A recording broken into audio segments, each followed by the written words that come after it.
Daily dose of top tier insanity. Yeah, I've been craving I've kind of been craving to play the Eurofighter. I really like this plane. I was such a Eurofighter hater when it first came out. It was 100% a skill issue, but I really did not like this plane. Guarantee this guy's going for this base. I bet my life on it. It's gonna be right around here is the base, I think.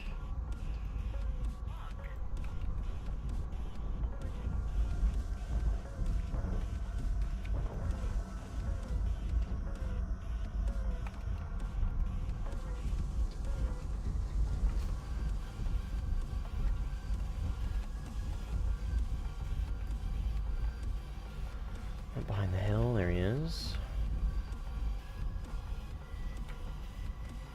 Well, he didn't get the base. I'm just gonna 9M him.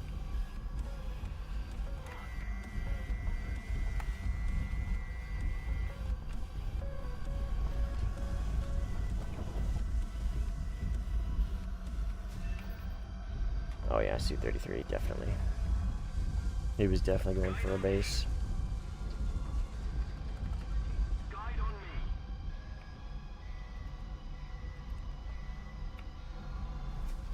I really wish the like NCTR is so nice.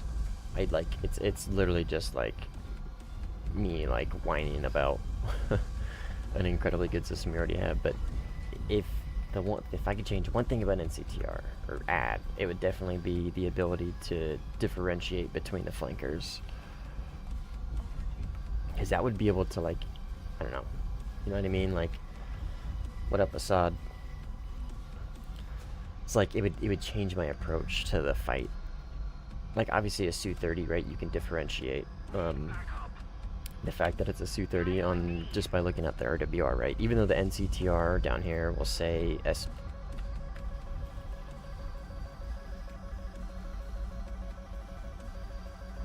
Okay, he's dead. They traded.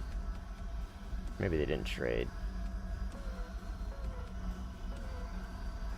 Okay, I think I'm good. I'm good, yeah. But anyways, like if you see Su-30 on the RWR, right? Obviously, you can tell it's a Su-30, but like M29 can be like 4 different planes. And to be able to look at this and be like MiG-29, or I guess it does say MiG-29 SMT, so I think it does differentiate. Oh yeah, because it's just the flankers, that's what I was saying. Mainly the Su-33, Su-34, and Su-27. So like the 3 that I'm thinking of.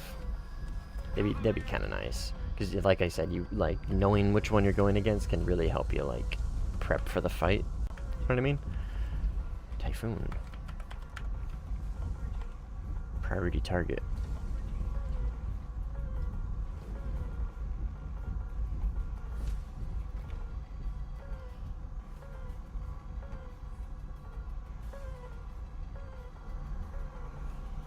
Star, what's up?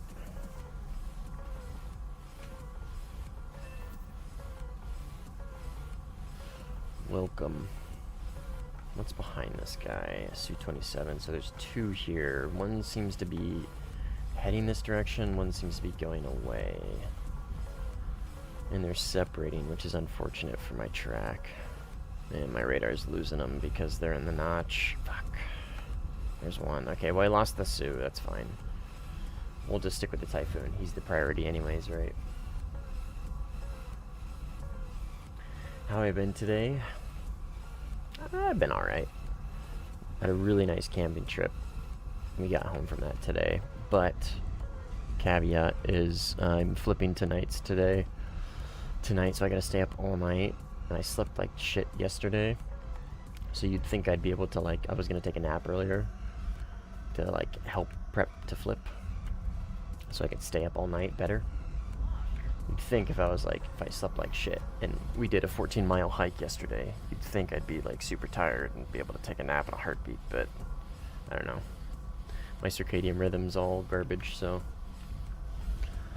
no nap. Just Warthunder and caffeine, I guess, is all I get. I got his GPU. So he didn't get that base. Oh, he did. Rip. That's okay. Would have been nice to keep him from getting that, but that's alright. Fuck.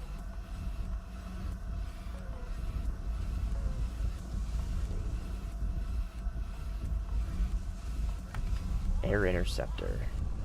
I don't know what that would be.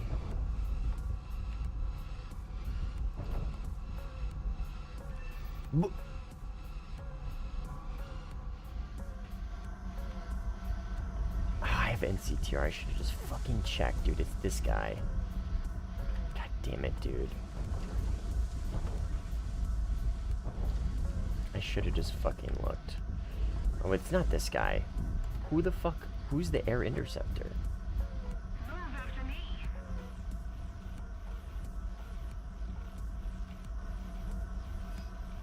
A missile just exploded behind me. Excuse me.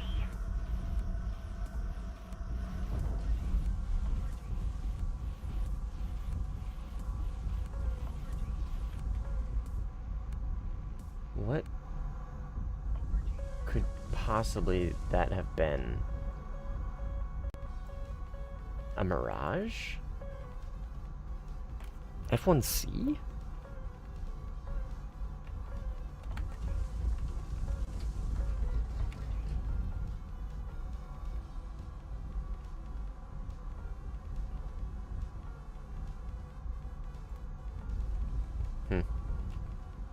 Well, that's unfortunate.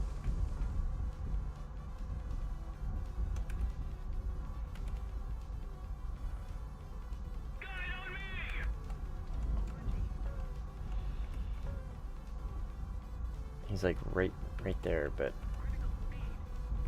okay. Whatever it is, it's going really fast.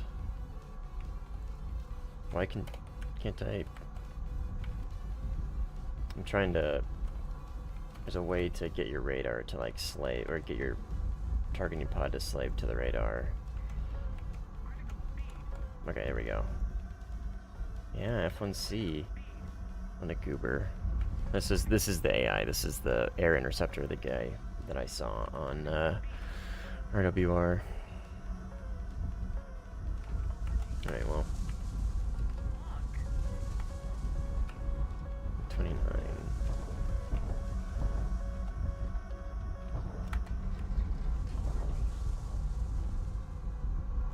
I don't see the MiG-29.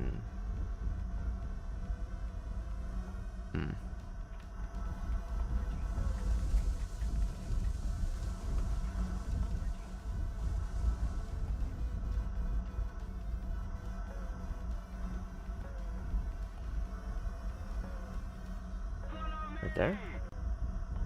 Remember, I have NCTR. Yep, SC-27. See? Where'd I lose him at? Where'd I lose him at? Right in front of me somewhere. There he is. Attention to the map.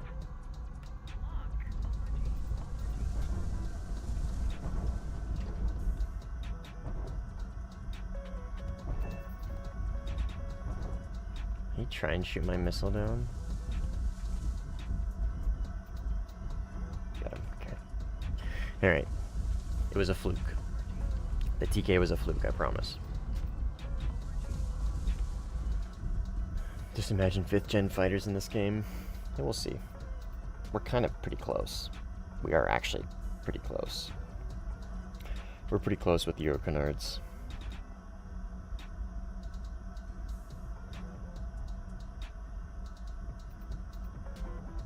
FCAS, Italy, Great Britain, and Germany. Oh, Spain and Sweden join? Interesting.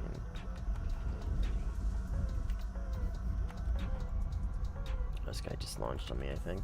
I only have one AIM-120 left. So... bait him in, maybe? He's going really fast. Like, really fast. Got our closure speed. 1500 knots.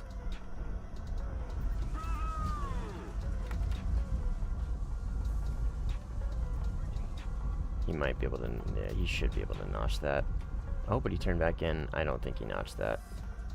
Oh, he did. Super unfortunate. Oh, never mind.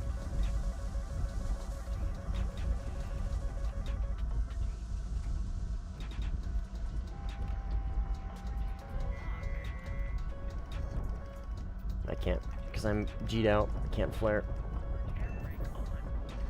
Come on, dive, dive, dive, dive, dive, dive. Okay. Whew. I'm surprised that guy, I don't know why he didn't launch. I don't know why he didn't launch earlier. He had me dead to rights right there. Alright, let's RTB.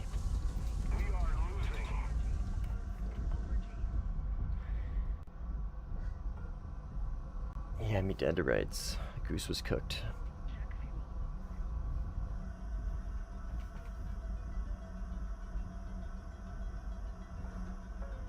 C-34.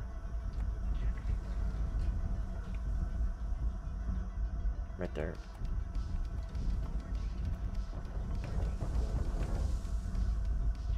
Ish. He launched that, okay.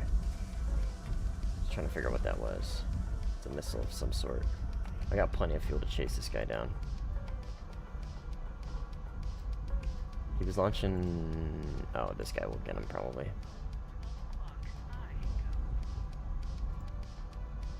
Into the hill, yep.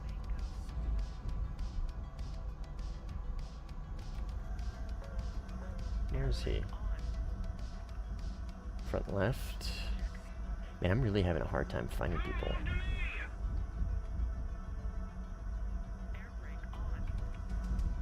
There he is. He was on the other side of that hill. This 15 is really chasing him down. I mean, he should be able to, like, super easily. He should have no problem catching up to him. There it is. Okay, cool. If you couldn't get him, I was gonna gun him. Well, try to at least. Alright, I'll see you in the game.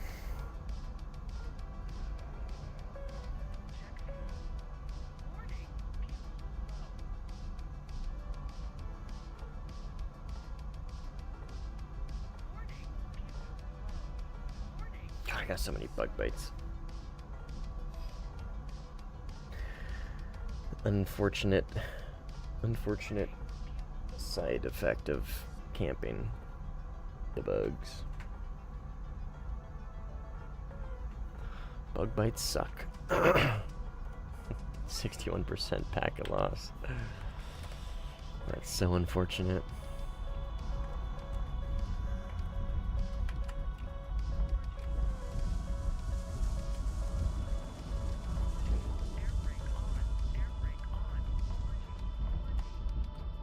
Oh, Long Egg joined. Didn't even see that. Got 2 viewers on the enemy team. Star's gonna be in a Eurofighter. I don't know what Long Egg's gonna be in. Oh. Packet loss ate him.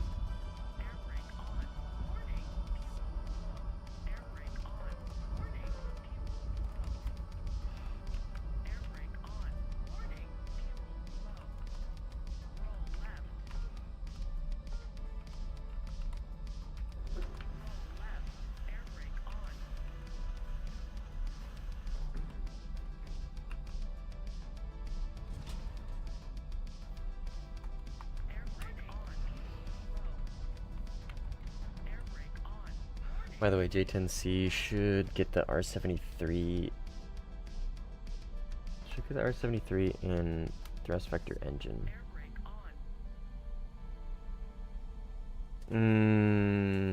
Are you talking about the jet should get thrust vectoring?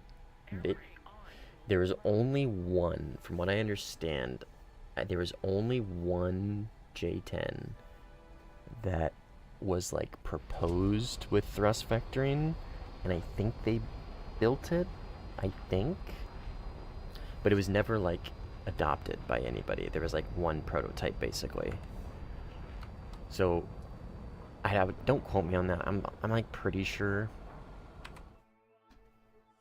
I gotta look it up now.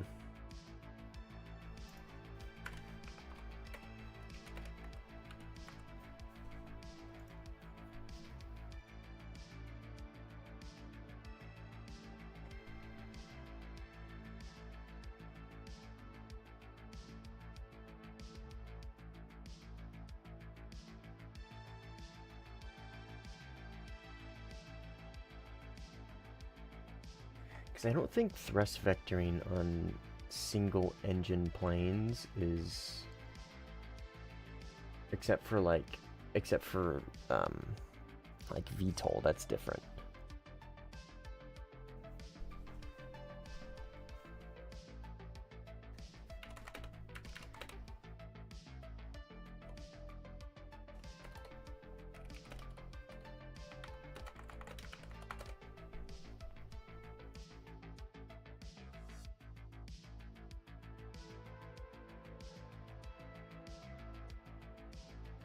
Yeah, there is a J-10B variant with one aircraft tested with thrust vectoring.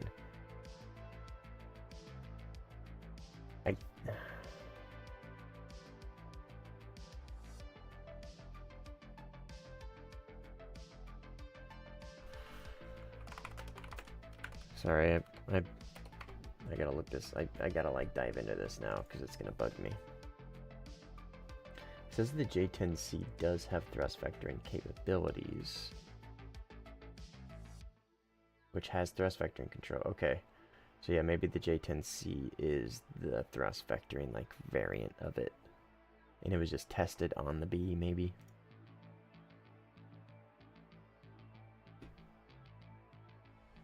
Oops.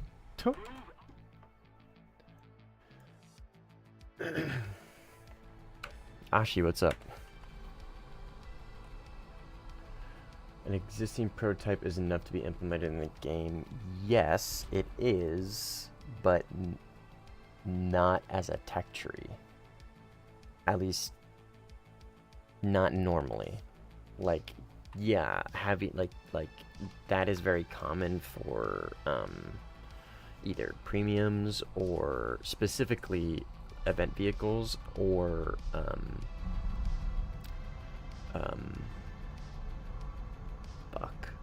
squadron vehicles, and then premiums. Premiums are less often used as a bed for or vehicle for like prototype stuff. Normally the prototype stuff, if I like, I'd have to look through it historically, but normally the prototype stuff like falls under the event and or squadron. Anyways, you know what I mean. Non-tech tree. Downloaded the game and saw your live, so joined it. Nice.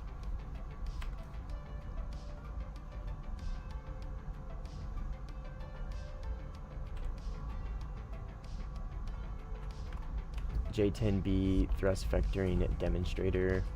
Yeah, I don't know. I'd have to look into it more. I'm not sure which one, because I know there was like a J-10 that was tested with thrust vectoring, but I mean, the initial search on Google said the J-10C is just a thrust vectoring plane. Like the J-10C just is thrust vectoring. There was no mention of like a single test plane or whatever. So, like I said, I don't know. I'd have to look into it. Star is having a hard time.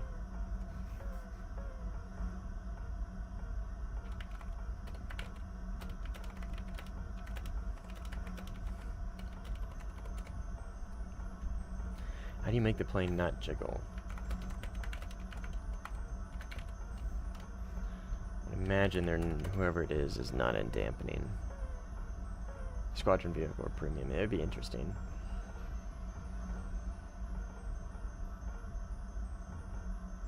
Huh. They made a bullshit out of it. I mean, I don't know, man. You can't make everybody happy. Because let me find this Eurofighter in front of me, and then because I have actually have like a decent point. Okay, so like you can't make everybody happy, right? Because the radar was only proposed. So the radar used in it that was initially in it was only proposed by the Israelis. It was never used, from what I understand. So if they were to just implement it like that and make it a 12.7, people would just complain that it's pay to win. It's a premium that gets fake stuff that was never actually implemented. You know what I mean? And that's gonna make a ton of people upset. You know what I mean? Yeah. I don't know. I'm assuming that's what you're referring to as far as the sniper being bullshit because they kept the N001 radar.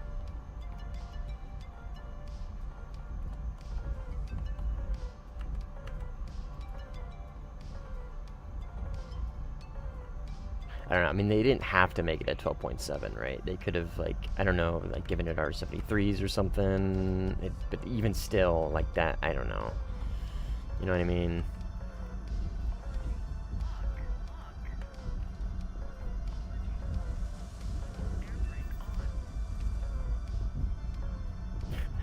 Crank my schmeat.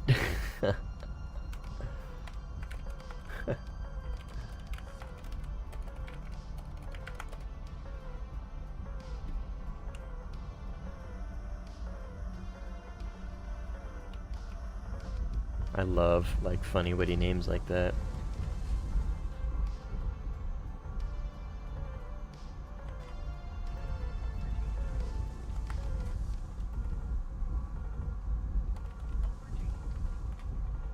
Typhoon.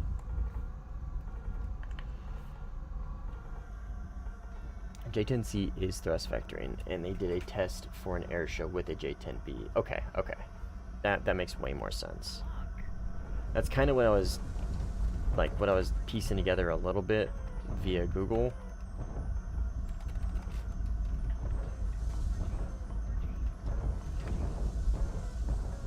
I'm going way too fast.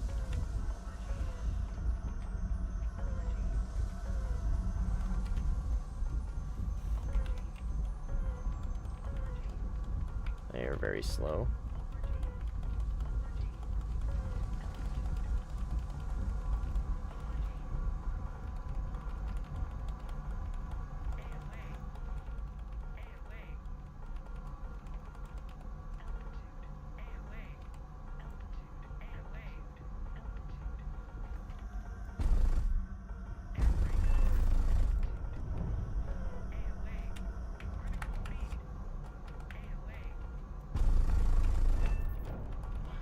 This thing, oh, dude had bombs. What were you thinking, man?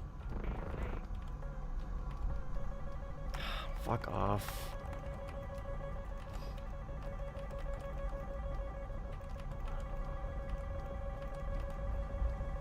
Oh my fucking god. How many times did I hit that guy? Probably like 7 or 8 shots on.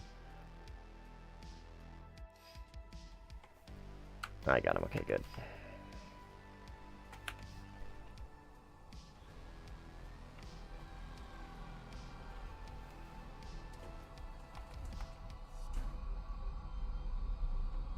I don't know why that guy held his bombs.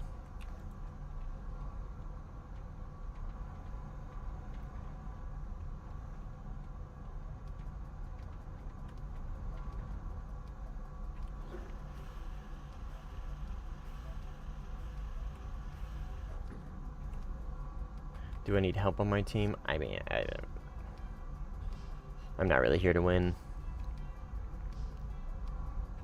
If you want to join, you're more than welcome to. Hey, Flavor's joined. I haven't played with Flavor's in a while. What up, gamer? But yeah, you guys are always welcome to join, but I don't really care too much about winning. I'm just here to get kills with the Eurofighter.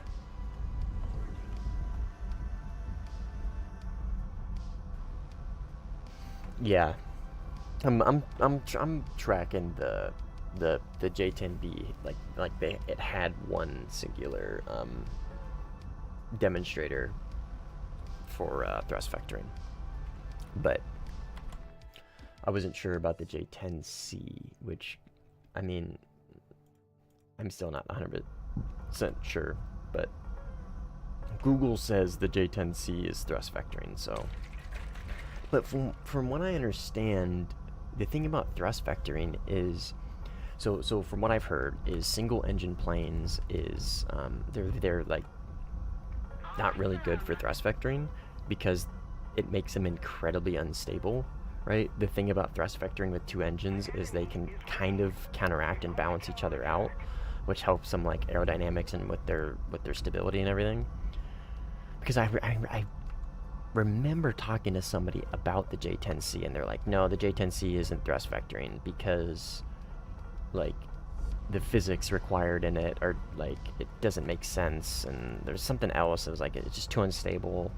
I could be completely, I could be remembering some other conversation about something else I don't remember, because the F-35 isn't thrust vectoring, it's just VTOL capable, right?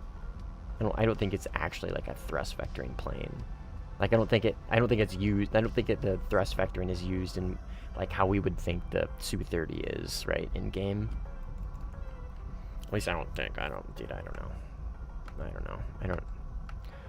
I just play the game and then regurgitate what I hear sometimes, which is dangerous.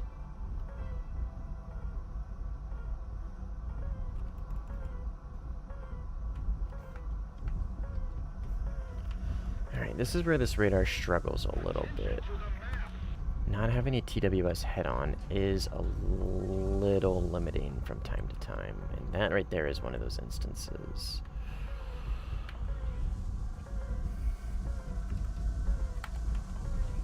And that guy turned around and he crashed. It's okay, I crashed earlier too, so I can't be too upset.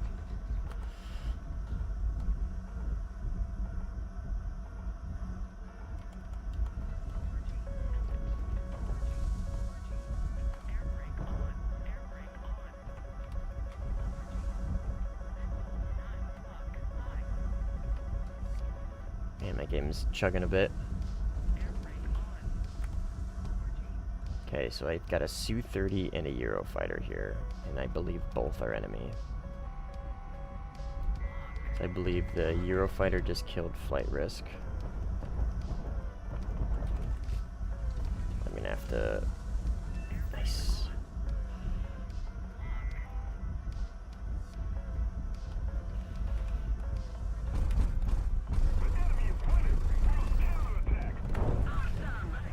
Okay. Mirage 2000. Oh. Where?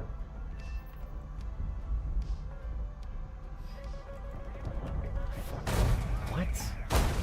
Oh, okay. Awesome.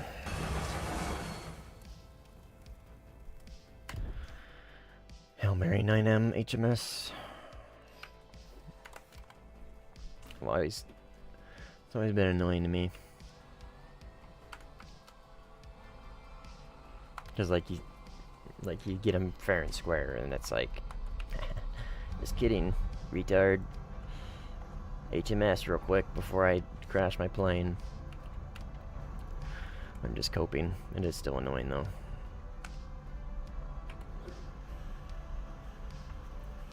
What up, pizza?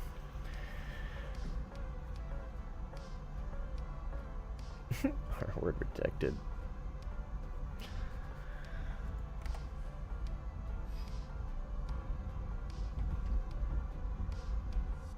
Single-engine TVC is asking for disaster. That's kind of how I understand it. But limited degree single plane vectoring wouldn't be bad. I think that would probably be the key, like limited degree, like not a lot, which makes sense, right? You probably wouldn't need a lot. I don't know. It's just like the physics behind it seems like like recipes for disaster, basically.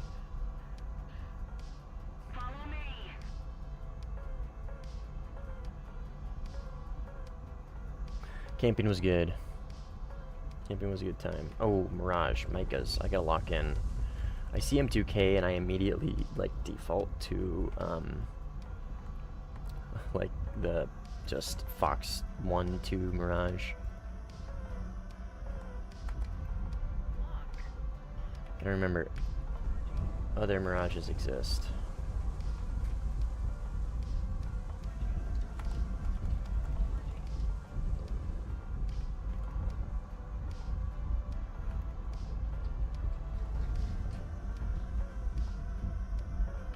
Here?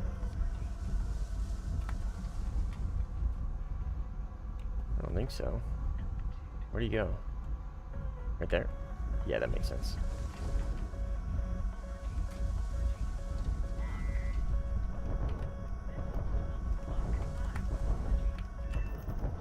Oh, long egg. Mirage 2000. Wait, is that the...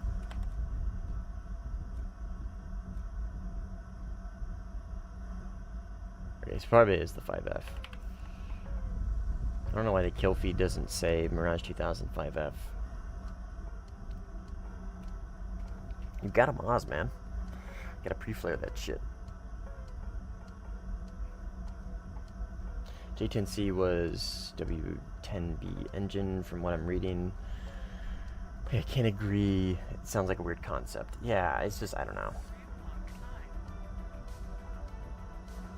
Or just for pitch, no roll, or yeah. I gotcha. Kind of like the F-22. Right, because the F-22 only has pitch thrust vectoring. It only has, what would that be? I mean, that would be one-dimensional, right? That'd be singular dimensional thrust vectoring, as opposed to three-dimensional of, like, a Su-30. Two-dimensional being, obviously, two axes. F-22 has a roll. Oh, true. Yeah, I mean, I guess that makes sense, right? If it has pitch, then it has roll. They kind of go hand in hand. 2D. Okay, yeah, that's true. That's true. Good point. What am I looking at here? Incredible. North Korean MiG-15. How do I deal with jet lag?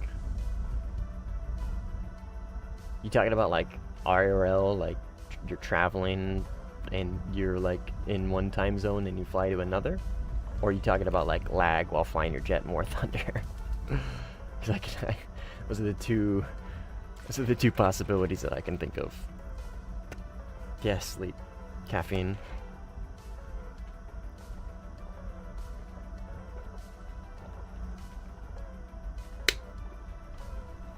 You're talking to a guy who hasn't known a good circadian rhythm for over 3 years, so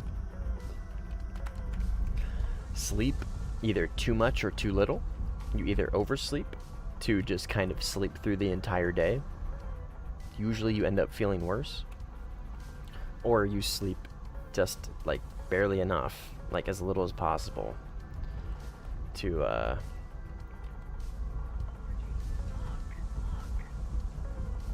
like counteract it, I guess, if that makes sense. He launched an ET at me? He launched something. I saw it get launched from the radar screen. I don't think the ET would have picked me up from there. I didn't get any RWR. Okay, he did launch a 77 at me, and it just pitbulled like super late? No, that's not at me. That's... Okay, so I've found that from time to time, I get RWR audio pings, audio ping bugs on this plane only against Su-30s. The only time I ever see it happen is from Su-30s, and that may have been what just happened there.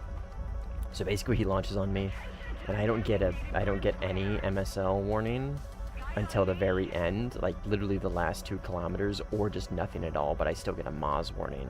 So like I'll get a Moz warning and I'll think it's like a ET, right? Because there's no MSL, just a Moz. 1 second, I got Su-30s just locking me up.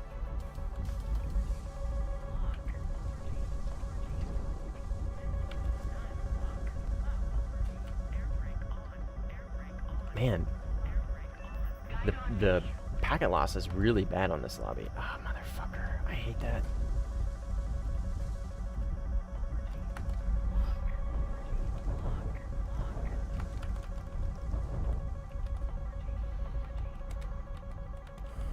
I hate that they can just shoot your missiles down with other missiles. Returning to the airfield.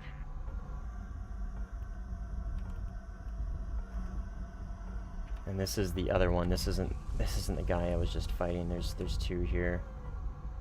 He's way out of position for that to have been the first one. Yeah, he's flying away. There's another one around here somewhere. I fucking know it.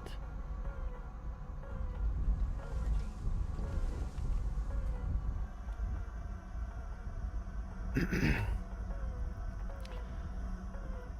he is.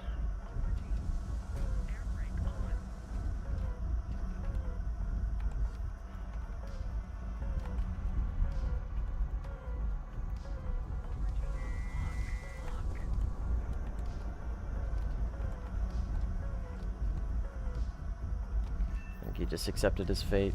Okay, that maybe it wasn't. I don't know. I feel like he was in a weird. Yep.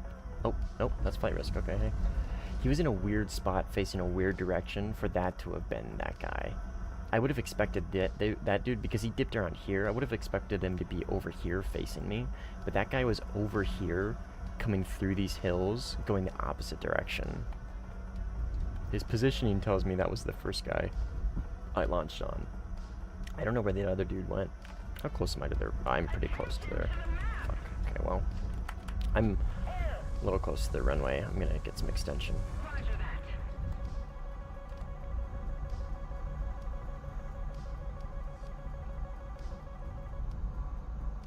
that. F-15. Got a Eurofighter back there, and a Su-30. God, that's I don't know. It's small little things like that that's cool to see him bank hard like that and dump flares. It's cool. See what I mean? I don't know. There's some things about the game that are just like, oh, that looks cool.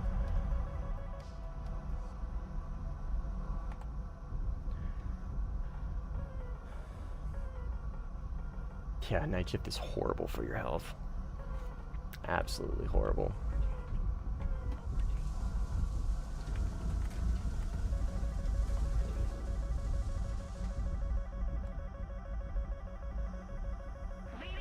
What's the range of the Maw? I don't know. Pretty good. I think it's like 15 to 20 kilometers. There's a variable that dictates the length or the distance in which it's actually detected. Like there's a hard value, and I don't know what it is off the top of my head. I think it's around, I think Pizza said it, I think it's 10. Yeah, but there is a variable that can either extend or shorten that distance. I don't know what it is. And I asked somebody to explain it to me once, and they didn't really seem like they knew what it was either. Oh, what the fuck? Where was that guy? He was showed to be right in front of me, but that's not where my missile impacted. Oh, holy shit. Dude is right there. God, this radar sometimes.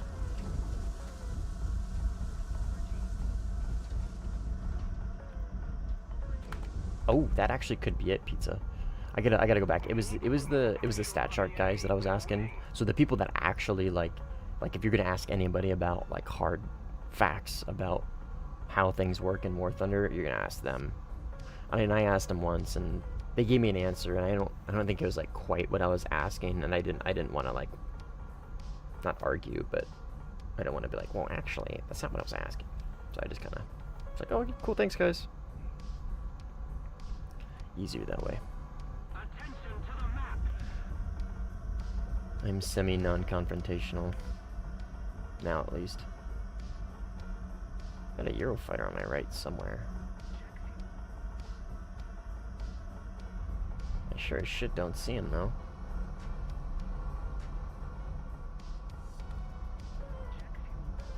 Oh, there he is. Oh, and he's dead. He was low. What do you think of the Italian MiG-29 sniper? I mean, I don't know, dude. I mean, you gotta remember, I think of things in terms of sim. So, like, my opinion is a little different, and it probably doesn't, like, correlate with the rest of the masses, and usually doesn't really make sense either. But in this case, it kind of does, because, like, no, not necessarily, because so like my opinion on this sniper is like the same opinion that I have on just that MiG-29 at 12.7 in general. Like, I fucking hate R60Ms, and that's essentially the main missile on that plane, right? They're essentially worthless. Like, they're some of the worst missiles in the game. And it's just like my opinion of the sniper is the same opinion that I have on all the MiG-29s at 12.7. Give them R73s and bump them up to 13.0. You know what I mean? Like, that's my opinion. I mean, it's cool. It has a digital RWR, which is really nice. Like, that's a huge benefit. Huge benefit. And as far as the upgraded radar goes, if it was only a proposed radar and it was a radar that was never actually used, then I don't think it should get it. I think it should stick with the radar that was used, which is the N001 from what I understand. So, like, you know what I mean? I mean, I don't know. By last stream, I went over how many premiums they added. They added 20 fucking premiums this update. 20 premiums. I don't know if that's a record, but that's a ton of premiums, dude. That's so many. So, like, I don't know. It's kind of like noise for me now. You know what I mean? Like, the MiG-29 Sniper, like, who's that? You know what I mean? There's, like, fucking 3 packs. There's, like, 4 new naval premiums. There's the F2 premium. There's a whole new line for Germany with a premium F-18. You know what I mean? Like, this was just the premium update. This was just the premium update. That's all it was. Well, premium update with next-gen IR missile testing. So, which, don't get me wrong, like the missile testing, like getting introduced. I think they're doing that the right way. I think they're introducing new missiles correctly. I do appreciate the way they're doing that with the new like high off-bore, high G thrust vectoring IR missiles, right? I appreciate how they're doing it because I think they're going about it the right way. Like, CAS is insanely overpowered in ground RB, right? So a good way to counter that would be with new missiles. New missiles are going to be coming to air, but they need to be balanced and tested first before they come to air. So logically speaking, you take them to ground to help balance out ground and test new missiles at the same. You know what I mean? So I appreciate that part of the update, but everything else is fucking garbage, dude. I gotta be honest. Everything else is just fucking garbage. Like, the Swiss line for Germany is cool, but like, it's just copy paste bullshit. Except for that Mirage. That Mirage is cool. I don't know, man. I'm just kind of playing a game, you know what I mean? Like, I don't know. I'm just kind of biding my time until we start seeing AIM-9Xs and IRIS-Ts strapped to these planes and we're killing each other, you know what I mean? Like, well before the merge, 99% of the time, having a pre-flare and IAR-CCM FOV of 0.25. What's up, Ivan? Do you think non-square radar better than the one you have? Yes and no, Ivan. I use this. It's a personal reason why I use this. So the square radar, Ivan, is better for clutter. It's more open, so you can differentiate the targets better. They're farther apart. Like, it gets really narrow down here, even down here it gets really narrow, and it's hard to kind of tell. But the reason why I use the Pi radar is when I use my sight, this head-mounted display, when I use this, it shows on the radar screen. See, like, it shows the actual angular representation of the HMS, and I really appreciate that. So for me, I prefer it. It's completely personal preference, though. There really is no like benefit. There's no like meta benefit to it. It's just I prefer one way over the other, really. By the way, the new AAs do not fix the CAS problem. They have 10-kilometer effective range. I mean, AIM 120?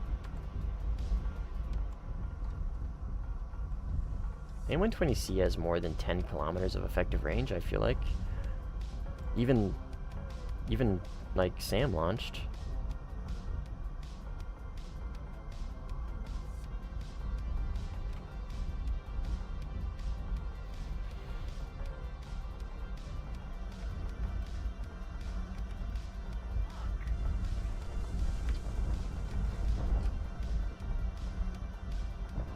Yeah, Italy gets fucking nothing.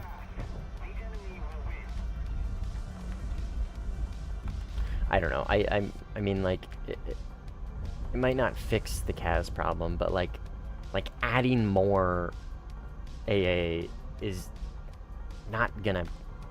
It's not gonna help it. You know what I mean? Like, it's still gonna help a little bit. You know what I mean? It's still gonna make CAS more difficult. Like, new missiles are better to fight against CAS, right? If they're super giga long range missiles or not, I mean, there's still at least something, right? It's still something better than what you had before.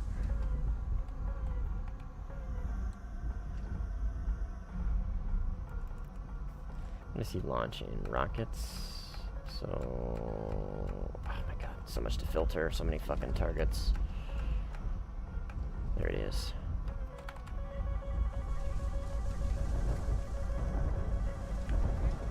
Yeah, see, like, I'm pretty sure those are R-77s. Yep.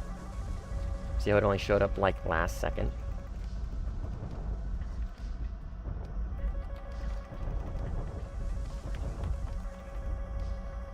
I'm dead.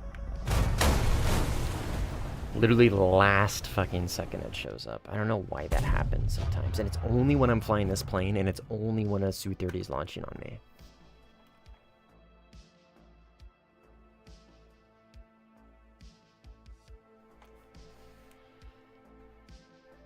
Come on. Thank you.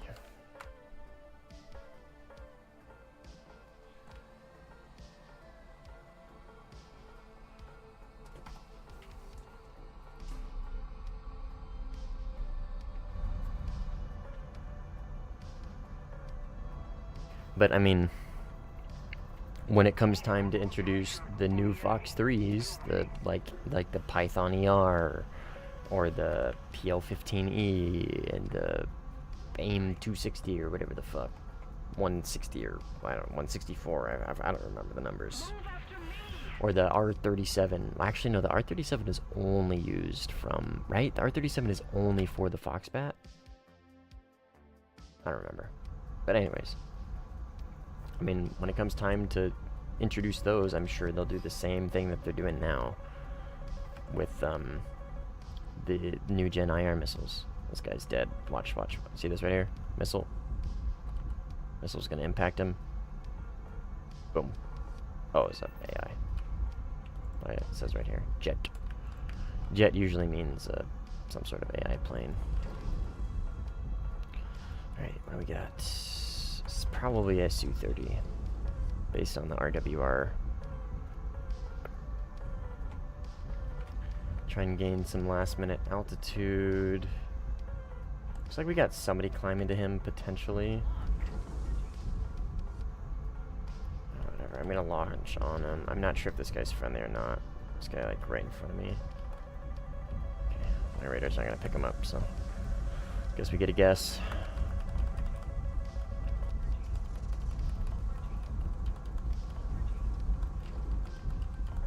I'm assuming this guy's friendly. Yeah, looks like F-18. Oh. Come on. Come on. No? Okay, thank you.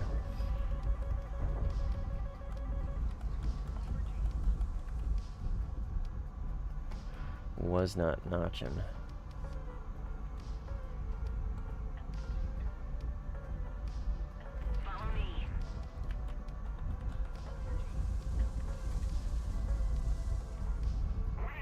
R-37 only on MiG-31, yeah. Well, I guess what I'm saying, Pizza, they're only air-to-air, is what I'm trying to get at.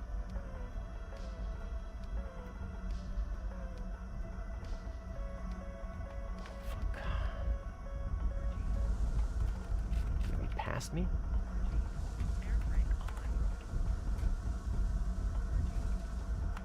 Fuck.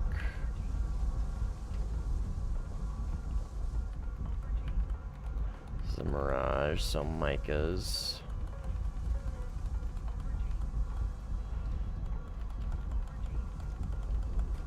But he let me get behind him, which is unfortunate for him.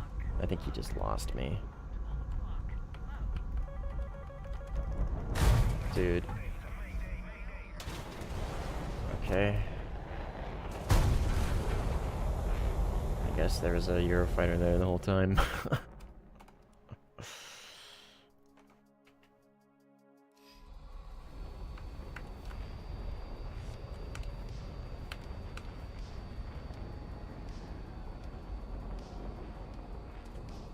But yeah, the point I'm trying to make is the R-37's only air-to-air, at least from what I understand.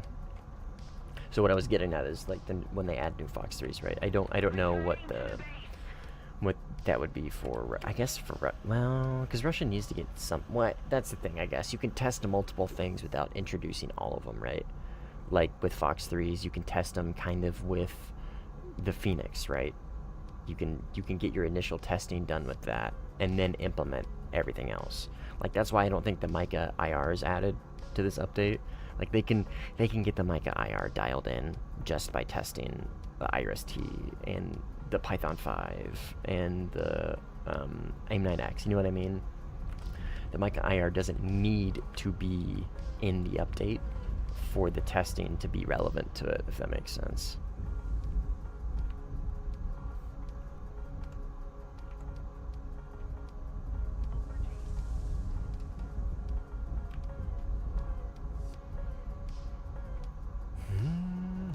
Fall.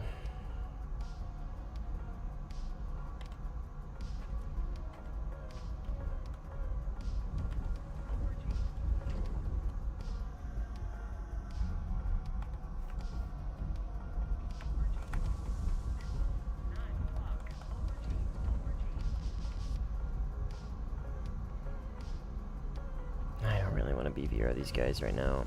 There's two of them, and they have infinitely more missiles than me, and there's a Eurofighter around here somewhere, so I don't really want to be conning, because he's running around with his radar off somewhere over here. So I kind of just want to bait these guys in, maybe. Sneak up on them if possible. Let's see where they're at.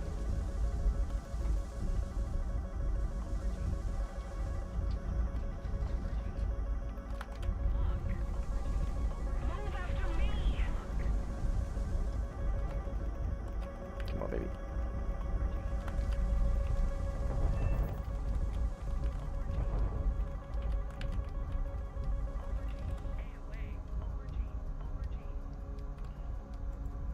That is dead Su-30. There's a Eurofighter over here somewhere, I think.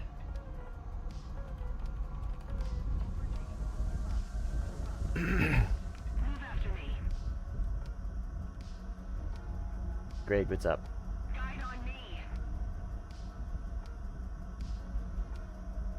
Defend with...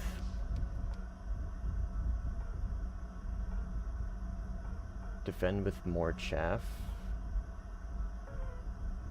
Oh, yeah. I don't know if you heard or not, or I don't know if you could hear the difference. I was flaring as well, towards the end.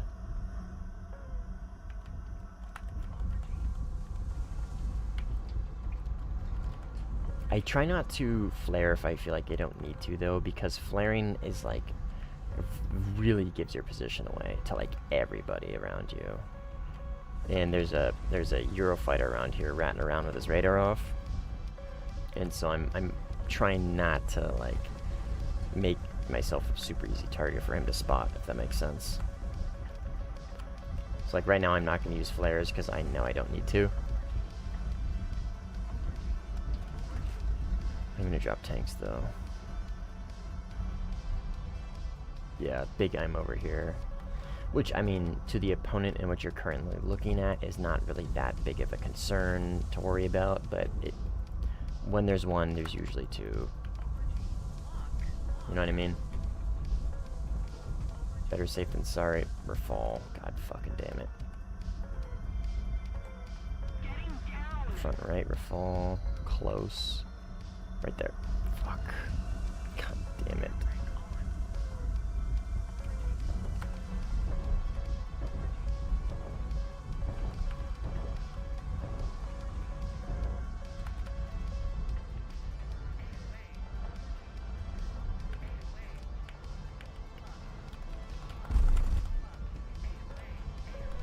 Su-30's gonna fucking steal my thunder.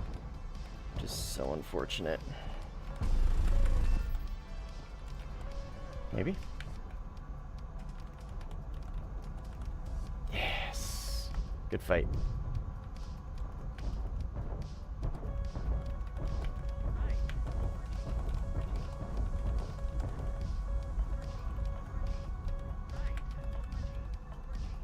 Okay, I'm really low speed. I need to get some of my energy back. Or at least some altitude. Fuck. Okay, not gonna happen. Because I think that's an enemy. Yep. Okay. There's still one more around here somewhere. Behind me.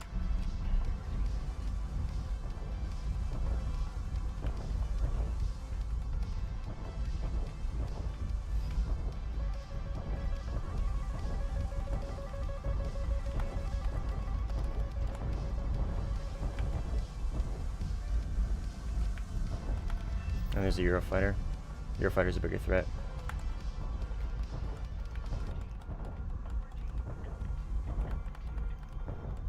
I just heard him.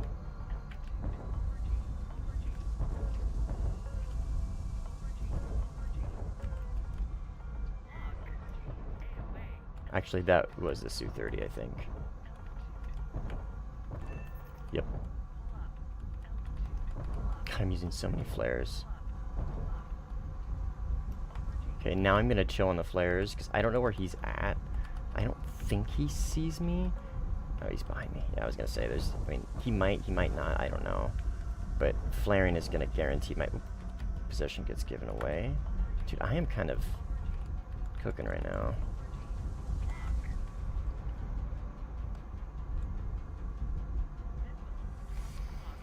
Holy. Wow. That was quite the flyout.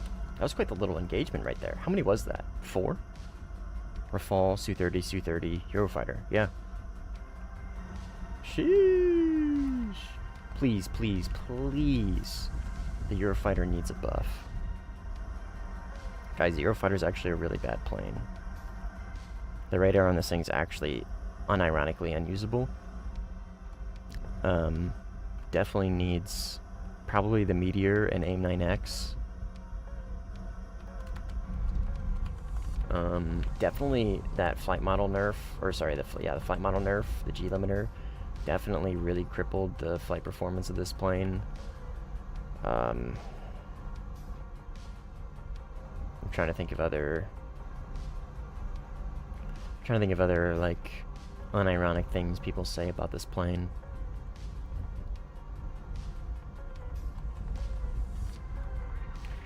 How you turn the sharp at low speed and don't end up flat spinning? Yeah, I'm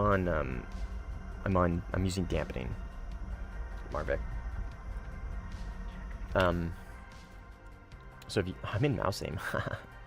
So if you go to your controls, right, controls, aircraft. One sec. I got a new RW working. Okay, he's behind me. Aircraft full reel. So it's toggle SAS mode. And so I have mine set to tilde, which is the button next to 1, right? To the left of the 1 on the top. So you see down here, right? Stability augmentation systems mode. So when I press it, it goes to manual mode, right? Which is probably what you're flying in for the most of the time. See how it's kind of like wobbly? See how wobbly it is? Let me slow down. Oh, okay, well, there. You can wing rip very easily when you're in manual mode. Dampening basically prevents that. Dampening keeps you stable and keeps you from like pushing your plane's limits like that, right? If you're in dampening, you're not going to pull so hard that you wing rip, right? Dampening will never let you do that. I don't want to say never.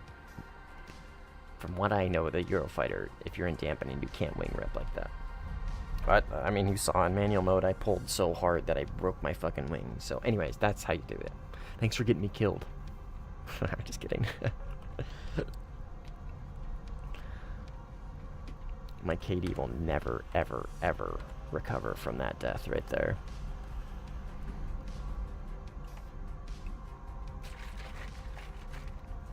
was playing the MiG-29-9 Saturday. My first fight took down 4 enemies. Dude, good job, Ivan. That's awesome.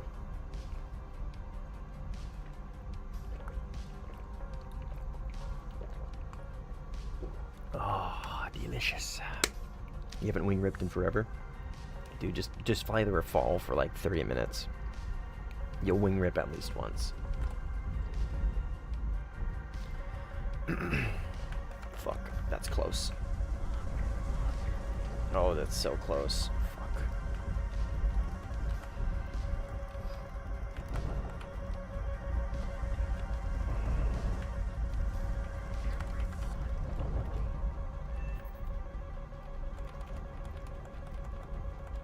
I'm so dead. There's a Eurofighter here, and I'm just a fucking sitting duck in front of my runway here. Full fuel and fucking... standing here like a jackass. Where's this Eurofighter? Right here, I think. That's not him. There's a different one in front of me somewhere.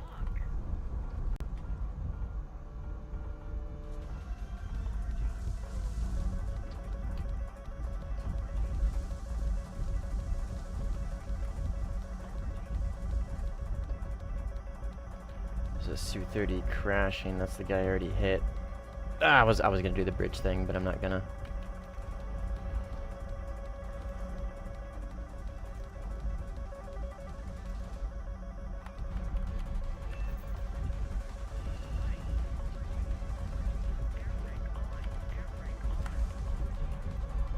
Oh, he's right up here.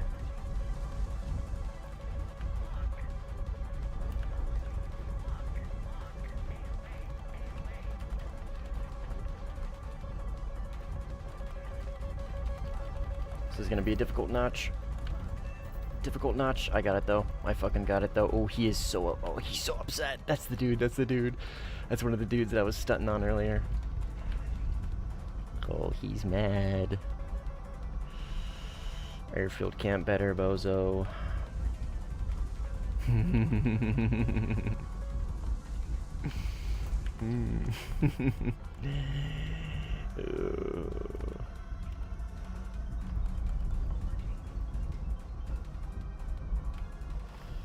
Oh, here's one. Typhoon. Okay, this is the guy from... okay, this is the dude I picked up earlier. That I said there's a Eurofighter up here somewhere. This is the guy I picked up. It was not that guy. He was way too high. Is his positioning. There's no way that was him. This is the other dude. There's a friendly in there. I don't... yeah, I'm gonna launch in there. Nah, there's really no point in going for A.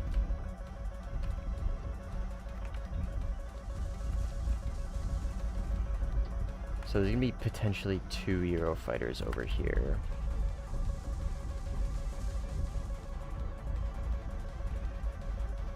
One is probably gonna be fighting somebody else, like what I saw on my radar. And then, okay, I saw somebody over here. Like right here. Okay. Okay, one's dead. Good shit, flight risk. One more. I think. Other than me. I believe there to be another one over here. He's on the other side of the hill. In fact, he was going from right to left, so he's probably gonna pop out here. I'm gonna slow down. I gotta remember flight risk is here as well, so I gotta PID. I gotta make sure whatever I launch on is a Eurofighter. Nothing yet. Oh, we're in A. Yeah, we'll chill here, I guess.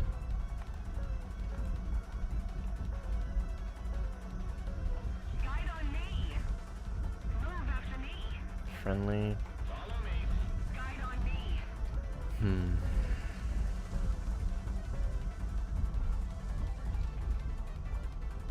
Friendlies. External AI. There's definitely another Eurofighter around here somewhere.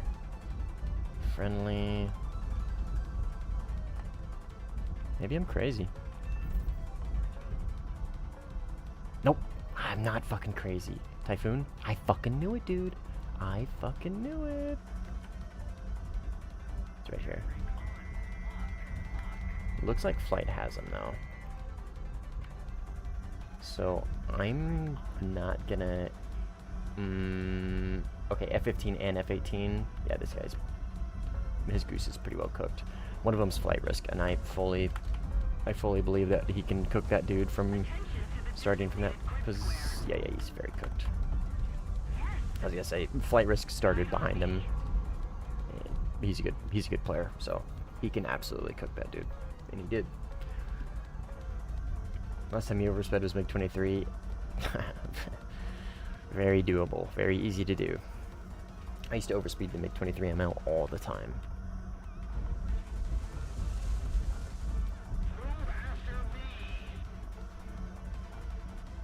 All the time.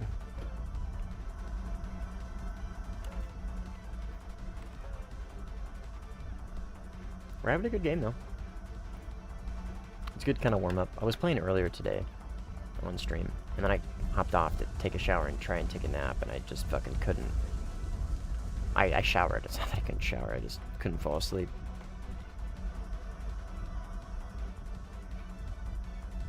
So I'm in a weird state right now. You could probably hear it in my voice. I'm like groggy, but like also like kind of hyped up on like nice.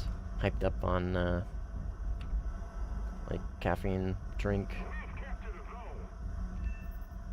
but also like really tired. But it's also kind of too late to take it. Well, it's not too late to take a nap. I probably am gonna. This is probably not gonna be the typical like super giga long night shift stream. This is probably only gonna be a couple of hours, and then I'm probably gonna hop off and try to again to take a nap, because again I gotta stay up all fucking night, and then I'm probably just gonna, I don't know, watch a movie or something. I don't fucking know. I don't know. Haven't played with it since they added Rita. Yeah, I didn't even know they added Rita. Like I was watching one of Sin's streams the other day, and he was playing the MiG-23 and it had Rita. I was like, what the fuck? I thought it was a sound mod. I thought he had a sound mod hooked up.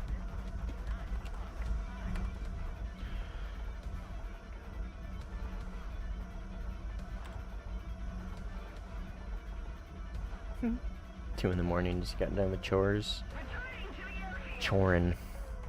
Did a little bit of chorin today. Completely emptied my fridge and freezer. Cleaned it all out. Tossed all the shit that's been in there for who knows how long. That made its way to the back. Cleaned it all out. I know our fridge, I was joking with my wife, our fridge actually looks like only 2 people live here now. It's not just full of like fucking random shit. Alright, so this is a Typhoon. And he is multipathing.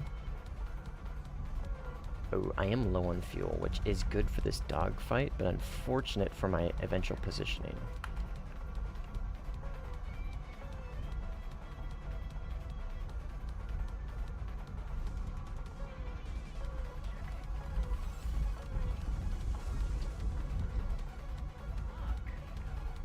That looks pretty good.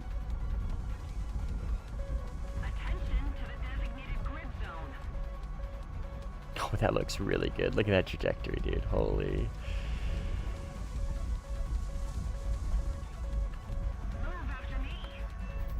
Yeah.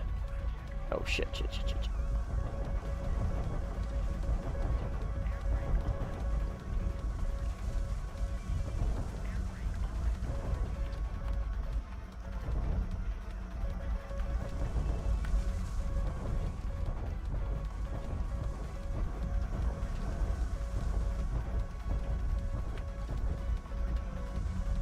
3 minutes of fuel. Oh, Su-30. Fuck. There's a Su-30 here, unfortunately. Yep. Okay, Eurofighter just crashed. So that's kind of big. Because his teammate just fucking launched on him. Let's just whip this around. Unless I lose eyes on him. Nope, he's right here. Wow, I didn't lose a target for once? Holy! We're turning a new leaf. Okay, we'll just launch and start coasting back to base.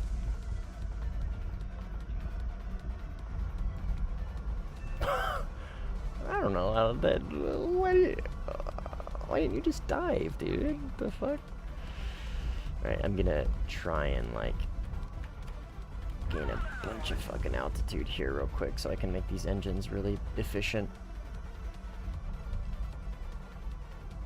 I don't think I'm gonna make it back being able to burn, so we'll cut afterburner here and try and get a little bit more altitude to help our fuel efficiency. You were too slippery for me, even when you had the Rafale. Yeah, GG's, man. GG's. That was a crazy... You gotta... Okay, so... I feel like I've noticed this a couple times, and I'm not saying you were maybe potentially doing this, it's just something that I've noticed, so I'm just kind of, like, suggesting. Like, when a lot of the... Like, when viewers play against me, I feel like sometimes they, like, try and hold back, or like don't use missiles in a dogfight or something for one reason or another, right? Either they don't want to be the reason I get frustrated that I died, or they don't want to, like, they want it to feel like they just got a gun kill, you know what I mean? Like, because there was a couple opportunities there, Egg, or Andrew, whatever you want me to call you, that you could have easily mic'd me right in the fucking face. Whether that was the reason, or you just weren't thinking about it, or too focused on the guns, or whatever. Like, dude, you could have, you had me dead to rights. The only reason why you lost that fight is because you relied too much on the flight model. If I can get you to a certain speed, I'm going to win. You know what I mean? If I get you to a certain speed, at some point in those micas, I'm jamming the Wez. I'm jamming your Wez. Those micas aren't going to be able to do, even though they're the best dogfight missile in the game, they're not going to be able to hit me because of my positioning and our low speeds. So there's a couple points in that, I think, like the first and the second, like, head-on that we had, or whatever, because we did a little, like, a split-S thing. Like, you had me dead to fucking rights, but the second you, for whatever reason, chose not to Micah and then went for the super slow speed fight, I mean, that's, even with Micahs, you know what I mean? I'm going to be in the favor there, because I'm in the Eurofighter. So, I'm not trying to insult you or anything, I'm just, constructive criticism is all. Like, you had it, dude. You fucking had it. It's just, you gotta play to the strengths of your plane. And, like, again, if you guys are playing against me, just do your thing. Just play your game. I'm gonna get upset. You know what I mean? If I get upset, I get upset. Who cares? Like, I'll get over it eventually. I mean, don't be a bitch. Like, don't jay out, you know what I mean? Just realized you were streaming. Even the Warthunder was dying to me. What's up, Kays? Yeah, I recognize your name the second you said something. I'm so bad at hesitating when I see, like, a similar plane because we had too many... Oh, okay, that's fair. No, that's fair. PID. You couldn't tell who was who. No, yeah, I get that. I get that. That makes sense. That's logical.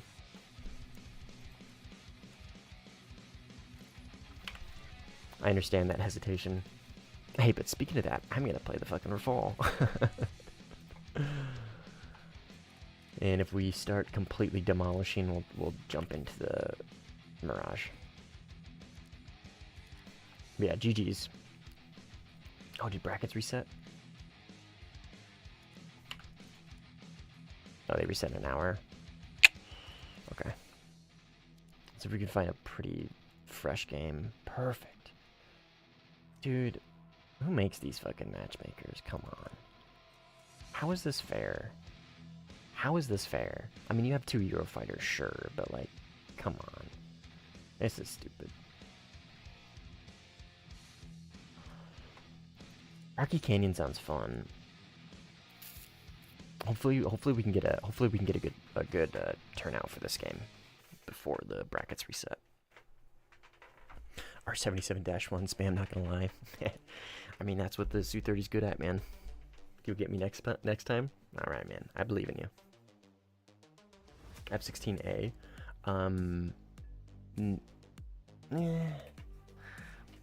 Dude, like, I want to play the F-16A OWL, but, like, the bracket fucking sucks, man. Like, it's just, you're just fighting a bunch of fucking brainless F-18s getting third-partied by, like, the 5th F-18 that shows up. You know what I mean? Like, I love the F16A. I love the F14B. I love the 12.7 bracket. It's so much fun, but like it's so overcrowded now. I don't know, man. And like maybe when the brackets reset, maybe I'll play the 16A and the 14B for like one game.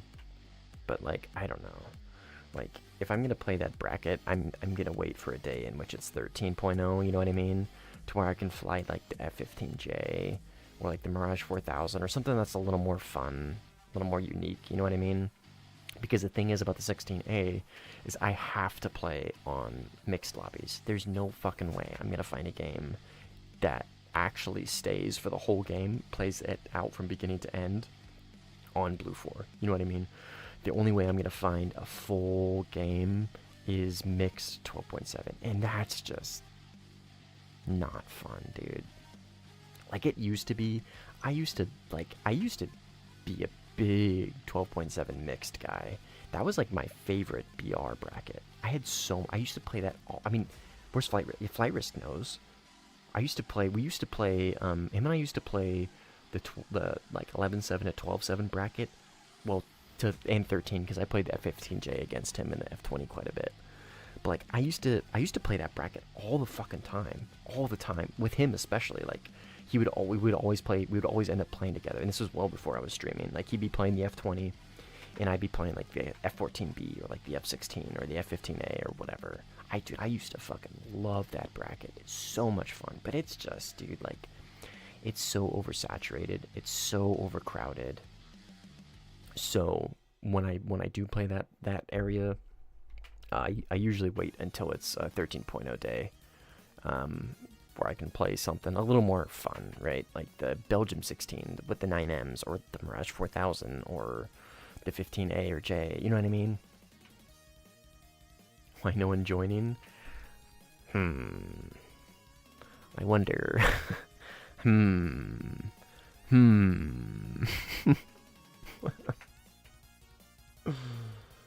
It would be nice if Germany could switch to blue team sometimes. I mean, dude, it would be nice if you can just make your matchmaker. Like, because I say that, I feel like on paper it sounds nice, but in reality it probably wouldn't work very well. But like, because the way I look at it, right, is if you could just make your matchmaker, right, make the lobby and choose what nations are on what. The stupid matchmakers where it's like everybody against France or whatever, or everybody against one team or whatever, like probably wouldn't get a lot of traction because nobody would want to play that. But at the same time, people fucking play Denmark and Tunisia top tier 24/7. So like, you know what I mean? I don't know. I feel like on paper that would be fun, but I'm gonna join blue in a minute. Based. Rafal and 2Ks and 30SM on the same team. I should have just created a game and played on Blue 4.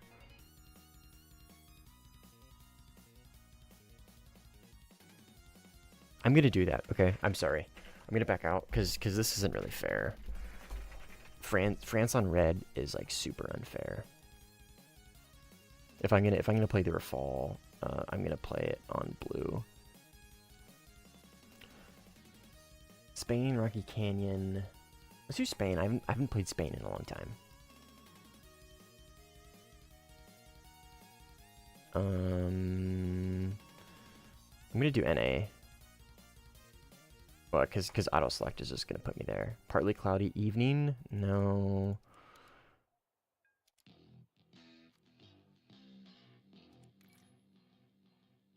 Cloudy evening? No. I want one in the day. I don't want to fucking be squinting. God damn it. Can we not have an evening game, please? Perfect. Everybody against France would probably turn into a win for France. Oh, dude, you're so right. What's up? Versus one F-15 or something. Hey, there they are.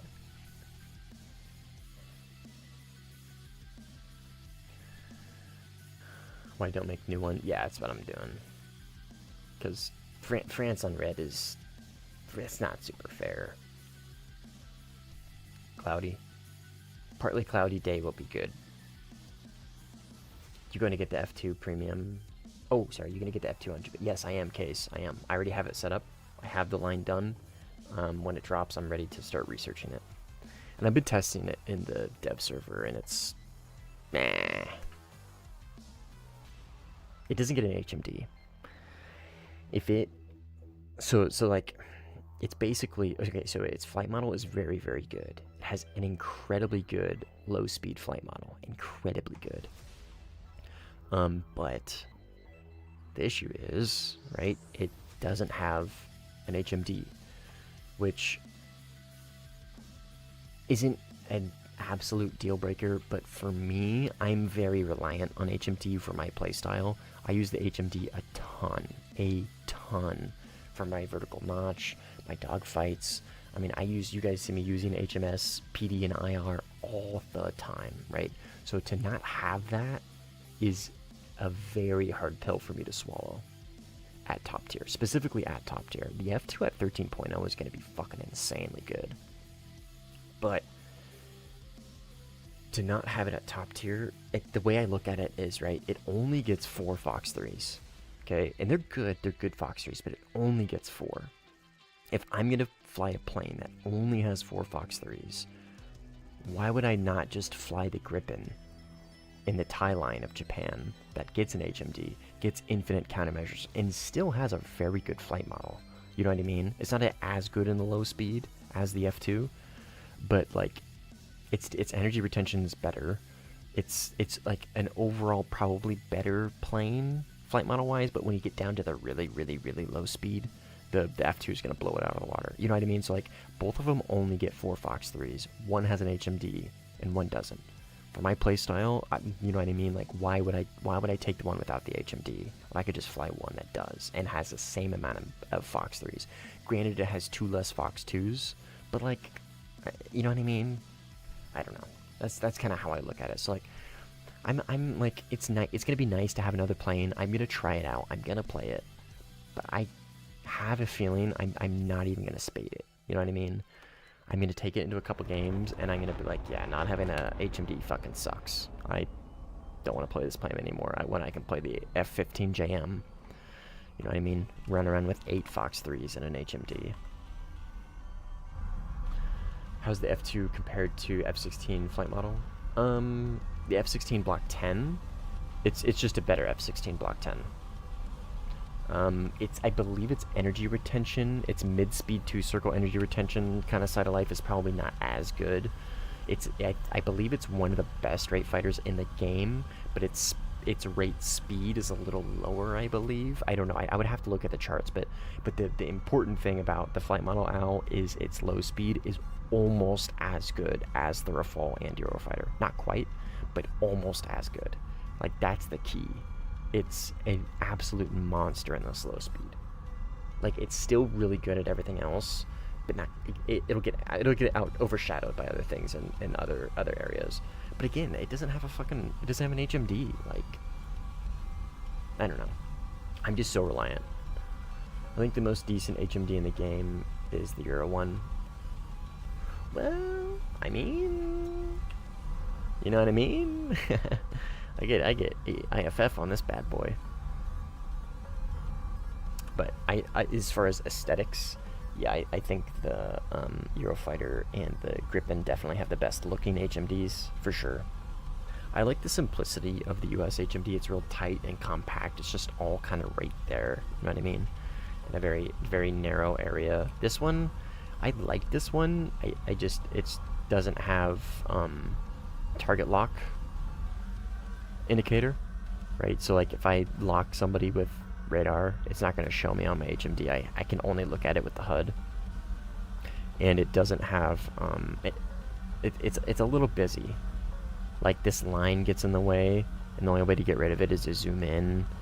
It's just there's a little bit going on. I don't know, it's a little weird, but I mean, it's a Scorpion HMD that gets IFF data link. You know what I mean? It sounds like I'm complaining. I'm not. Trust me. Trust me when I say I'm not. I'm just like creating a wish list, basically. Tour Falls. Oh, we do have Tour Falls. Hey, one's dead. Ah, I gotta remember, I can just look at people and be like, that's an enemy. Oh, fuck. Micah's so hard to fucking chaff, dude. Good high F4 missile for the F2. No. Well, good? No. Decent? Yes. It gets AAM 4s and 3s. AAM 3 is the IR missile that is basically a 9M with 10 extra Gs of pull, which sounds like a lot, and is, but it's off the rail performance is horrible. So it takes a little bit to get up to those speeds. Give me a second.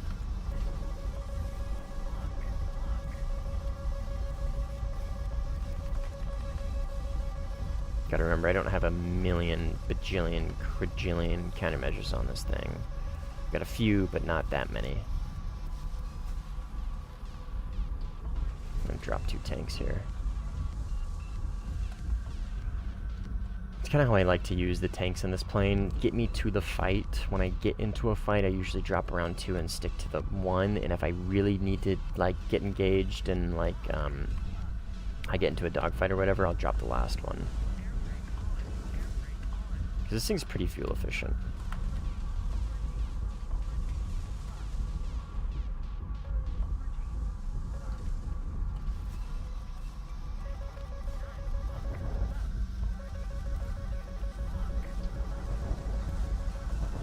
I'm getting TK'd right here. Whoa. Nope. Okay, that's fine. It counted as a kill.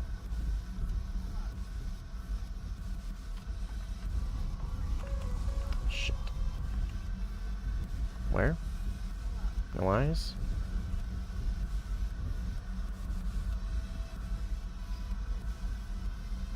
Baphomet just got killed, and that was the guy that was right next to me. He got killed by an ET, which kind of scares me a little bit.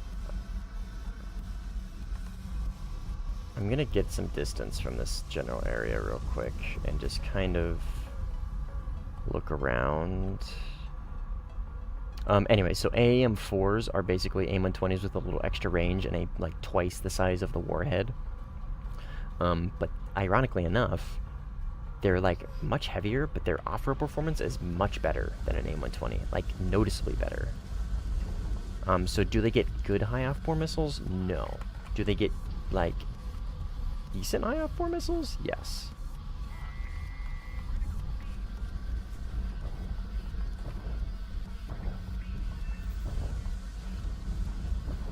Like they're not the best in the world, that's for sure.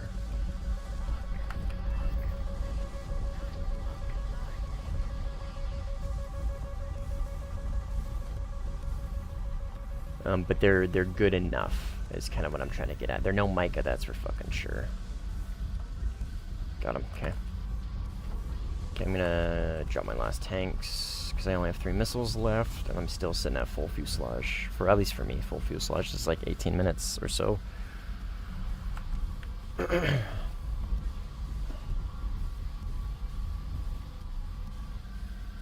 Yeah, most Blue 4 missiles don't. That's kind of the theme. The Derbies are actually pretty good. Derbies are actually pretty good. They're quick and they're decent off-rail performance, and they have 40 Gs. They're actually not bad. Like they're halfway decent. And our darters, I think they're the same missile. One's just licensed, I believe. Virus joined, based.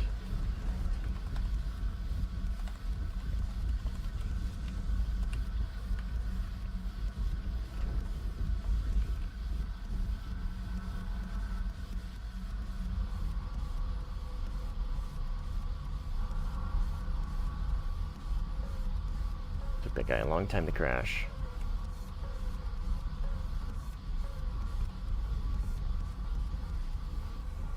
When air EC night battles, it'd be... Dude, I would unironically play the shit out of that. Fly around with this. Like, I would 100%.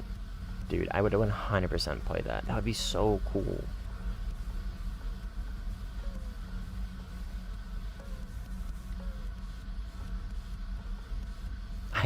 You guys would never hear me. You would never hear the end of my complaining I lost sight of him. I can't see shit. He goes down, I immediately lose him. Blah, blah, blah, blah, blah.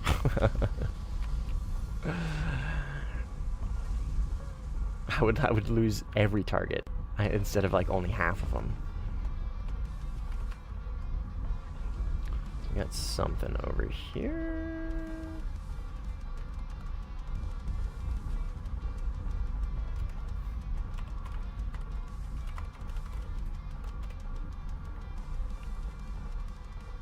A Eurofighter on my left, right here. This guy. And I got another guy right here.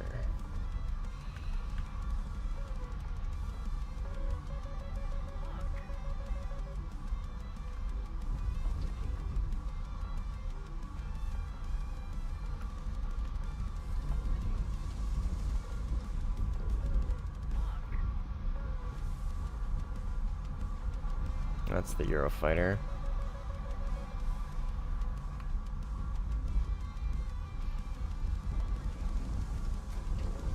Somebody cover me! Attention to the designated grid zone! Where's this guy? Oh.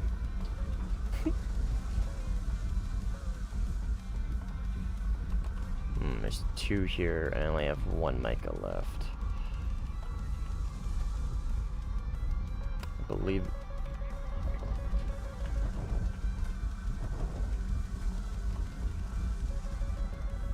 Okay, it was that guy's R-77. Okay, I only have one missile left. I'm cutting it a little close with this fight, I think.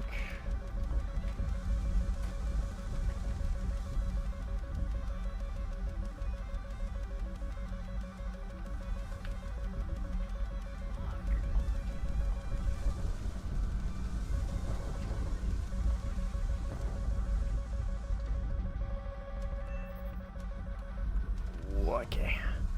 I am gonna work on RTB. We're a failure. Yes, sir.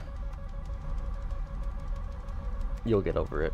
Attention to the designated grid square!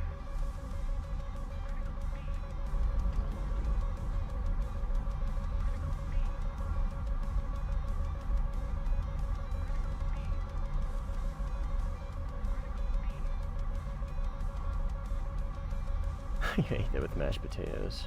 Tried launching tried launching a missile while drifting down but couldn't find you.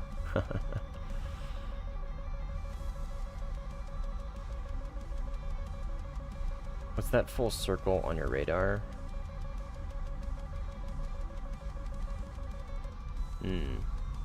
Was it right after I launched?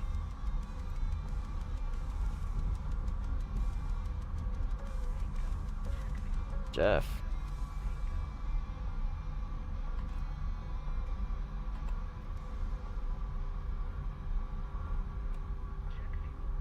So if it was right after I launched, then it was the like the missile hadn't pitbulled yet, most likely, and it was the the flight path of the missile being guided by my radar. I'll show you if we're talking about the same thing. I'll show you next time I launch a missile.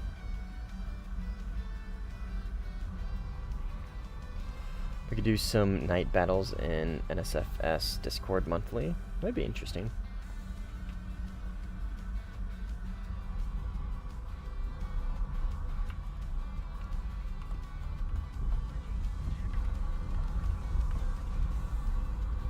I like how this thing can literally reach its top speed at this altitude easily, just with 102%. It was creating a full green circle that went outside the radar pie. Oh, then it was probably just a visual bug. I don't know if this shows often in the Rafale radar, but what does X mean in the radar screen?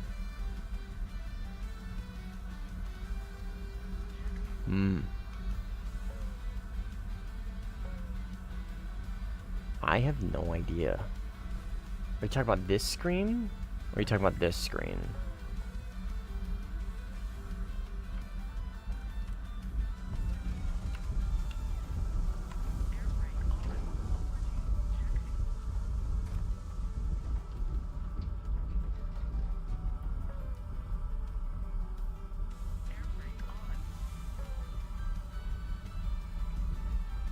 The middle one.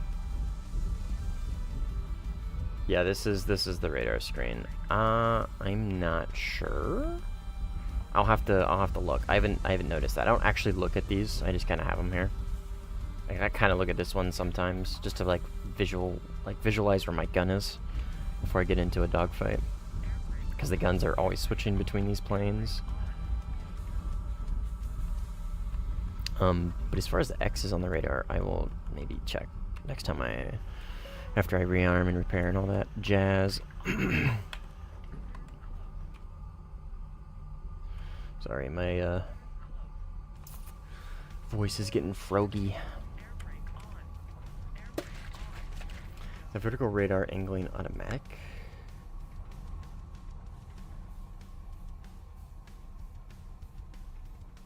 Oh, well, you probably saw it. I'm in HMS right now. Yeah, see how it's going up and down as I look? It's because I'm in HMS, left and right. It's just mirroring this, basically. See?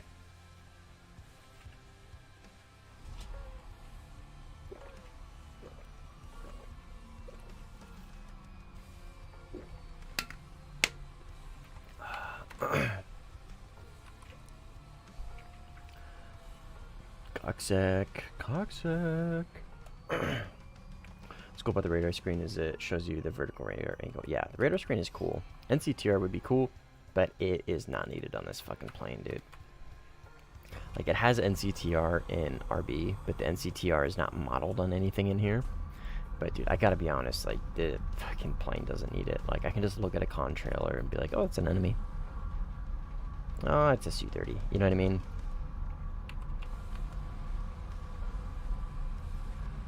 This plane doesn't need any more buffs.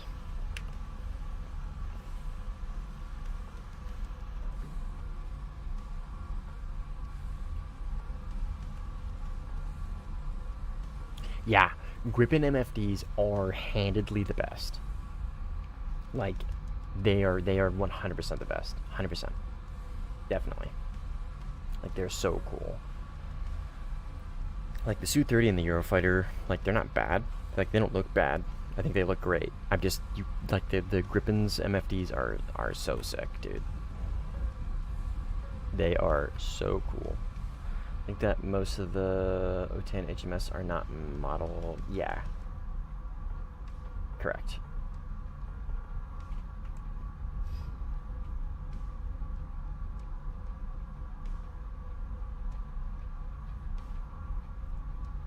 Well, you're talking about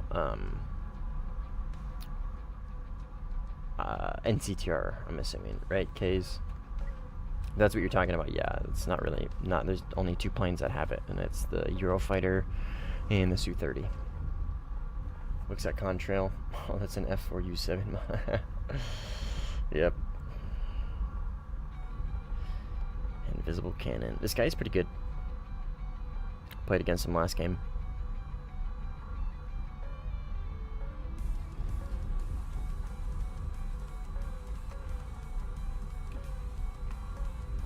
Oh, X.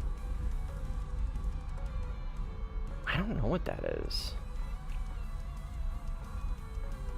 I gotta be honest, I have no idea what that is.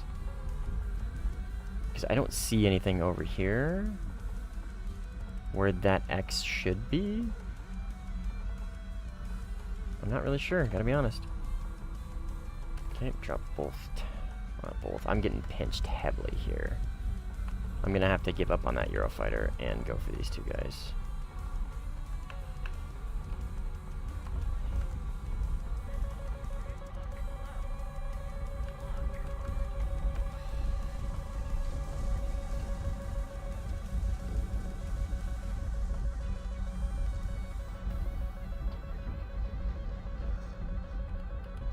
Okay, that's one. Now I'm pinched.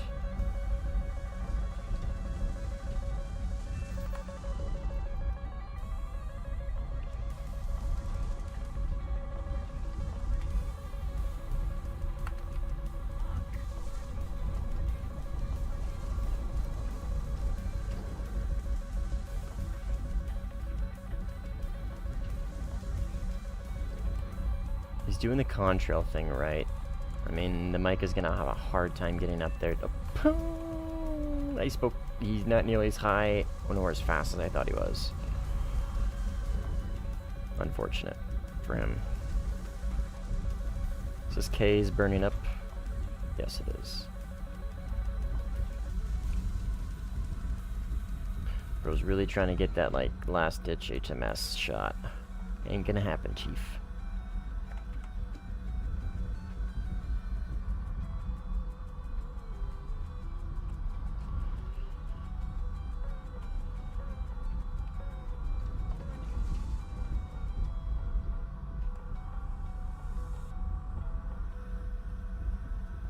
There was another Su-30 over here. I'm not sure if he died. Oh, did this guy make it back? Did he survive that hit? Oh, no, okay. He's falling out of the sky. There he is, yeah, okay. I thought I saw somebody over here earlier, and then that circle got, like, mixed up in him, and it was, okay. Here he is. Should be him.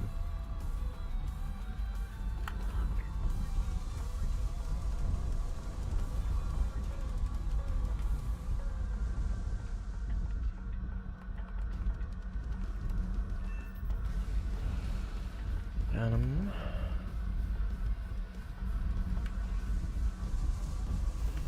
Really think that X is a bug on the radar, not gonna lie. Maybe? Oh, only pops up when I'm in HMS.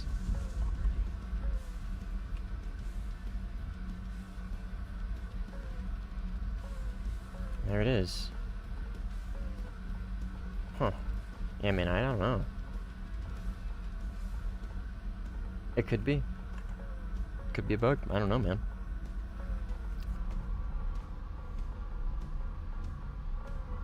I can't dodge Micah's. Dude, fucking neither can I. Don't not worry. You're not the only one. I suck at dodging Micah's. Fucking suck at it, dude. I get it. You're so good.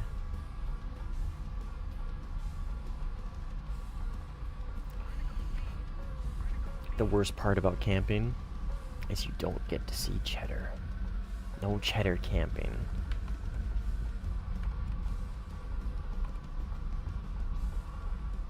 Okay, I got something here. I think it's AI. Or it's a missile? No, it's a plane. It is AI though.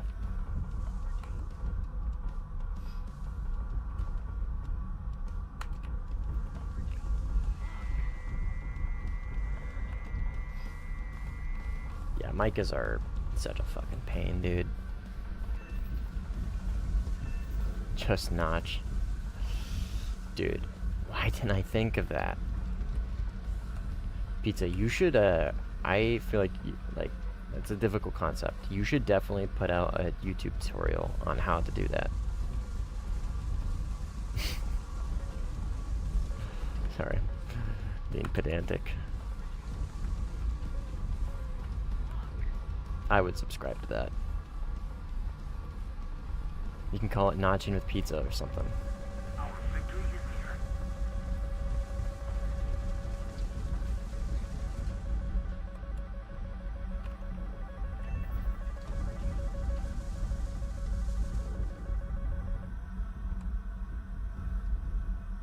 You should teach people how to do so.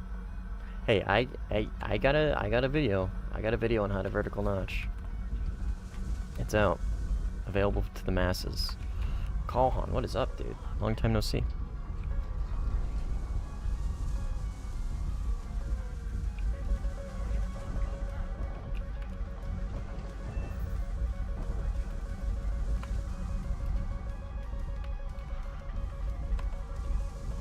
If you guys have seen my my fall video, I'm experiencing what I talk about in that video right now, like, because I'm doing really good. I'm fucking demolishing right now, right?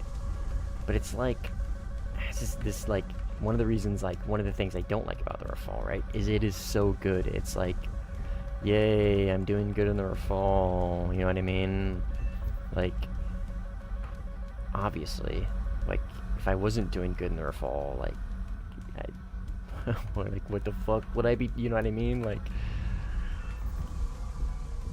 I don't want to say I'd be a bad player, but, like, you should be doing good in the Rafal. It's, like, almost, like, kind of takes away from it, you know what I mean?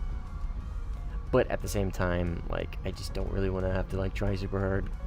So I'm flying the Rafal. It's like, I knew what I'm doing. I know what I'm signing up for. My game really lagged there for a second. Like, I'm 10-0. Getting like 5 kill flyouts. Oh, did that reacquire me? Alright, well, hopefully we'll get a dogfight, actually, with this Eurofighter up here. I think it was a Eurofighter. I don't remember what the RWR ping was. If I remember correctly, it was Eurofighter.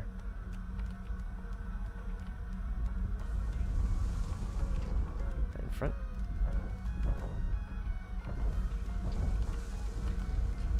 Okay, I don't have a Micah, so I don't have a trump card to beat this guy. Is he damaged? Yes?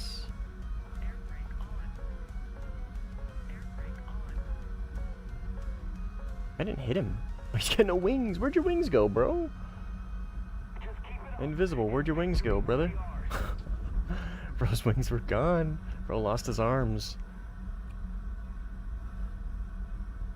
Now, doing good in the Rafal is called being a failure. No, using the Rafal is called being a failure.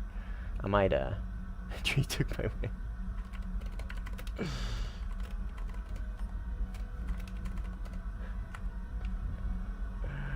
Oh, fuck. Okay, I don't have any missiles. Alright, I'm gonna try and force, like, a high-altitude fight or some stupid shit.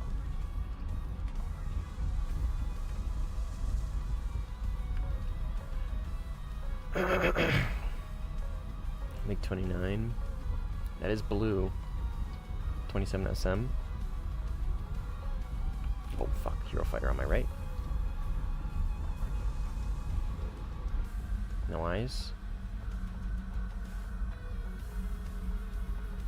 Rear right. Still don't see him. Right here. Okay, I'm pushing it here. I'm pushing it here. I don't have any missiles. I'm at 8 chaff. I am pushing my luck for sure.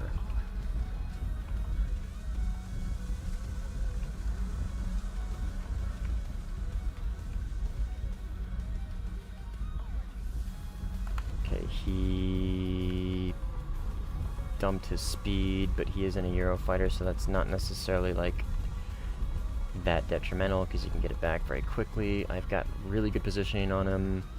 I've got much higher speed. I'm gonna crash if I commit here, though.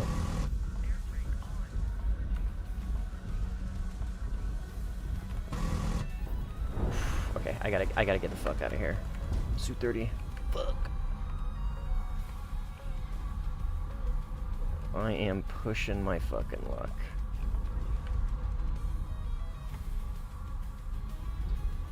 Fuck it.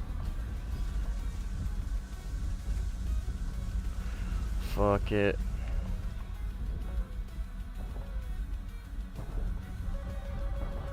Shit, I'm dead. Yep. 2 out of position. It's okay. Like I said, I was pushing my luck there.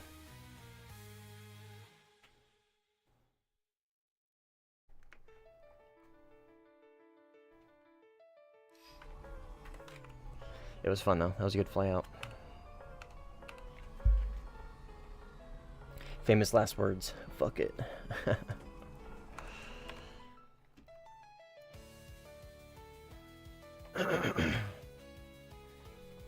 10 push-ups every death. Nope. Getting the grip. I got no gripping for France. No grippy for France.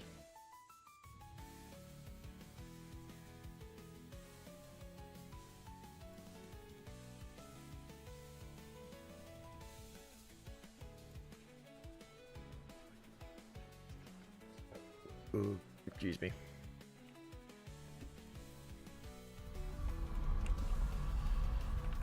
That is an enemy up there.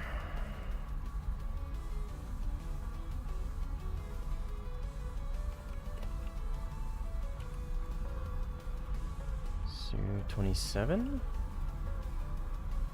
Well, it doesn't look like I'm going to need to hold on to these tanks for very long, because these guys are already up here.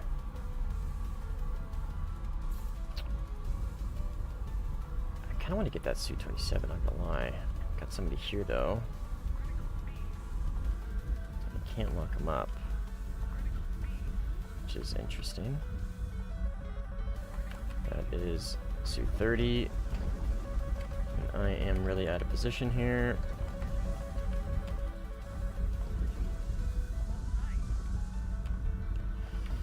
Not really out of position, but going too fast and not prepping for the fight.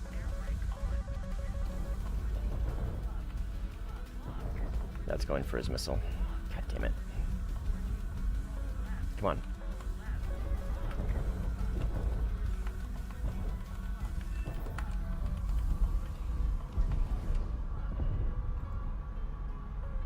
I think that's AI.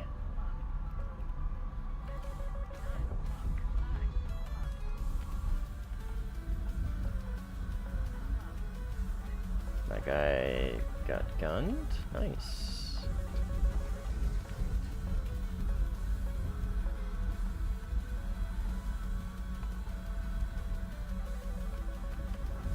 Okay, that was what that was. That Maz was from that missile, but that wasn't at me. That was probably at the guy who just got that gun kill. Okay, got somebody in cons. That's the missile. Not notching correctly. There we go.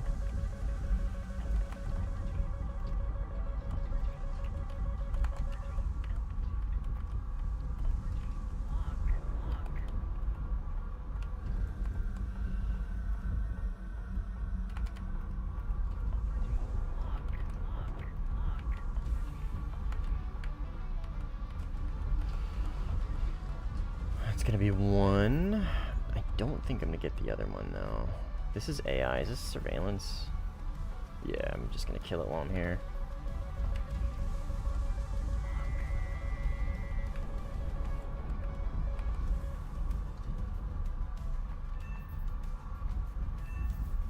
And this, I believe, is a Eurofighter. I should be able to not necessarily catch him, but keep up with him pretty well.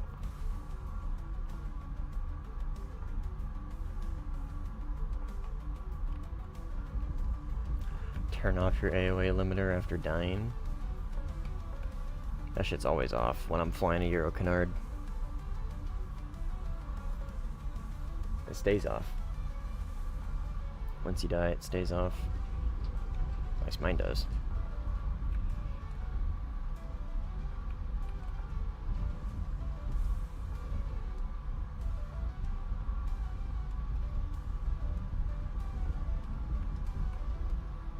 He's doing a good job at staying in the notch.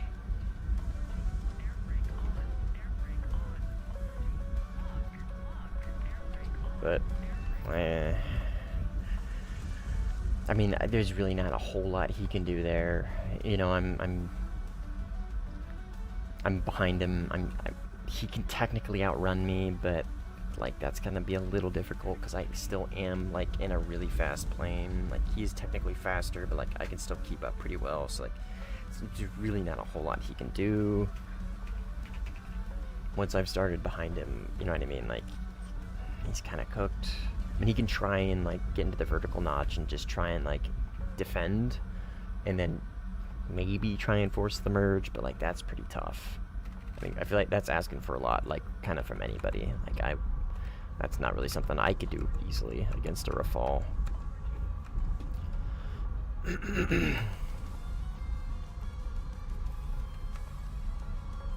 So I just have such a hard fucking time notching Micahs. You gonna join? Base. Somebody ping me when you're playing red. Oh, I see, okay, fair enough. Yeah, I will.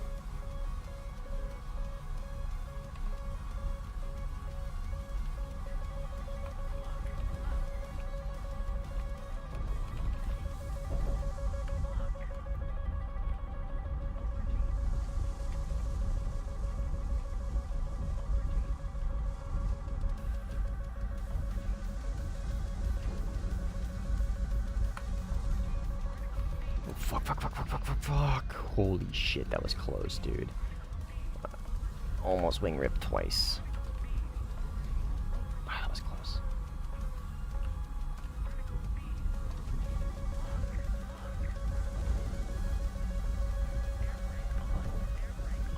Alright, we're out of missiles.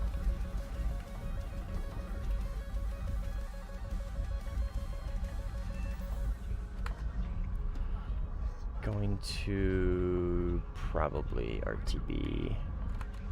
There's a Eurofighter. There's a few over here, and I don't. One's in the cons. I'm not gonna. Yeah, I'm gonna RTB.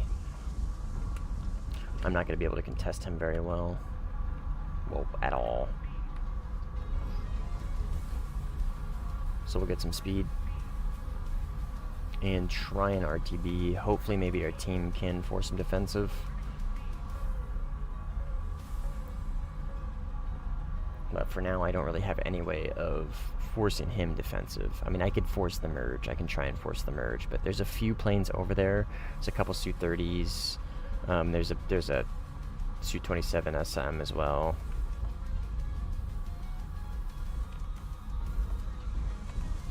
Tell me to stop running.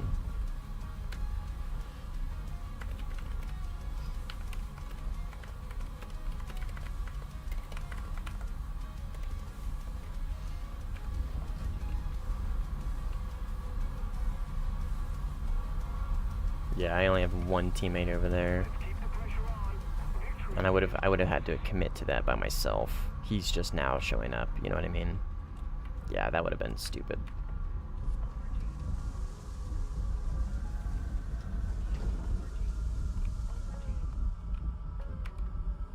Merrick, what's up, dude? Welcome to the stream.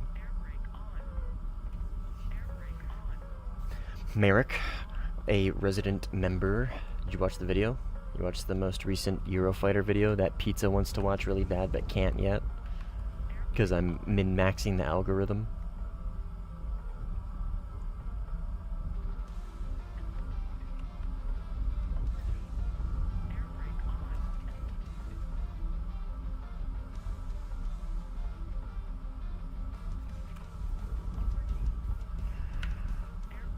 We're definitely going to head to A. Like, we're gonna head back to A after we rearm. Leak the video.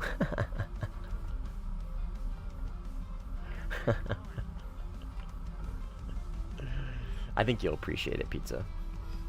I really do think you're gonna appreciate it. I mean, it's not some like Italian propaganda. It's just about the Eurofighter. I just happened to use. I just happened to use the Italian one.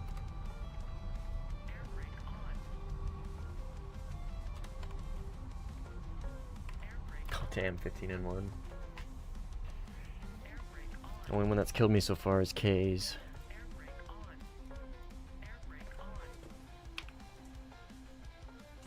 Tactical, he's a viewer. I think this is K's friend. I don't know. Hapless is a viewer. I don't know. Of course I did. That's why I joined the supporters club. I didn't know that you start the supporters. Pizza, call my dog. He knows about all the leaks.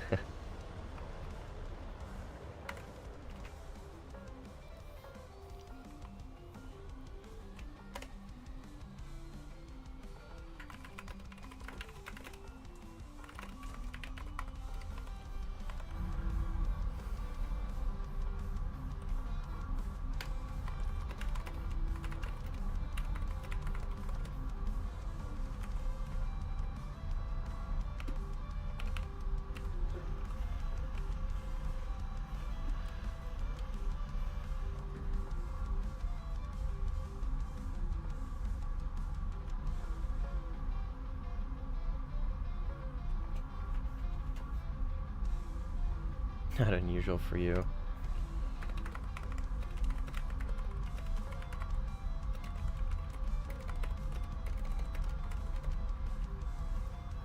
I think after this flyout, I'll switch to the Mirage.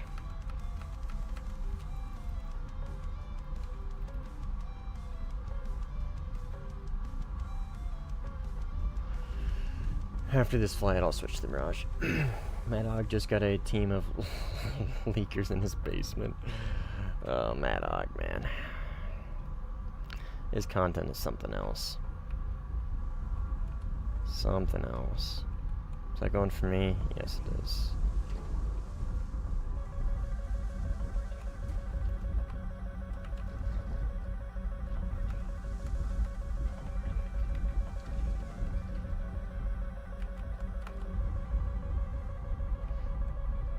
I don't think that's gonna hit me, but it might also just fucking hit me right in the face. I'm really trusting my Maws right now. Oh, which was a mistake. Oh, holy shit, did you hear it? That went right by me. I bit my tongue there for a second. Drop 2 tanks. And force emerge, which is good. Haven't gotten very many of them.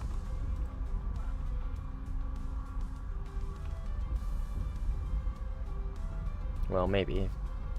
This guy might have other targets to fight, I guess. I'm not sure. Slow down.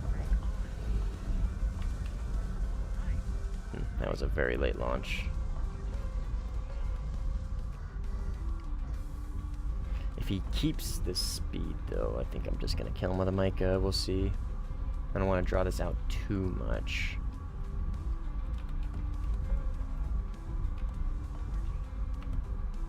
Or at least a magic, maybe. I mean, he knows I'm behind him, so he's not really reacting. He's probably just kind of giving in, I guess. I don't know.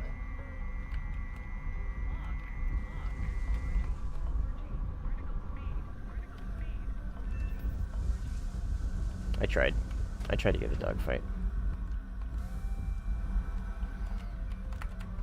It's okay. I gotta find an excuse to use Magic 2s. So those are usually missiles that I end up coming back to the airfield with, having not used. What do we got up here? Is this... My radar is fucking... My Giga radar is picking up everybody. It's this guy.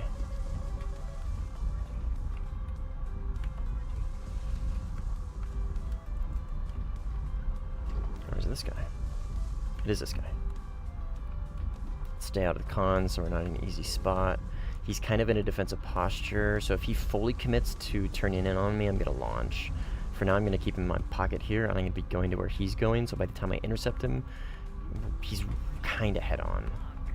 No, okay, so he's going deeper into the notch. So I'm going to bide my time on this launch. Right here should be good.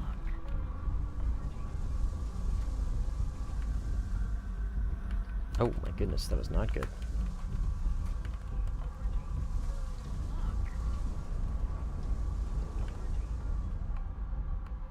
Who's gonna get there first? Ah.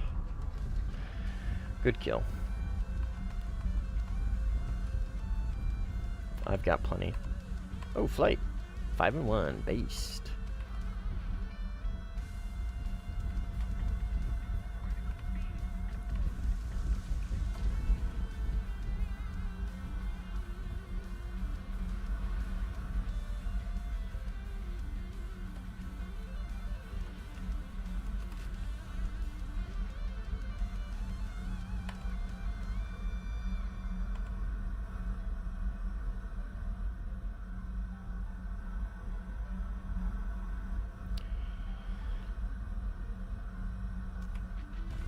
Nobody over here.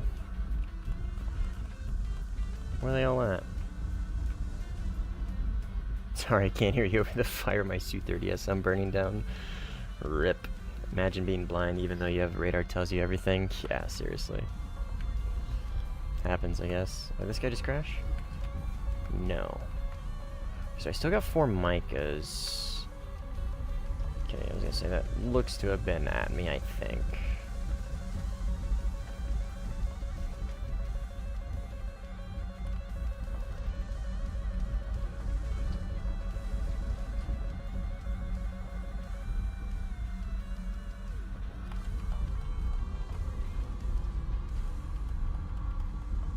There he is.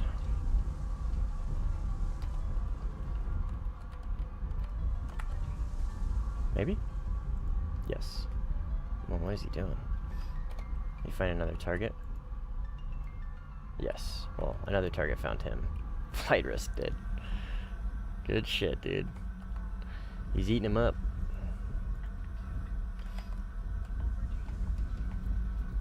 He's got more kills than everybody but me in the slowest plane here. More kills than the I, E, Rafal, E, sports. It's in the game. Oh, he's sorry. Oh.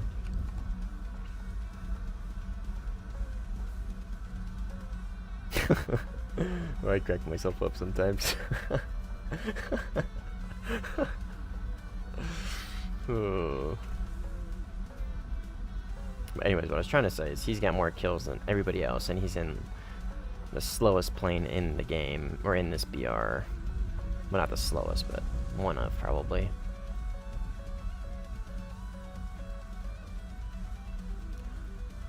I'm trying to glaze my boy, alright?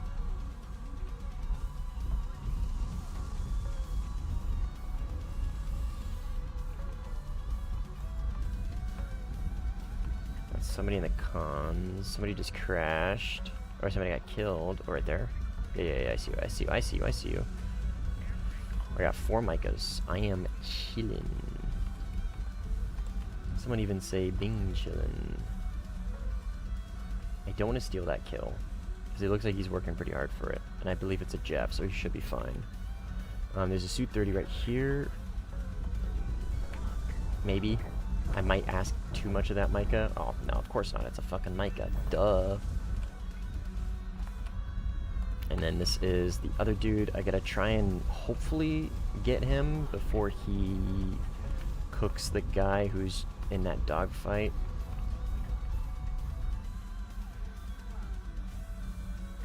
Ah, damn. Hippopotamus died. Yeah, he got him. Unfortunate. Sorry, dude. I was really trying to help you out there, but I didn't want to steal your kill either. There's a Jeff. There, dude, I'm a little spicy here. Oh, that was the Jeff. Okay. Fuck.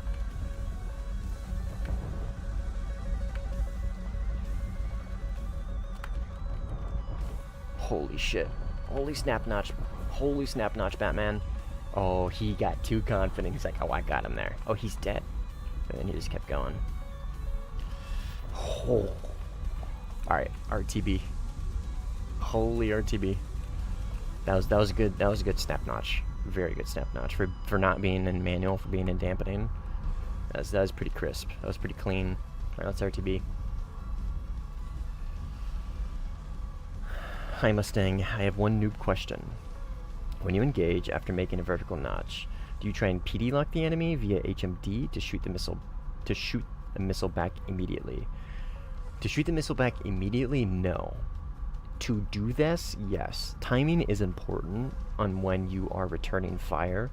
So to do it immediately isn't always the best idea. And a lot of it just has to do with how comfortable, how close are you going to allow them to get before you launch, basically, right? What you're trying to do is bait them in. So if you can get them very close, in theory, their time to defeat the missile is less, right? Because the missile has less distance to travel, so they have less reaction time. So if there's somebody off your shoulder, right, that you're vertical notching and he's 20 kilometers away, launching a missile right there might not be a good idea. But let's say there's 2 of them, let's say there's 3 of them, let's say there's 2 and one's coming from a different direction, and all you need to do is just get that guy defensive right away. At that point, range doesn't matter. All you're doing is just getting him defensive so you can isolate him from somebody else. You know what I mean? So the answer to your question is yes and no. A lot of my answers just kind of depend, like they kind of just come down to it depends. It just depends on the situation, and you kind of just need to, you know what I mean, just kind of go with the flow. You know what I mean? Sometimes it's good to launch early, sometimes it's good to launch late. You just kind of need to know when you should be doing that and how you kind of like pick those times. You know what I mean? And that just kind of comes down to experience and just playing the game. more and more. You know what I mean? So it's kind of a non-answer. I'm sorry, but it really just depends. I will say this though. Statistically, I probably let them get closer. You're more likely, you should be allowing them to get closer more often than shooting far away to get them defensive, because really you should be trying to go for the 1v1s, right? I mean, if you want to go for the 2v1s, the 3v1s, if you're confident, go for it. I mean, you're gonna learn quick. You know what I mean? But like I tend to try and isolate targets. So for me personally, I'm more likely to try and get them in close, and then launch the missile within close range, because I usually use high off-bore missiles, right? So they'll operate pretty well in that really close range zone, and that way I can just immediately dump back into the defense. So I guess to answer your question, it depends on the situation, but more often than not, you're probably going to be doing it not immediately. You're probably going to allow them to get close. That's a long-winded non-answer, multiple answer, so I'm sorry if that makes no fucking sense, but that's the Sukhoi doctrine. Which one? I said a couple things. You could try to BVR on a Sukhoi, but most of the time it will miss. Gotcha. Aim for the best window.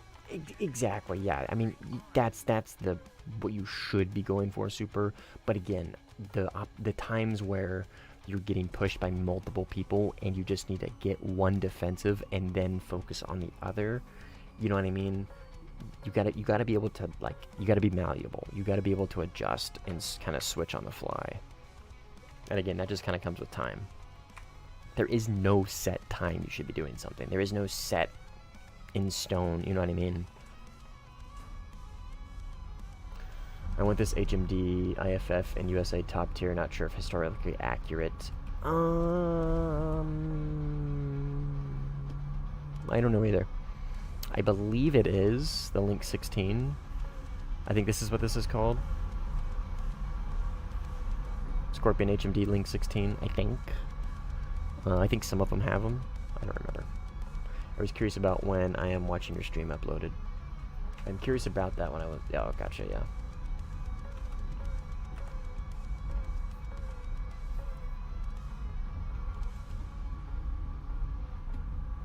Nope. Oh, really close. What the fuck? What do we got here? Hello?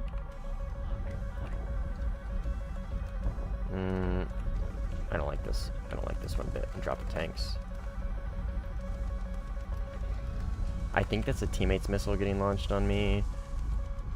And I think this guy right here is the flanker. A little confused. Okay, yes.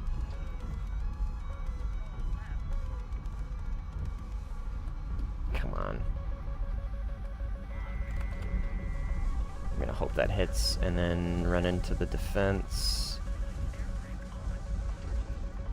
Okay.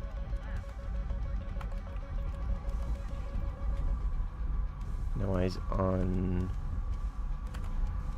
there you go. Nope, that's a burning wreckage. Okay, dropping my tanks was a little unnecessary there, but better safe than sorry, I guess. Fuck.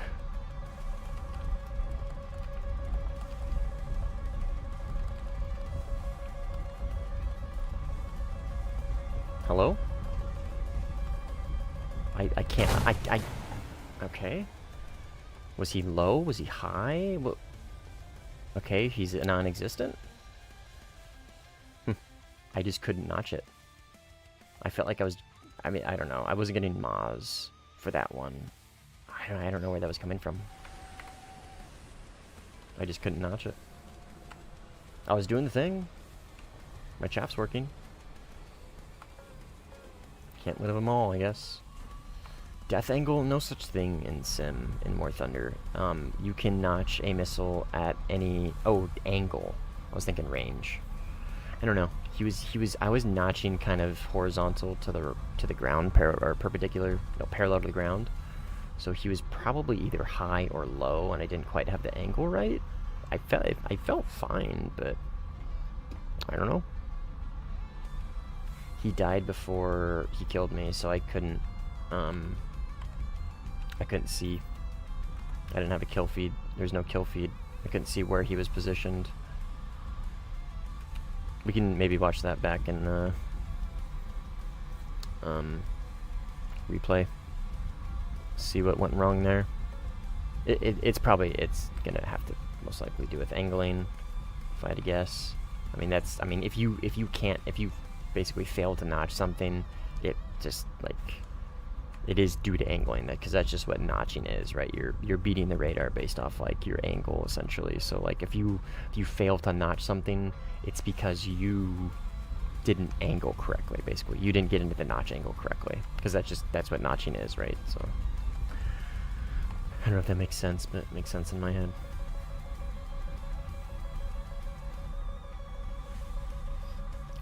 There's 3 teammates here. They should absolutely be able to handle a Jeff. Maybe we'll do some Giga con larping. Or maybe not Giga, but decent con larping. I don't want to control yet though for this guy. Let's fucking keep losing him. My radar is having a hard time tracking this guy.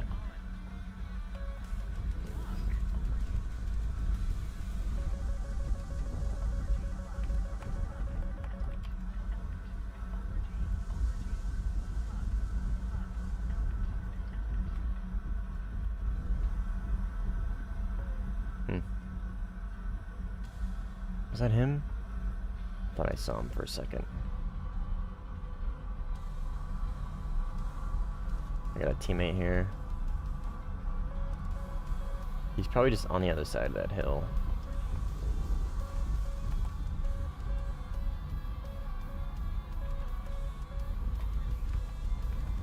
Let's get below these clouds so IR works. Okay, I got him at for a second on RWR. He's right in front of me. Yeah, there he is.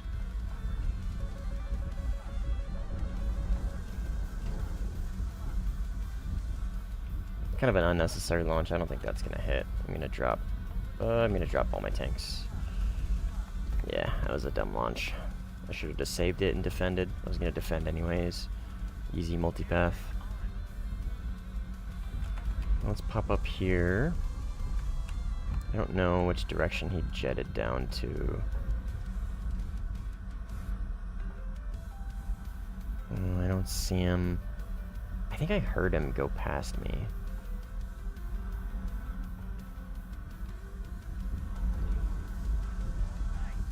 Was that him? Oh, that's a teammate. It's being very sneaky. Okay, he's dead. Invisible cannon. Black powder got him. Alright, not the best. Oh, I was gonna take the Mirage 2000 next flyout, I forgot.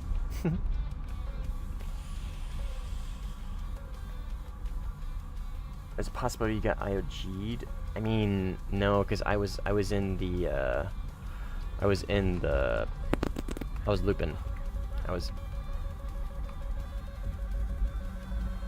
Where is he at? IOG wouldn't have made sense for that. It just so the reason why I say that, Pizza, is because I was had the one sec, sorry.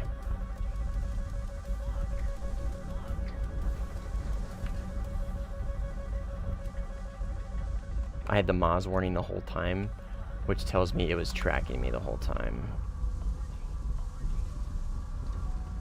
Which means I didn't notch it properly. Holy. Dude's gaming. Dude's about to get absolutely third-partied.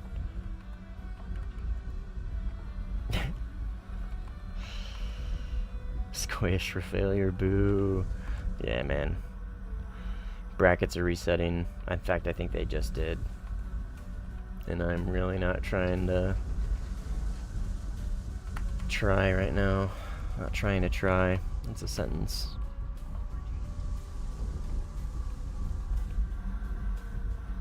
I do need to hop in the Mirage next flyout, though. I said I was going to for this one, but...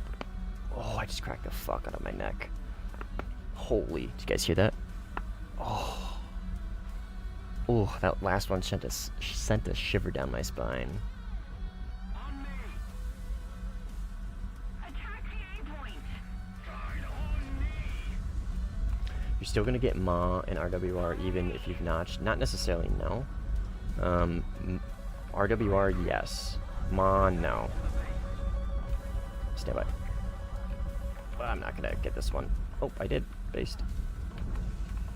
I'll explain in a second. Going too fast. He's really slow though, so I'm just gonna slot in behind him.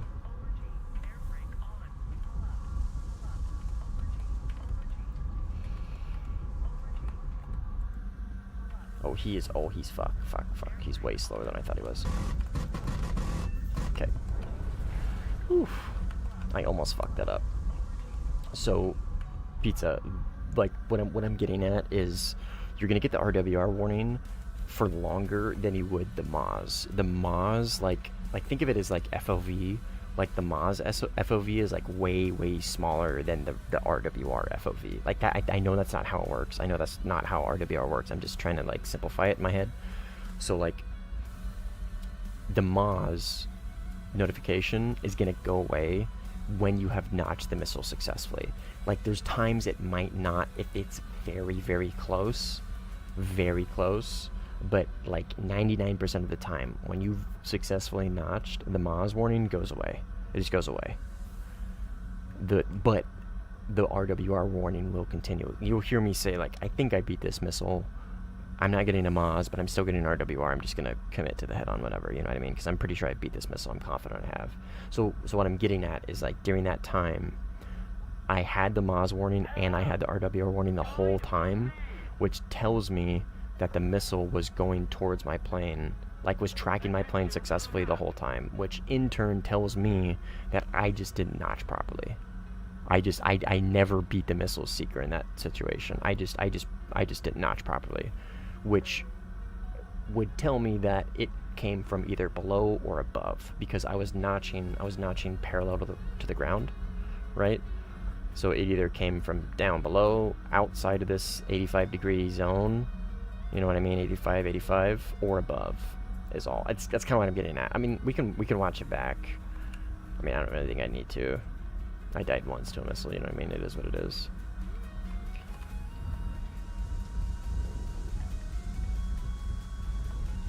I've got a pretty good track record at notching stuff, so I can afford to fail once or twice.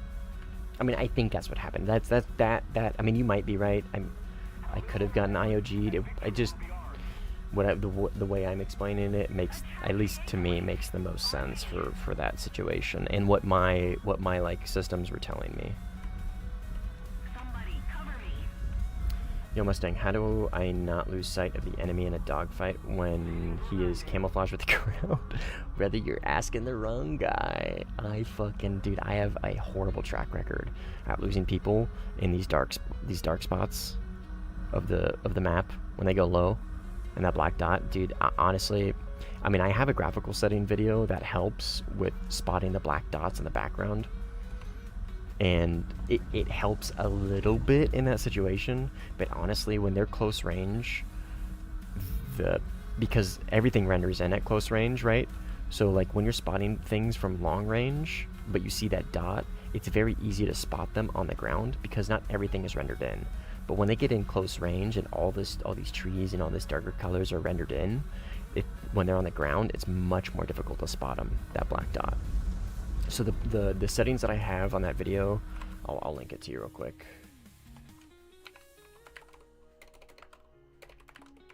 I mean, it'll help, but there is no, once they've gotten close, there is no magical, you know what I mean, no magical setting to help. It just literally comes down to spotting them physically. You know what I mean? And I'm fucking suck at that, dude. I am so horrible at that. I lose people all the time. All the time. What do we got? Oh, Jeff. Poor Jeff.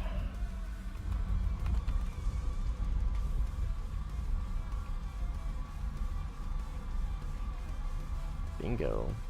Bingo. How do I find them after losing?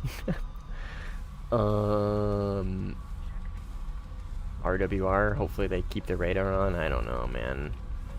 It's tough. It's tough out here sometimes.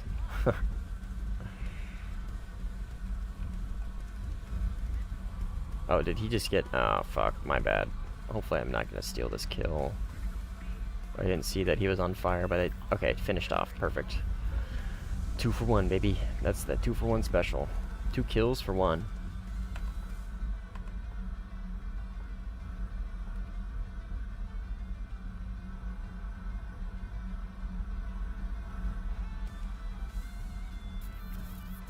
We'll play China next game. I'll play the Chinese Mirage 2000 and the J11B.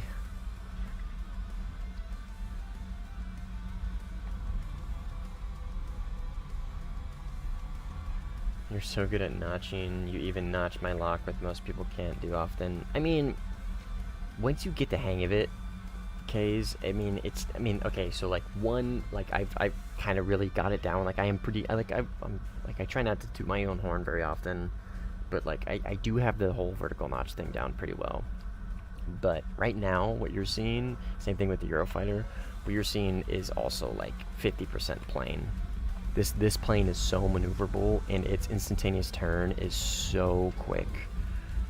Its response time, because its response time is so high, it makes notching like what you're seeing, like almost like instantaneous vertical notch stuff. It makes it that much easier. So like I appreciate the compliment. Like, yeah, I would say I am pretty good at it, but like again, it is also a good portion of it is just the plane.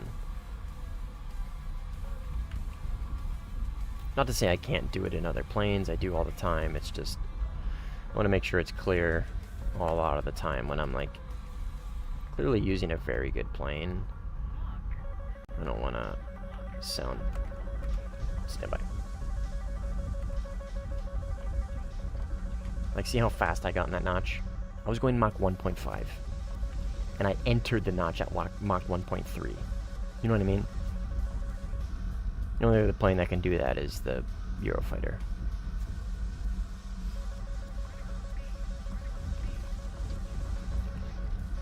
There are 2 planes here. I'm really looking for them.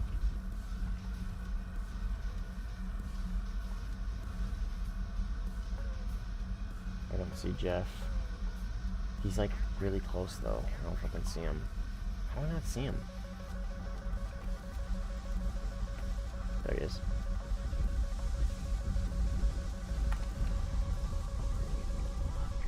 Oh, fuel. Fuck.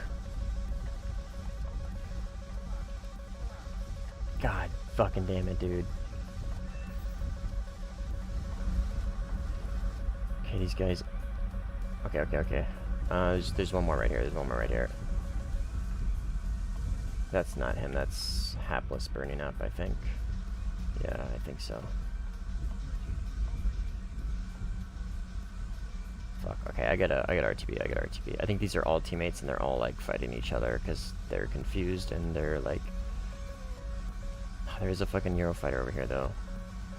Okay, I really fucked up. I'm gonna try and... they're too fucking close, dude. I gotta just stay low. I'm gonna stay low, burn slow, and try and hide in these trees. That Eurofighter right there wants me so bad, dude, though, and he's really close, and if I have to fight him, then I am not making it back. Damn it.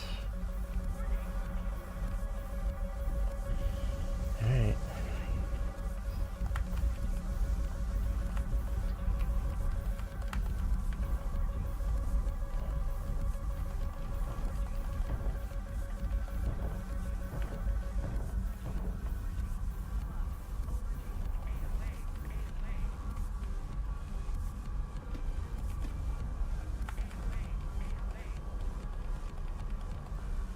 That's all she wrote.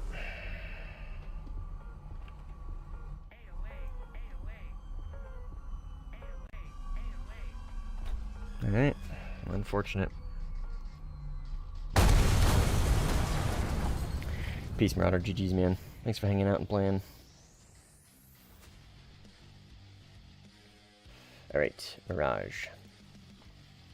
Switching it up.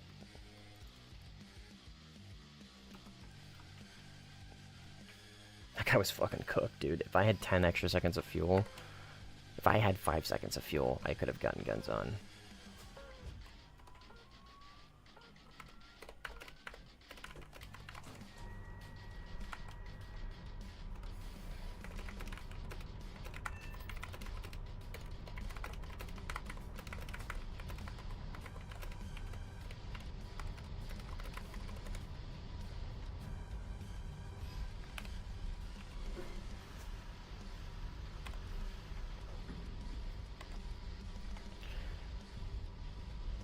Sever, what is up?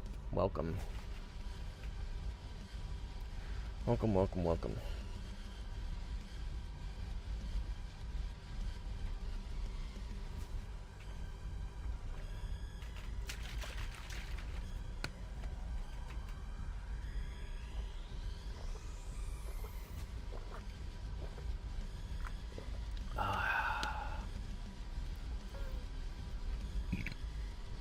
Excuse me. Alright, no fancy HMD. I'm gonna have to IFF and PID with radar. I can't just look at somebody and be like, oh, enemy. I'm gonna have to be a little more reactionary when it comes to RWR pings. And I'm gonna have to be more, I'm gonna have to notch earlier. I'm gonna need more time to notch because this thing compresses very badly. This thing is a good example of a plane that doesn't necessarily vertically notch very well. It does eventually, but it compresses very badly above like 850 kilometers an hour. So its instantaneous turn is not very good, and its roll rate isn't great either. I gotta remember I don't have it. I looked at him, and I put my finger on my HMS PD button, and I was getting ready to lock him up and launch on him because he didn't have the circle on him. I gotta remember. Not using Rafale now, so I have to actually tell who's who. Fiber optic.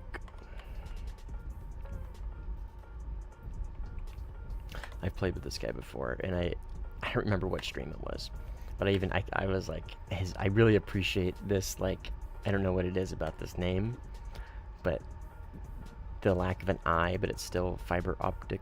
I don't know. I don't know what it is about this, but this, like, fires some neurons in my brain for some reason. Jeff, close. Right there. Yep.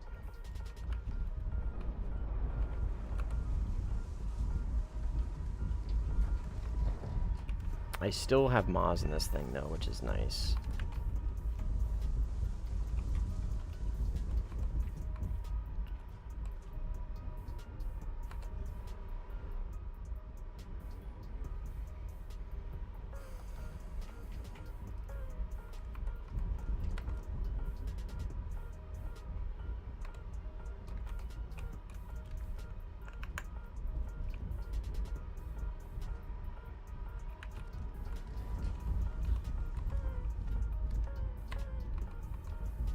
Somebody's upset about the spam RAM, but when you got the missiles, ooze them. Okay, I got somebody right here, Eurofighter, which is gonna be a tough target to fight in this thing. I mean, I still got Micahs, so I'm still, like, pretty well off, but if we merge, I'm gonna be very reliant on my missiles in the dogfight. Gotta preemptively slow down.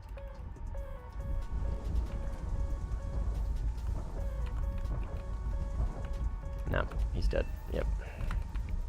I was gonna say that was not able to multipath there.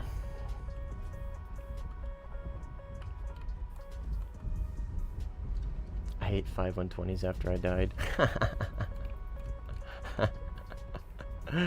Oh, the post-mortem missiles are always the best part. It's like insult to injury. It's like, you got me, dude. Chill. I know exactly what you're talking about.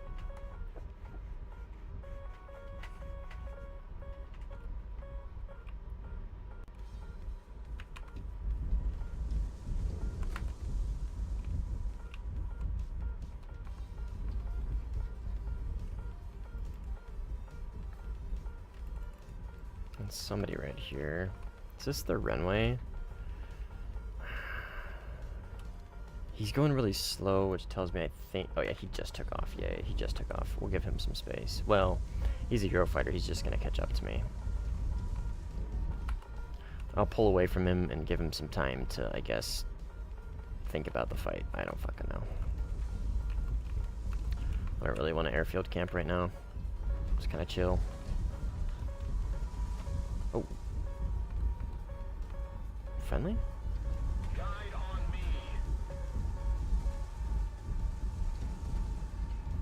Follow me. Yes. Okay. Black powder. Alright, well, let's, I guess, find this Eurofighter then. There's two over here. Powder's dead. Unfortunate.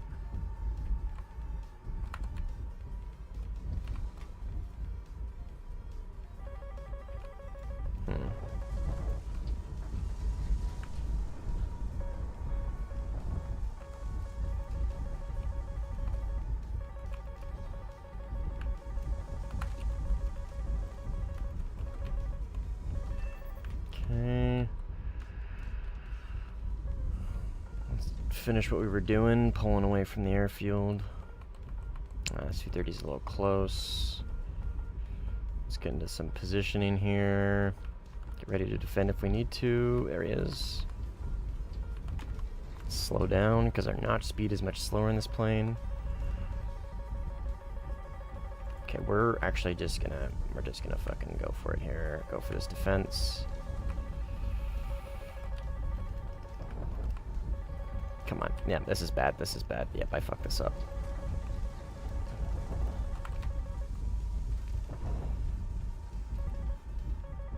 Golf rails, thank you.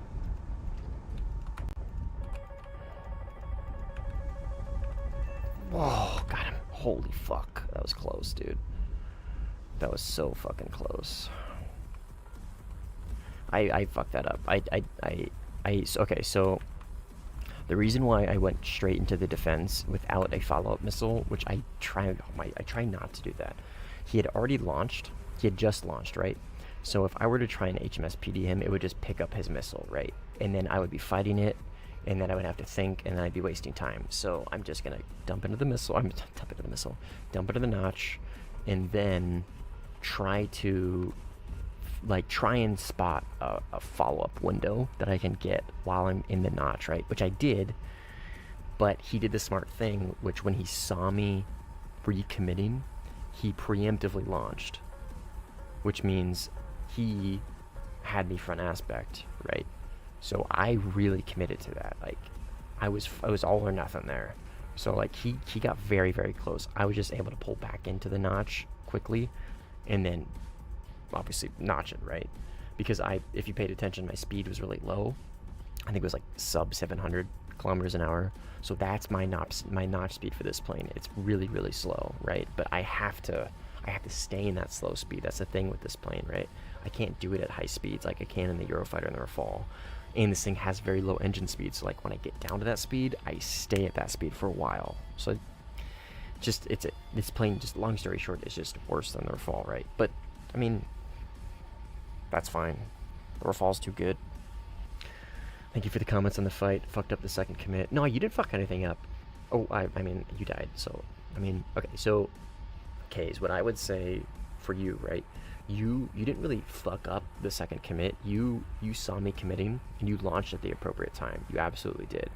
What you messed up on was and this is the whole point of the vertical notch. This is why it's so good. Is it baits people in and makes them overconfident. You stayed at a forward facing aspect the whole time. So your notch window was much larger than it needed to be.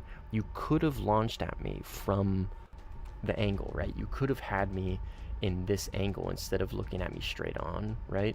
So if you hold me in this angle, then by the time, because you know I'm gonna fire a missile back, right? You know it's coming, it's gonna happen. That's like how I play, right? I mean, I'm gonna try my best to not get into a situation where I haven't forced you defensive, right? So just expect the missile is coming, and preemptively, you even probably heard me say before we even merged, before we even got close, before any missiles were exchanged, I said, I'm gonna get into a defensive posture, which you should always be kind of looking for, like, your defensive posture window. You know what I mean? When should I be in a semi-defensive posture? In a posture to where I can still attack, but also quickly defend, if that makes sense. I don't want to sound like I'm not like, you played that pretty well. You almost got me, dude. That was fucking really close. I was notching after firing, ate that on my belly, actually survived if it wasn't that my engines died. Aw, rip. The brackets just reset, Nico. Brackets reset 26 minutes ago. So it's not a split lobby, it's just new brackets.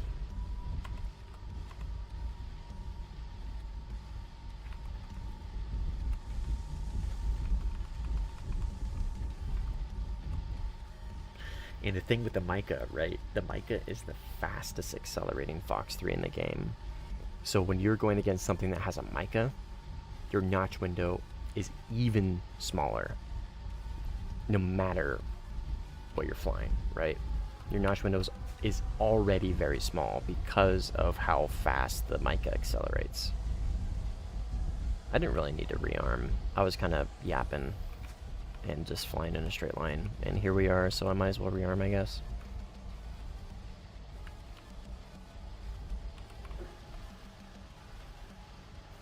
I like the F1C. Yeah, seriously, Magic's at 11.7 is pretty funny. I'm not a big fan of the F1C's flight model myself, but just unlocked the Mirage 3 with F1C 200 after grinding France from 0 for like 46 games. Nice, dude. Good for you.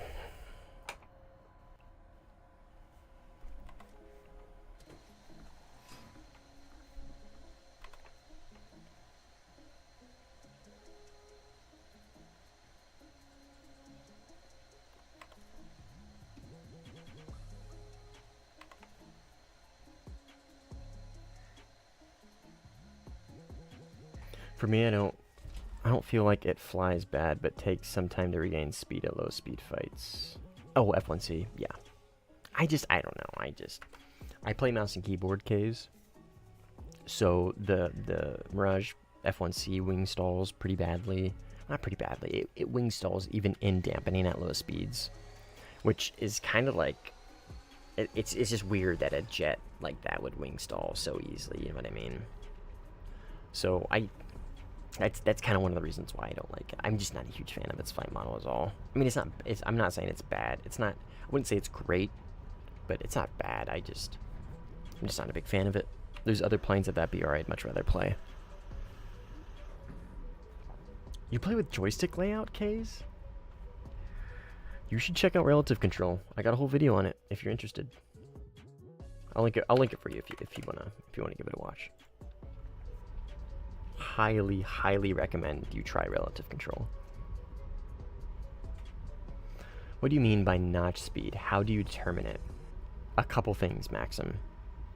So, number one, what plane am I flying? Right now, I'm flying the Mirage 2000, right?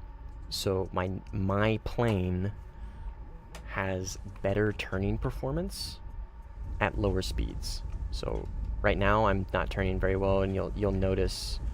I mean, see now how I'm starting to turn a little tighter, and see how I'm turning really tight. See how tight I'm turning now. So my plane turns tightly at low speeds. So that's number one, right? That is going to determine how fast I can get from point A, which is forward facing, to point B, which is 90 degrees right or left, right? How fast I can get from point A to notch. So that's number one. What plane am I flying, and how fast can I get to the notch? Number 2 is what plane am I fighting? So what that means essentially, what missile am I fighting against? Am I fighting against an R77-1? Am I fighting against an A120? More importantly, am I fighting against a Micah?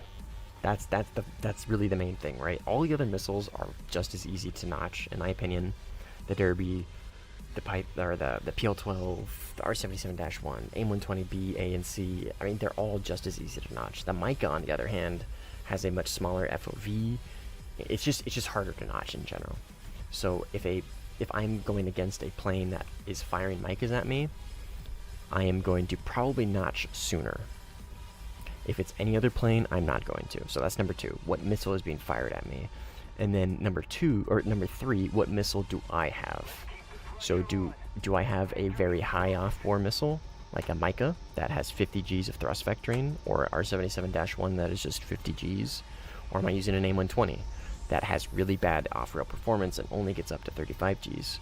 So when you get all those 3 variables kind of combined together, you can kind of determine, okay, when do I need to start notching, right? How fast can my plane get to the notch? So when do I need to commit? How close can I let him get before I need to pull in? And how much do I need to extend over to give my missile any extra, like, degree of angle of attack, right? If it's bad off the rails and if it has bad G-pole, I need to give it maybe a little bit more space. If it's a Micah, I can launch the second, you know what I mean? I can launch from the highest angle. If it's R77-1, I can launch from the highest angle possible. But like I said, if it's an A120, I need to maybe give it a little bit more help. So what I mean, you know what I mean? And if I need to do that, I need to give myself a little bit more room. There's a bunch of stuff, Maxim. And again, this is kind of the theme. Like, my answers are usually boiled down to it depends. It just depends on a lot of stuff.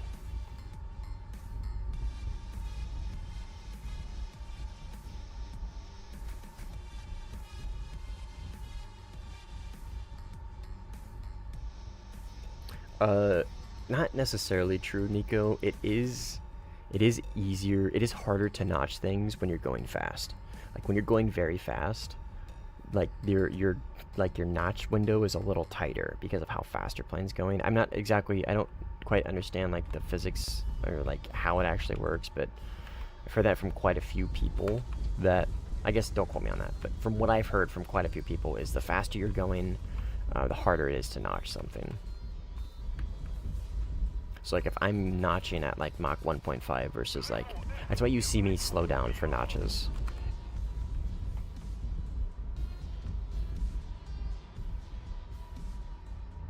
Yeah, what Pizza said basically. The physics behind that is very easy to understand. Fill me in, Serge. I mean, I would imagine it has something to do with the Doppler effect, right? Because you're moving fast. So the slower you go, probably easier it is to fool the radar. It's just there's no such thing as notch angle, only notch speed. Yeah, exactly.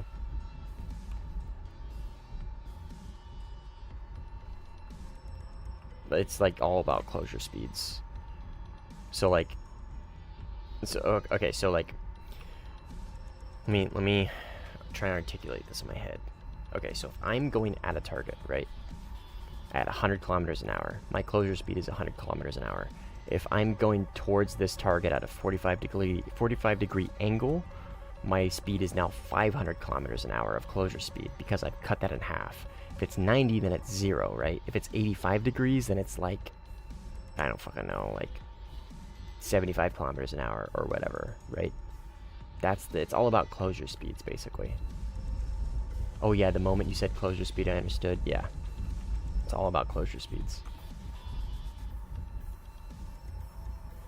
He said it's so easy. I was writing a paragraph about it. I think that was pretty well explained, if I do say so myself. But the reason why everybody says notch angle is because that's an easy way to just kind of visualize it. That's an easier way to visualize it. Because if I get into my 90 degree, theoretically, my closure speed is 0, right?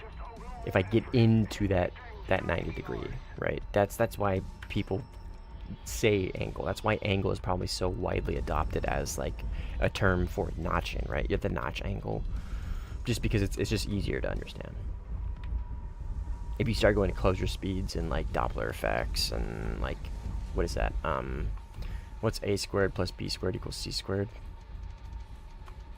The angular stuff. Is this a Eurofighter? Hi. I was horrible in math. I fucking hated geometry. Pythagoras? Yeah, Pythagorean theorem. I don't know if that has anything to do with this. I'm just saying big words to sound smart. Basically, the angle is arcs and notch speed divided by your closure speed. Yeah.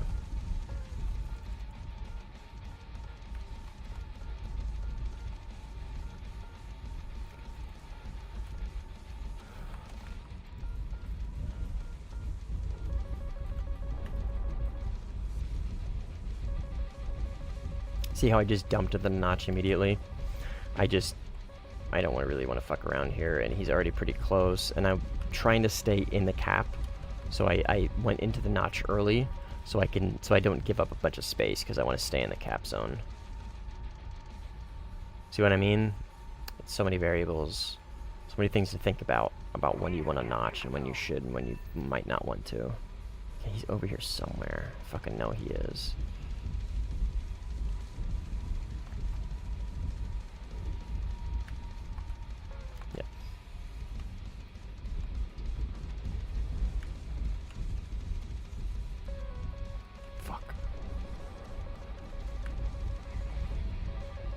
I might be cooked here. I'm really pinched and I'm really out of position.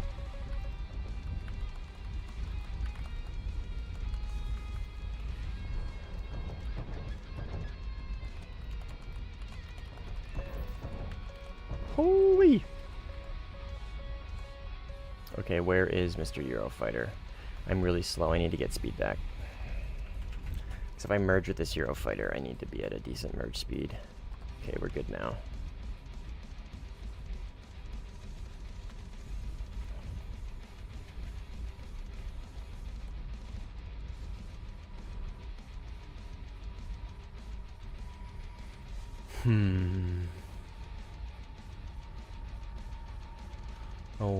Oh, where is my hairbrush? Somebody name that reference, please. Don't make me feel too old.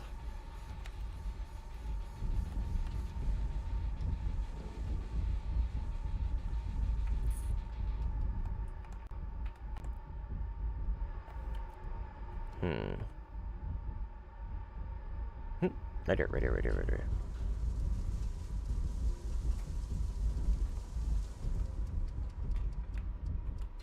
Top. Okay.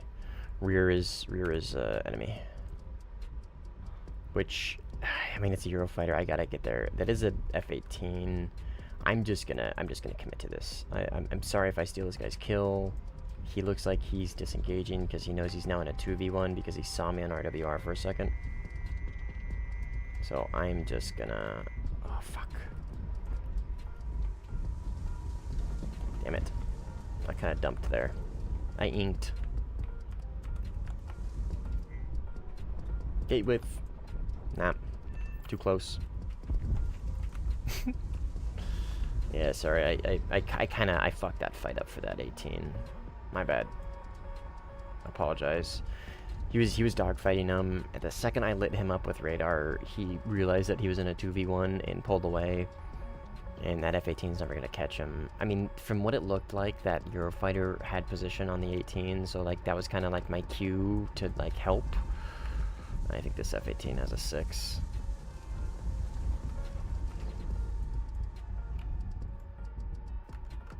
Nope. Friendly. So like it looked like he needed help, so that's why I was on my way to intervene and assist, but it just ended up getting him to run away, and then I don't know.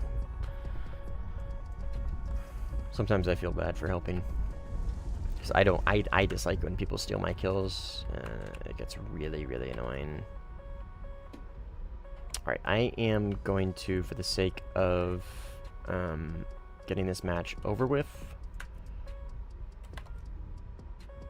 We have a 15E, and he is kind of multi-rolling. I just wish he would do a little bit more. I don't really have any way to multi-roll in these planes. I mean, I can do ground targets in this thing, but you get fuck all tickets. Damn, not even the sneaky approach worked. You're really good at firing while defending. Appreciate it. Like I said, like the vertical notch is really strong, and once you get the hang of it, and once you've gotten your speeds correct and like your times and for each plane and how to play off different things, and like it just once it clicks, dude, it fucking clicks. You know what I mean? Come play Tunisia 11-7. I could. Guide on me. Returning to the What could I play at 11-7? I could play the F5E FCU because I do want to continue grinding my my tie line. Let me think about it, Sever. All right. I love this song. The really fast-paced, like synth in the back. I don't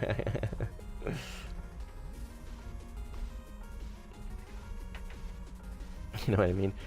A squared plus B squared equals C squared is not Doppler effect. I know. I was talking about Pythagorean theorem. And closure speeds. Closure speeds with distances and stuff like that. Play the MiG-27? No. I'm not Sin.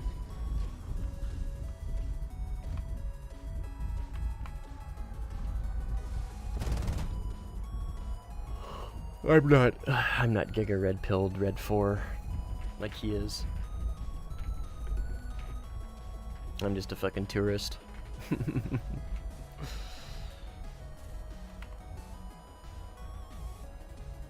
Alright, but yeah, for the damn 11-1, good shit, Flight. For the sake of just finishing this game up quickly, I'm gonna jump back into the Rafale. And sorry guys for, I don't know if you guys are still in the stream. I don't know if Invisible Cannon ever was, but I'm gonna jump into the Rafale just so I can kind of beat the brakes off of everybody and get this match over with. Because it's getting a little drawn out, and I wanna kind of move on to the next one. This was fun, flying the Mirage. It was good. Always a good time flying the Mirage. It kind of brings you back to Earth. You still get the insane giga missile, right? But you get a kind of not super duper great flight model. We call that balance. Why doesn't your plane keep any momentum when you roll it? Oh, what the fuck?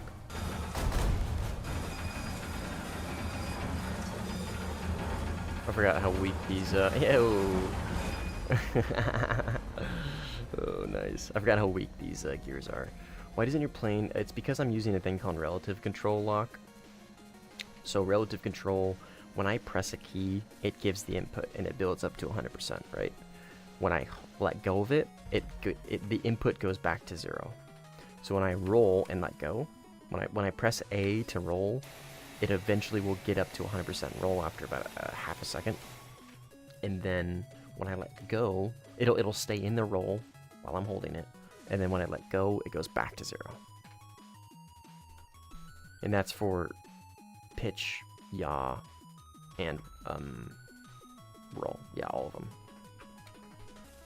So W and S for pitch, A and D for roll, and then Q and E for yaw.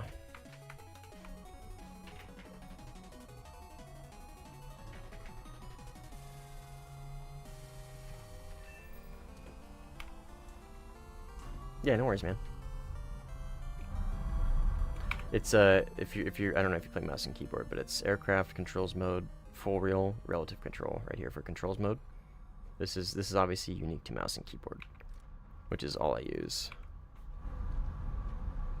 So if you are a mouse and keyboard player, that vid that I'm linking will like go into it in depth, the relative control stuff.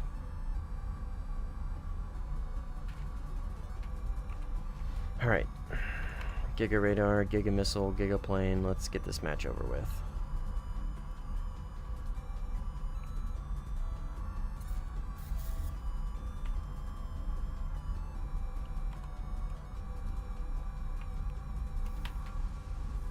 Cannon left, just K's. I'll go ahead to A. Attack the A point! Follow me! Guide on me!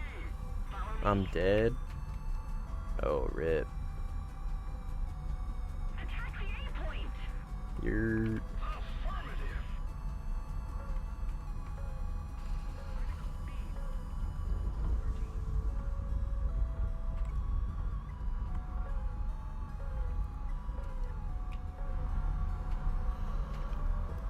Sorry, I'm getting pretty tired.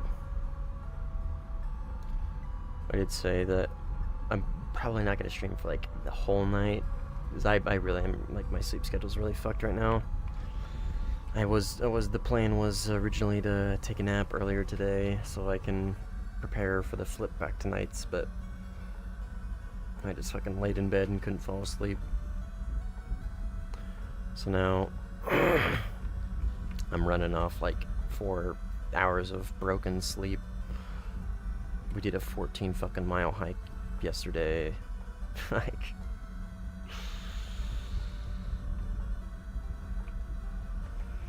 sometimes night shift just sucks.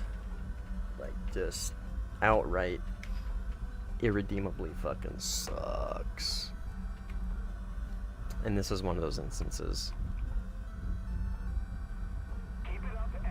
Alright, well, something tells me this guy will be able to keep the pressure on Mr. Suit 30 over there while I enter A and try and cap. Oh man, I'm crashing. I'm gonna try and stay a little engaged for the stream.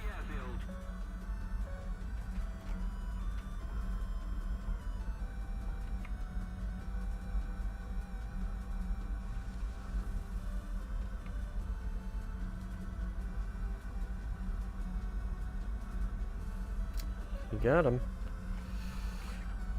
Oh, yeah, I know, buddy.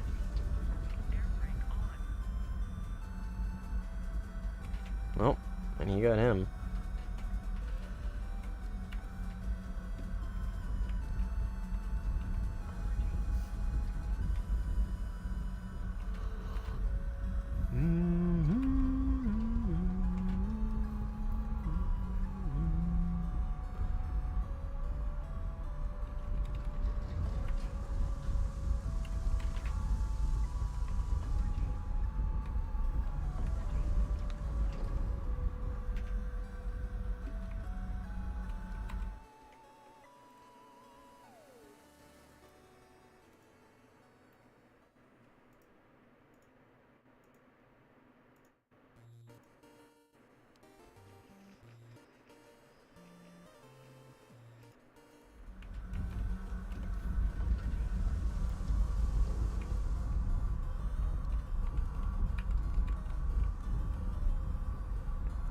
We'll see what we got for matches after this game, depending on how long this one gets dragged out. I don't know. We'll see.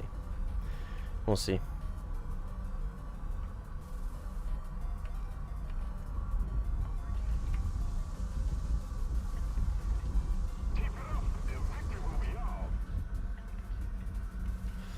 I think what I'm probably just gonna do is take a nap, and then I might just do some off-stream recording. That'll probably be the best use of my time.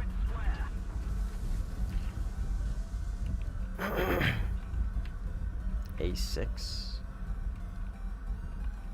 I don't know, Black Powder was marking. Had something here for a second. There he is.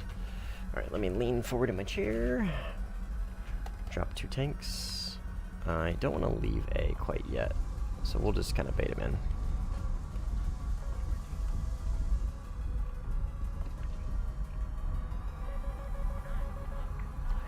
That is probably an ET. Neither of those were at me, though. Okay. I'll turn back in.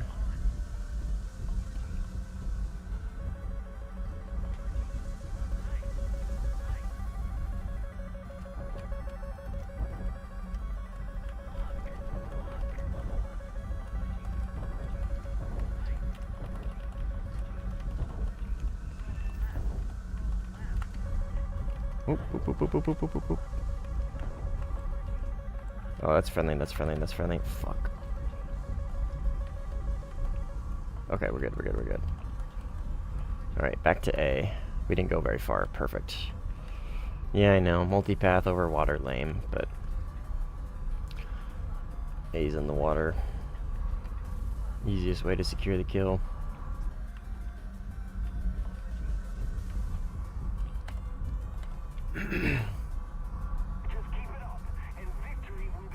Ain't lame, just smart. I find it lame.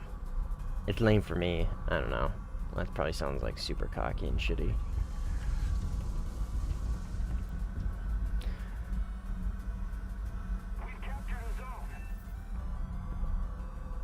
And normally I would be like, man, really, you can airfield camp? But like, there's only one of them.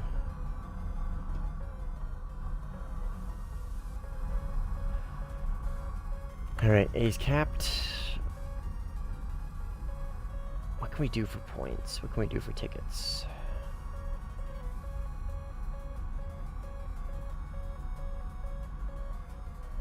I'm gonna look for AI planes maybe if they pop up. I don't like multipath too. I would like to better if they removed it.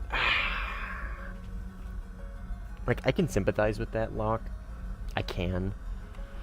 But you gotta understand, like, the Warthunder player base is a little more casual, a little more laid back than compare it to something like DCS, right? So those, like, very simple, kind of casual, arcadey, like, ways of defeating missiles, right? And you can make the argument that, well, early missiles, like, multipath ceiling was like 3 miles or some shit, you know what I mean? Like, a Sparrow can't, like, the Sparrow's multipath is like fucking insanely high up there, you know what I mean? But modern missiles, not so much, I don't think. But at the same time, like, it doesn't really matter. At some point, you kind of gotta throw realism out the window for the sake of balance and fun. Because, again, it is a video game, right? So, like, I see where you're coming from, and I do think that would be an interesting dynamic, but we would lose so many players. We would lose so many players if we didn't have multipathing. Because it's so ingrained into the gameplay, and like, people are so used to it, you know what I mean? Like, yeah, I agree with you. It would be fun and it would be interesting. It'd make fights maybe a little more dynamic. You would get less dogfights. Not that there's very many at top tier anyways, but you would get less dogfights in, like, Fox 1 territory, right? But I don't think it wouldn't be a benefit. It wouldn't be a benefit to the broader sim community, right? It would benefit the more serious, well, I don't want to say it would potentially benefit the more serious sim players, right, that care a little bit more about that.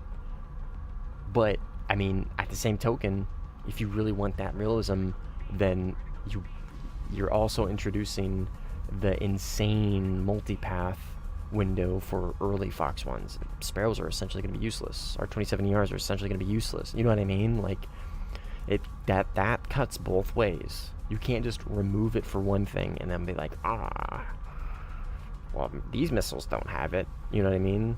Like, my Micah shouldn't be able to be beaten by multipath. Okay, well, your Sparrow is basically now fucking useless beyond belief. You know what I mean?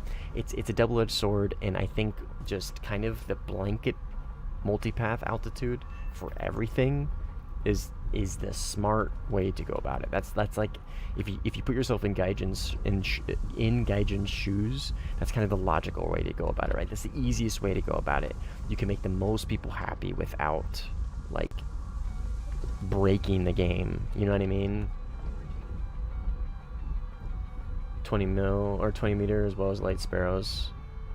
I guess what I'm saying is there are missiles out there that would essentially be completely useless. You would essentially be nuking an entire BR bracket for the sake of realistic multipathing.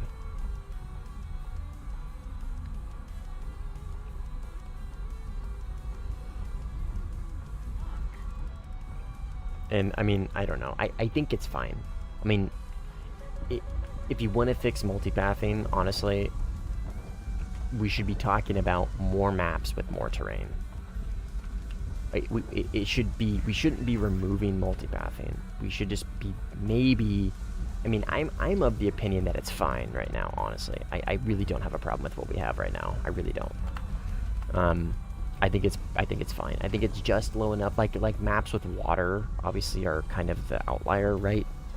Because like it's a flat, perfectly flat surface, right? So it's gonna be very easy to multipath on that logically because of how flat it is, right? So you could put the multipath distance down to 5 meters, 10 meters, and it would still be very easy to multipath on maps like Denmark, or even where I was earlier, right? Over the water, right? So it's just, I don't know. There's so many there's so many variables in it. It would affect so many different players, and it would affect so many different things. I think what they have now makes the most sense. I really do. Just a blanket multipath system, set it at an actual height. You know what I mean? A realistic, like maybe not realistic, but like a logical height because again, we are playing a video game. And instead of tweaking that, make more maps like this. I mean, look at that. It's not easy to multipath over that. It's not at all. That's not easy to multipath.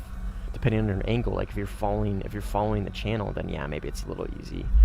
You know what I mean? Or the water, it's a little easy. But introduce more maps with more unique terrain systems. That's in my opinion a better way to approach quote unquote fixing. My cat is rubbing her face all over the mic, but that is a better way to go about quote unquote fixing multipathing. You know what I mean?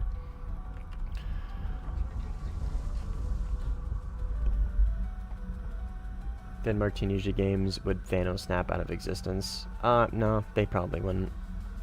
Oh, with no multipathing?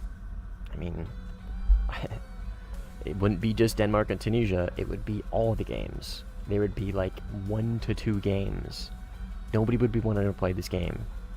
You would have the die-hard sim players that care about realism, and that's it.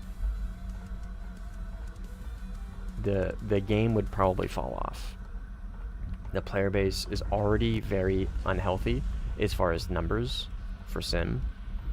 You would probably see a catastrophic, unrecoverable, like downward spiral of players. It wouldn't just be Denmark and Tunisia. It would be Spain. It would be everything. They can reduce it by a little bit. I mean, I don't know, man. I feel like 50 is good enough, honestly. I really do. Like, because that way maps, because you can, like I said, you can reduce it to any amount. It's still going to be easy to multipath over water. So by reducing it, all you're doing is hurting the terrain players, right? Because you can't, the only way you hurt the water players is by removing it outright. So like I said, with these maps with a lot of terrain, I really do think 50 is fine. I really do. Afghan is amazing because it has both multipathing terrain in the center. Yeah, and I mean, you could say the same about Spain.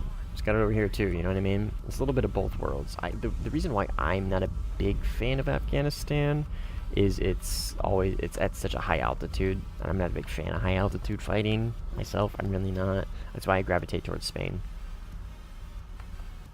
But still, Afghanistan's up there in my favorite maps.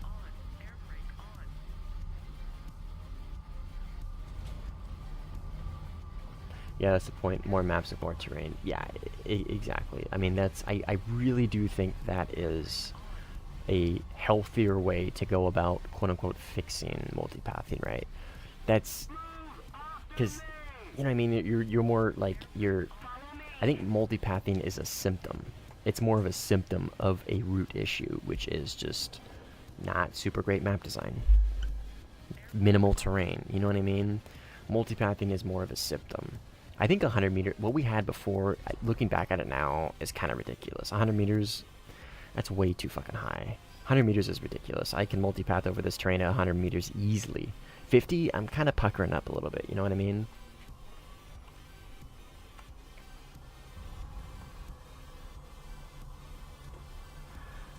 It's fine for maps like Spain where it's actually hard to multipath, so players should at least try and stay offensive about boozing that mechanic. Exactly. And that's kind of the point I'm trying to make here. Like I'm a little more like I try and look at like the broader picture, like, because again, I say this all the fucking time, like, and I know you guys know this, but I always reiterate this, like, Sim is a small group of players, right? Their Gaijin is a business, and they need to look at the biggest group of players, which is arcade and RB, right? So they're going to pay more attention to mechanics that are going to benefit RB first, you know what I mean, before they look at Sim. Sorry, my throat is really starting to dry out. Or Warthunder actually added a way to learn how to notch and teach it to people more reliably. Hey, that's what we got YouTubers for. Don't do that, Warthunder. You know what they should do, Kays, is they should link channels that have good tutorials in their official tutorials. That's what they should do.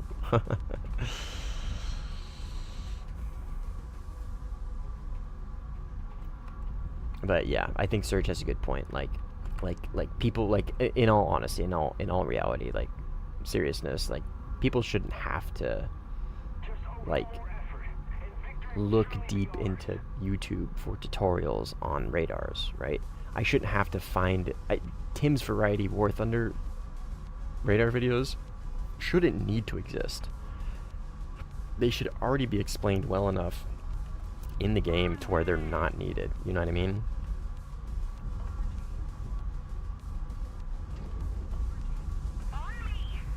I'm having a hard time tracking him. But I don't know. I also, at the same time, I just don't think people give a fuck. You know what I mean? I mean, because, like, we're looking at it from the lens of Sim, right? So we're looking at it from, and I don't want to sound like super pedantic or like elitist here, but like we're looking at it from the eyes of Sim, which is a little more like kind of hardcore player base, right? We value realism a little bit more. We value like immersive stuff, like not super gimmicky stuff that like rewards like skill. I mean, maybe a little bit more. I don't know. I'm not saying like RB players don't give a fuck about it. They just want like easy mode. You know what I mean? That's all I'm trying to say. I'm just what I'm trying to say here is like I feel like the Sim community has different priorities than the RB community, which isn't necessarily a bad thing. I'm just trying to articulate this in like a friendly manner. But yeah, I mean, you can kind of see what I'm getting at, right? And this guy wing rip. So like we're looking at all this from the lens of Sim, right? Like I just truly don't think the average player gives a fuck is all. You know what I mean? I really don't. I don't think they care about it as much as we do. And that's not necessarily a bad thing, right? This is Warthunder. This is an arcadey simulator for vehicles. You know what I mean? At the heart of it, that's what it is. This is not a hardcore flight sim at the heart of it. You know what I mean? This is not a hardcore tank sim at the heart of it. At the heart of it, it is a relatively arcadey video game to where they patented a instructor to be able to use RB flight models, right? Mouse aim. They patented mouse aim. That is a patented Gaijin mechanic. They created that. You know what I mean? So like that's the heart of Warthunder. Like that's where the heart of it is. We just kind of exist because they allow us to. You know what I mean? There's something here for maybe a little more hardcore players, but that's kind of what we look at the game through. You know what I mean? And that's not a bad thing. And I'm not saying it's a bad thing to not give a fuck either. Like, that's the great thing about Warthunder is there's so many different things that people can do. There's so many different game modes. There's different eras. There's different genres. There's air, water, ground. There's arcade, realistic, simulator. There's World War II. There's Korea. There's Vietnam. You know what I mean? There's modern day-ish. So I don't know. I'm kind of rambling here. I ramble a lot. Even Golan Heights would be decent. Fuck yeah. There's so many maps that they could bring over to Sim that would be decent. They just don't want to take the time to code in the convoys and the objectives and the airfields and all that shit. And again, they're a business. They're not going to take a lot of time to benefit a few amount of players. It's unfortunate, but that's the reality. Oh, hey, I have a question. How is your plane flying straight? Because for some reason mine always goes down for no reason. Sparsh, what planes do you normally fly? Are you flying like props, or are you flying like top tier jets or whatever? The answer is dampening, but I don't know if your plane, whatever you're playing, might not have dampening. Are we players give a shit about realism only when it buffs what they're playing? Hey man, you can say the same fucking thing for sim players.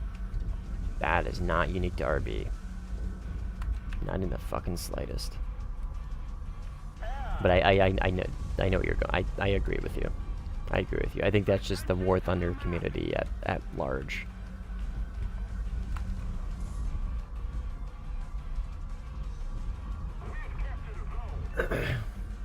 Has a perfect balance between realistic controls and arcade controls. Yeah, exactly, dude. I was talking to there was a like a diehard DCS player in one of the streams like last week, and he didn't even know this existed. Like, he had heard of Warthunder, but he didn't know the sim mode existed, right? And he's like, dude, this is exactly what I've been looking for. Something a little more like fast-paced, a little more relaxed, a little simpler than DCS, but just enough to kind of like make me think and like learn flight models and like, you know what I mean? Like, he was like, this is perfect. And that's truly what I love about like the game, is how they have kind of dialed this game into arcadey / realistic, accessible but still rewards game knowledge and rewards high levels of skill. You know what I mean? I love it. I love the fact that I can jump out of a fall and my controls are going to work in that plane, and if I jump in a Mirage 2000, they're also going to work in that plane. And then if I jump in a MiG-23, they're going to work in that plane. Or if I jump in an F-16, they're going to work in that plane. You know what I mean? My controls work for everything. I still think that Gaijin get a huge sim player base. There's demand for a sim-like game because not everybody wants to... Yeah, I agree with you. I do agree with you. I'm not trying to, like, give them a free pass. I am agreeing with everything that you guys are saying. I really try and kind of, like, look at it through their shoes first and at least understand why it might happen. And like you said, it's like renouncing free money. That kind of goes both ways, because like by giving sim more attention than maybe it should, they're also kind of renouncing free money because they're no longer like catering to the major player base. You know what I mean? One second.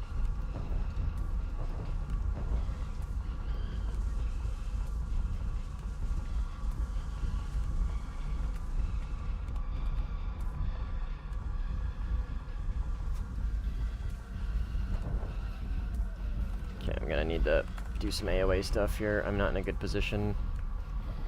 I didn't play this very well. I should probably still win this just because we're fall, but I'm definitely not really doing very well here.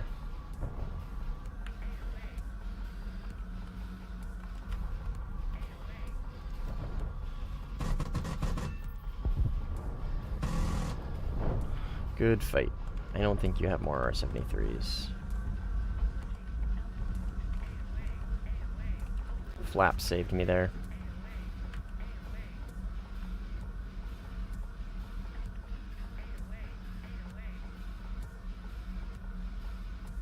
I'm out of R-73. The single piss trail. The single wingtip piss trail. Yeah, good fight, man. Good fight. Whoa, that was fucking close. But I do respect you, like, continuously taking the fights. Normally, I'd be upset that somebody's, like, just drawing out the game. But, like, I'm chilling. I'm not. It's not that deep. I respect the fact that he's continuously taking the fights outnumbered and fighting or a fall. But anyway, so what I was getting at, Locke, is like they're renouncing free money by not investing more into Sim, right? Because they could get more players for Sim, yes. But on the other hand, if they divert attention from RB and arcade to just Sim, right? Then they are potentially also losing out on free money because, you know what I mean? They're paying less attention to RB.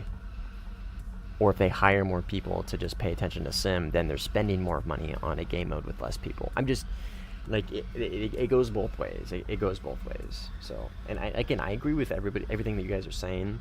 It's just, there are reasons why, you know what I mean? There are legitimate reasons why they don't. By the way, in that dogfight, I got my flight model crippled by a missile and no radar. Oof.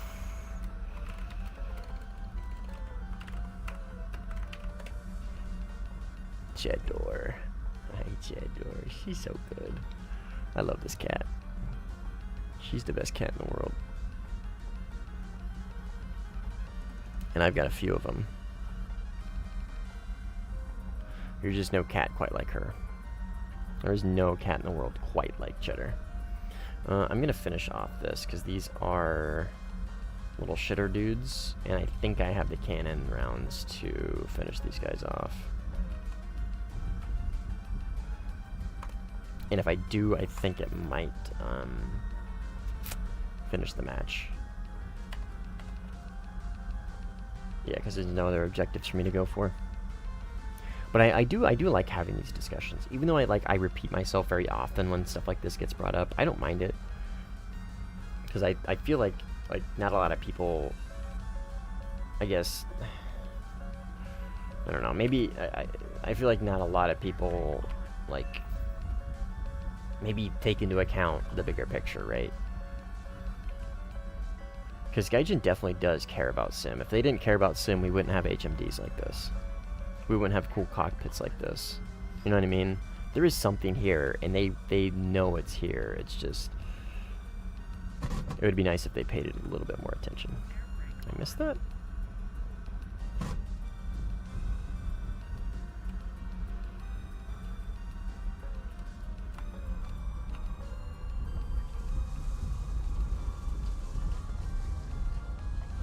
He's not gonna let me hang out here. I respect it.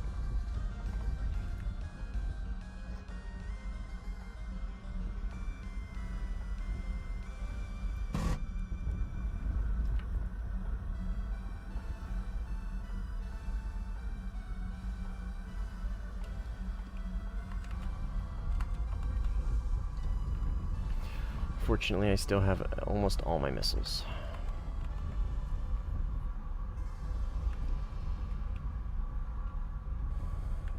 But missile didn't go for me.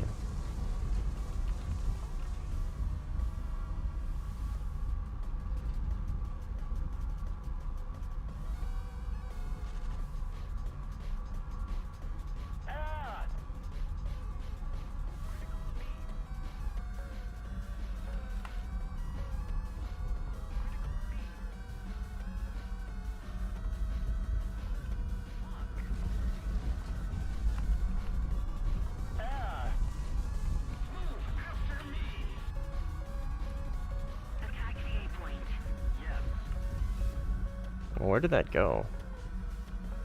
Oh, okay, went for him.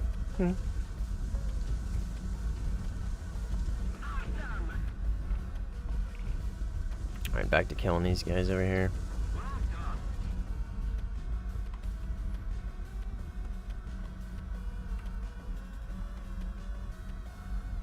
What's my overall KD in this stupid ass plane? It's like 6.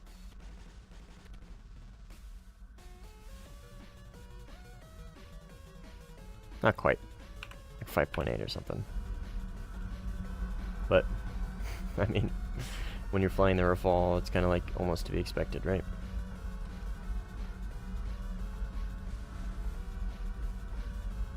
Yay, it still works. What still works?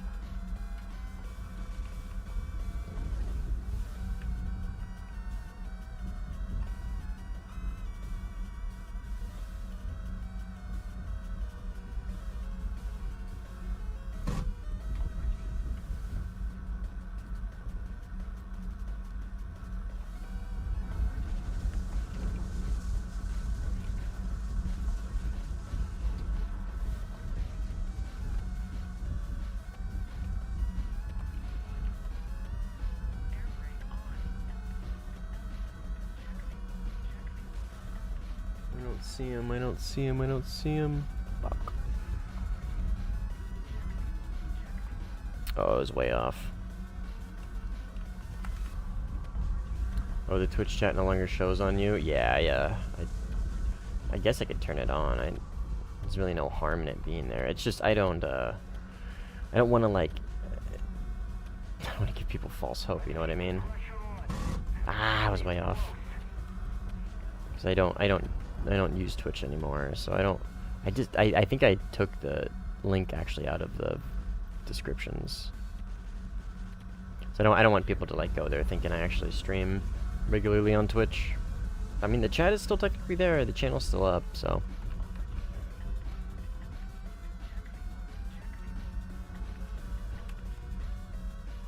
Look at those dweebs.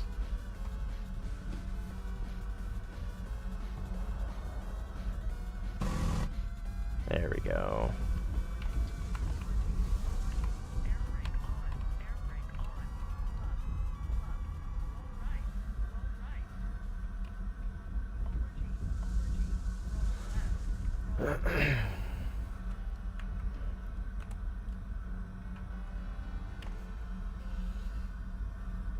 I mean, to be fair, K's, I mean, the game is basically over. Like, they most of these guys just want to get the match over with, right? So, I mean, at this point, you can't really blame them.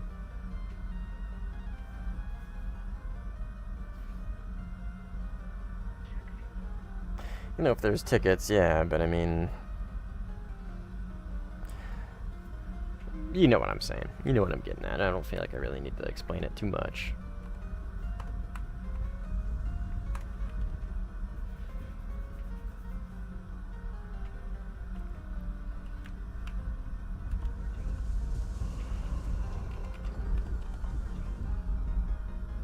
Ay, ay, ay.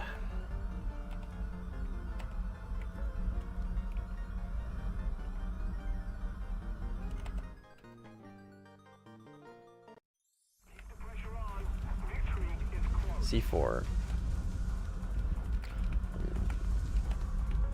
That's not going to be enough. Just going to hang out an A, I guess.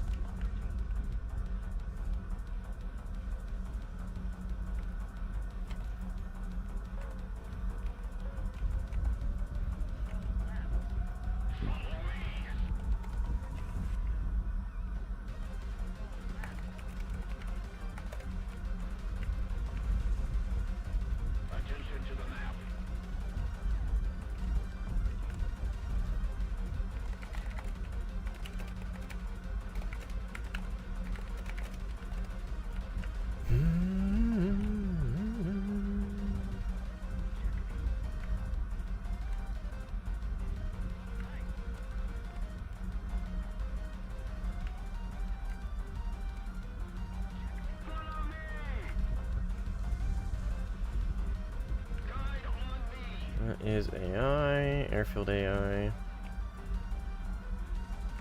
Got a teammate over there.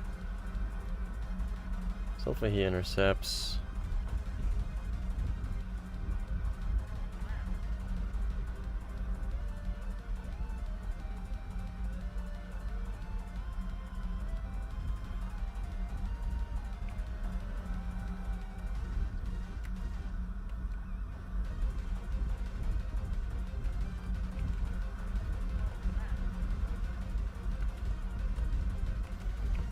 Would you intercept me? I'd intercept me. Man, nobody got the "Where's my hairbrush" reference earlier. Veggie Tales, baby. Oh where is my hairbrush? Keep the pressure on. Victory is close.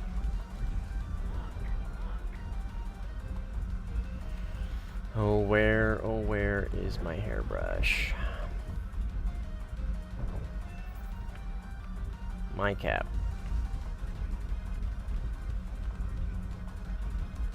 Oh.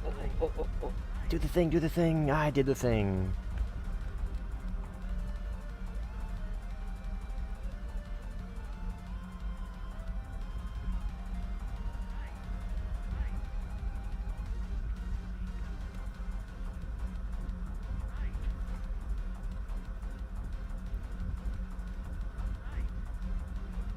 My electricity just gave up and I need to change main fuse.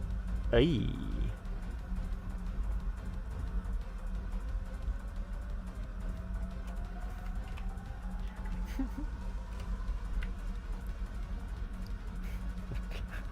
Ace Combat NPC. Not quite. Almost. Is there a fall in any of the Ace Combats? It's 98 tickets. I don't know. I've never really played. I played Ace Combat like once or twice. Yeah, you wish, Pizza. The bracket's rotated, so the lobby's locked. Lobby's been locked for a while.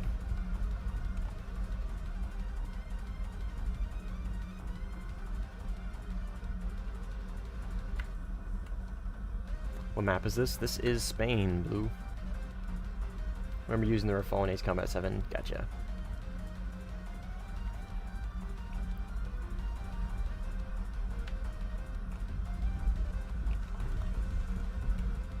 Just keep it up, and victory will be ours.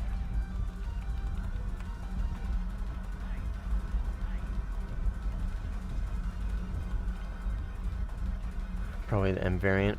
Probably. Alright, that's game. GG's.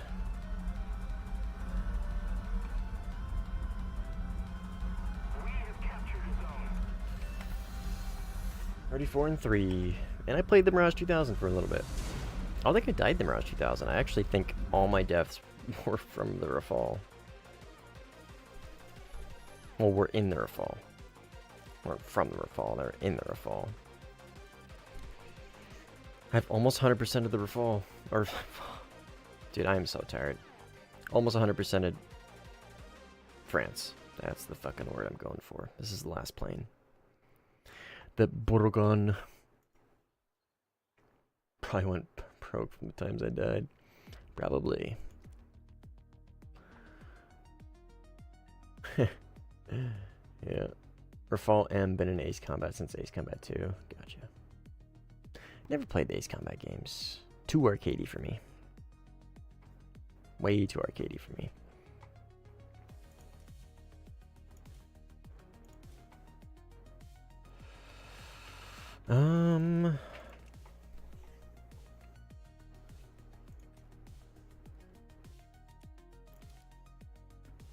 This is a pretty full game.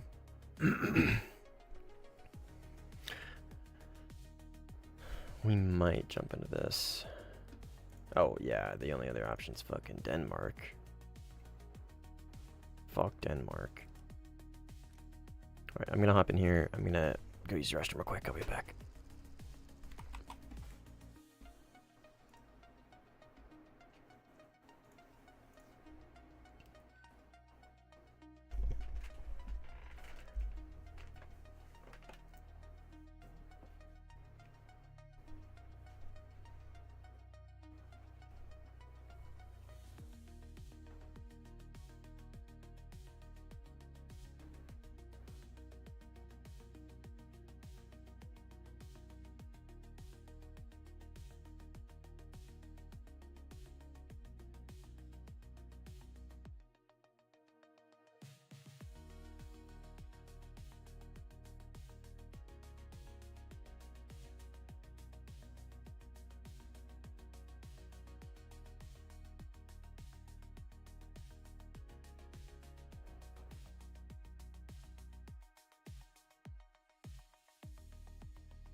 We're back.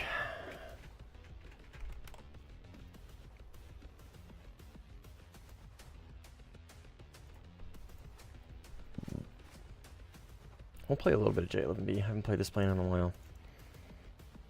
What are we up against? So this guy's gonna be in a Eurofighter. He loves to crash. Loves to crash. This dude crashes so much. Pig, I know him. He TK'd me once. Ongoing bit. Pizza joined, based. And yeah, he's really the only one I recognize, really. There's a Rafal in here somewhere, but these numbers aren't really screaming Rafal player. Maybe this guy? No. I don't know. Let's make sure our shit's good. Yep, okay. Been a while since I've been in the J11B. Holy Eurofighters. 1, 2, 3. Okay, only 3.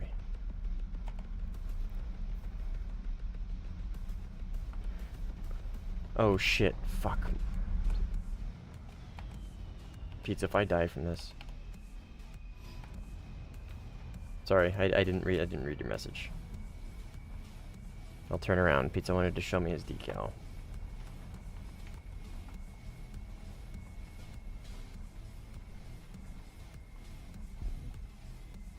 Did you just crash back there? Dude, stop. Oh, it's just, I got it. It's just a stream sniper. I'm assuming. I will give him that TK, actually. I could have repaired, but I'm going to give him that. Where you at, Pizza? Yeah, GG's, cuz. Have a good night. What runway, Pizza? Well, I can only spawn on this one, I guess.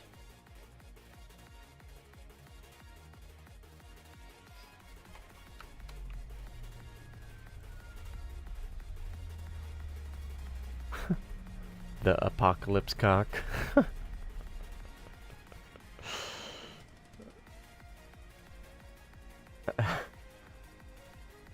I see it. I see it. Oh, that's funny. That is a based goated decal.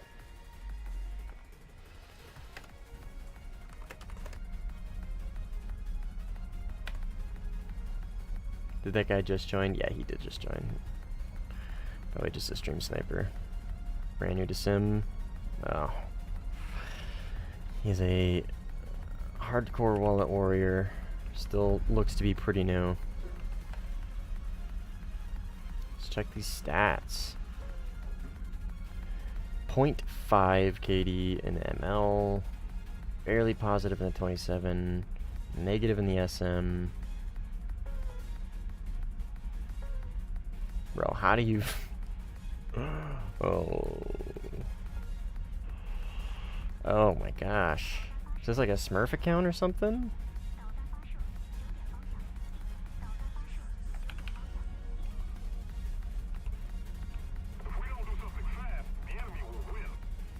I feel like this is... I don't know. Doesn't seem to be particularly good at anything. Just buys a lot of premiums and then doesn't do well with them. I don't know, I guess that's probably the majority of the Warthunder player base. You play relative on controller? Interesting.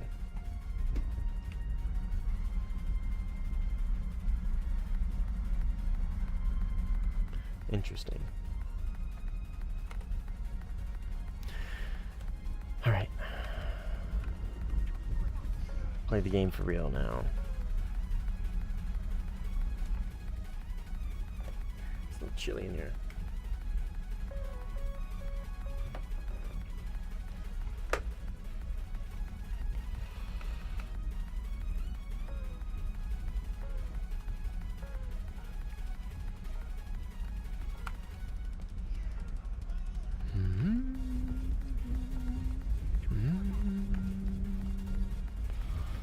get a little close to these guys.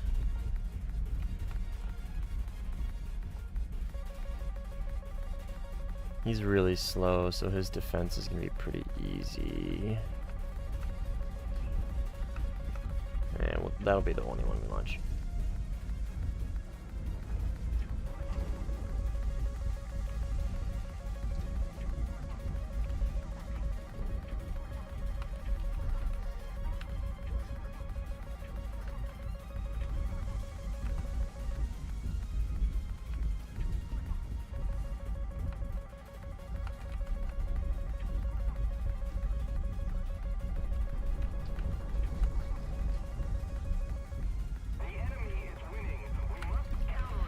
Okay, I don't want to get too slow in this thing, because this thing does become a brick.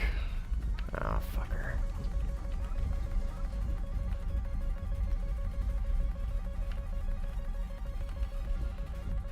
Come on, baby. Lock him up for me, please. Oh, he's dead. Never mind. Nice. Good shit, pizza.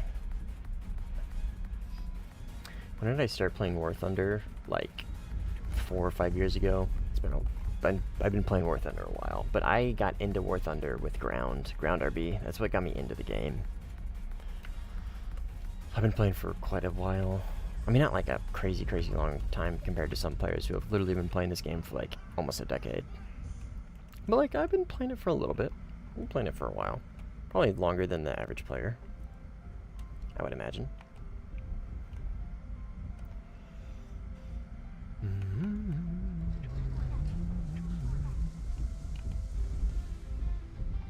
15A is rough at top tier.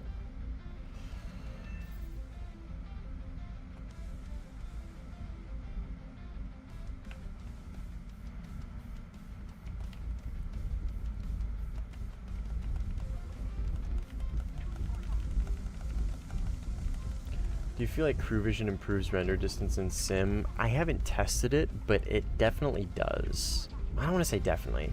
The consensus seems to be that it definitely... I keep saying definitely. The consensus seems to be yes, it does. I haven't, like I said, I haven't tested it, so I don't really have any like hard line in the sand yes or no's, but it should. It should.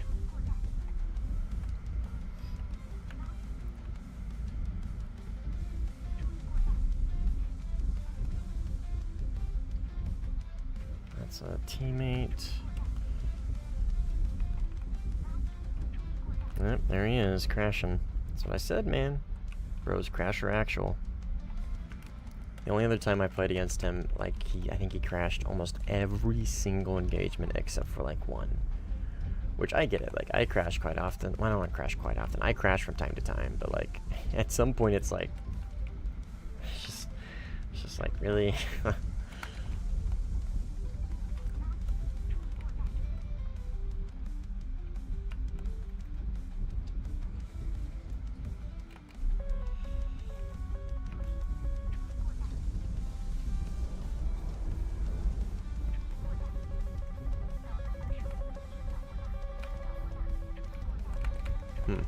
Kind of in the sauce right now. Come on, dive, dive, dive, dive, dive. Okay. I didn't think he got that off.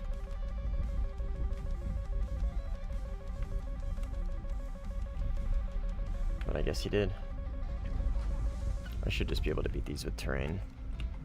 I shouldn't need to do anything too fancy here.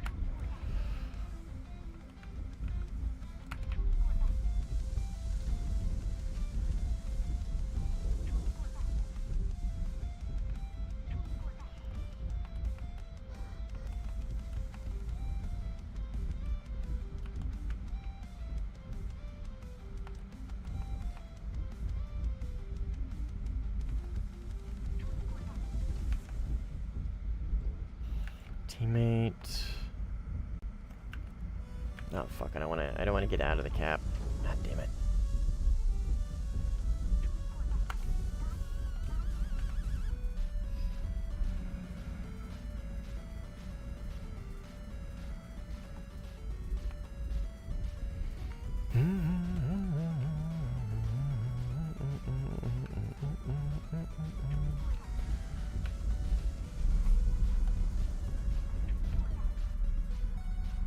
They're definitely in there fighting.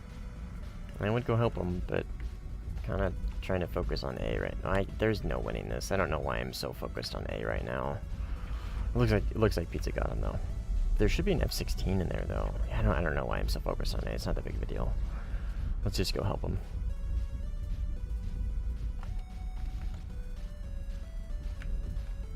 Holy, Poppy died without crashing.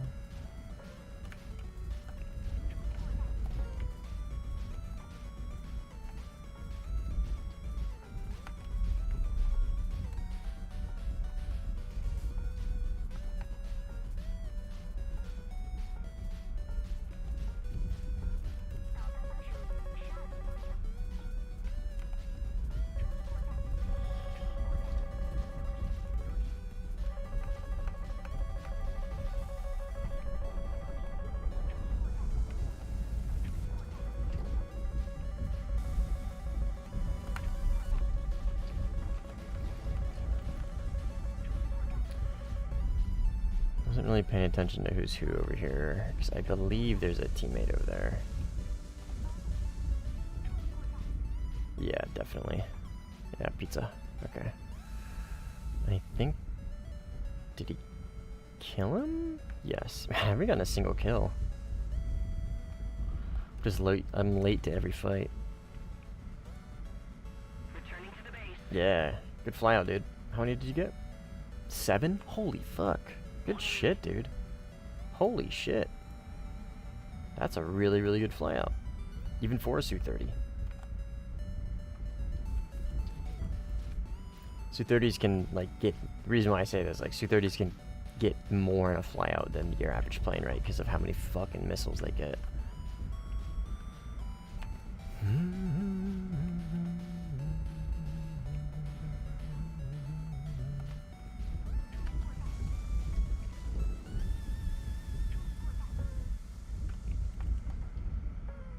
Where? Front and left.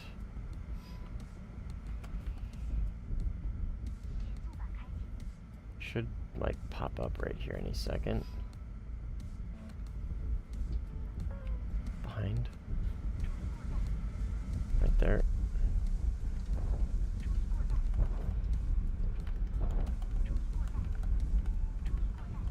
Our 9M isn't gonna hit.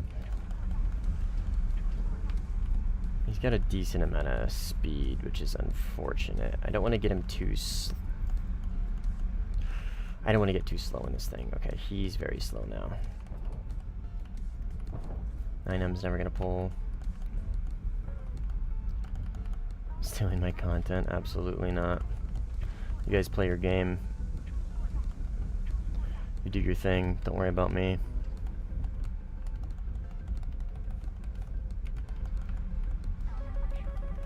Okay, we crashed.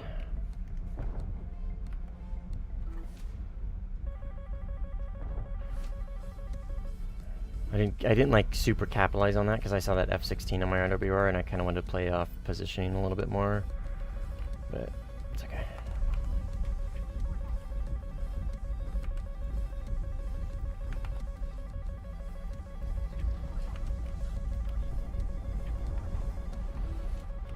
Rear. I gotta dive. I gotta dive. Yep, there's his missile. That's fine. It might IOG me here. Let's try and chaff. Oh, I really pull. Ah, yeah, I didn't have enough room to move there.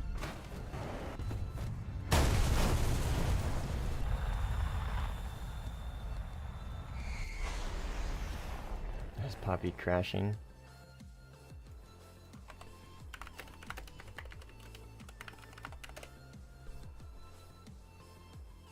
Is HMSPD automatically locking up the target? You are pressing a key to lock target. You need to look at them, line it up, and then press it. But if you want something that is just automatic, ACM is the best for just like automatic locking. But it only plays off your nose, so you have to look at them.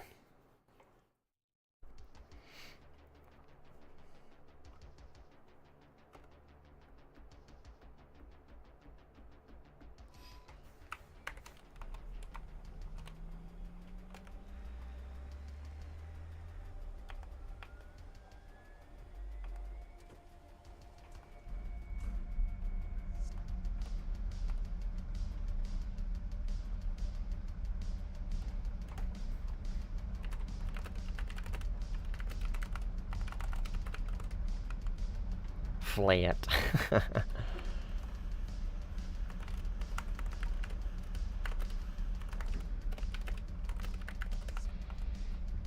Watch this. I don't know where you're at.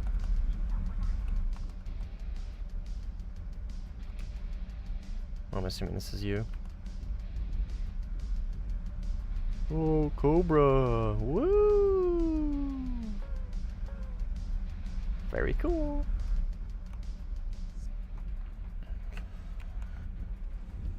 The reason for using IRST partially is to find and lock the enemy, right? Yeah, it's to lock them, but more importantly, lock them without letting them know that you're locking them, because the RWR doesn't tell them you're locking somebody with IRST. If you lock somebody with IRST, there is nothing to tell them that you're locking them. It's like a stealth lock, kind of, which isn't super important in RB, because they could just look behind you in third person and see you. You know what I mean? But in Sim, it absolutely helps a ton.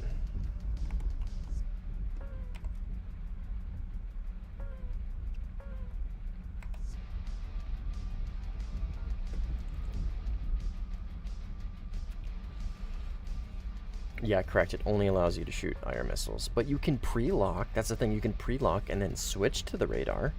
You know what I mean? That's what I do that very regularly in planes like the Eurofighter and Rafale.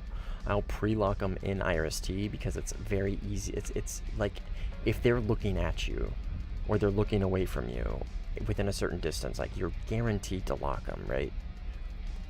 I mean, yeah, I could go for flares, but like it's just much easier. You know what I mean?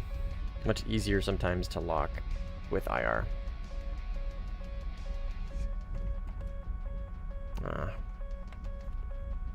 Clone got kicked, unfortunately. Why is this guy hard locking me? Is he in a grip in A? That'd be so unfortunate.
Best way to learn is to stop playing RB. Yeah. Sim is great.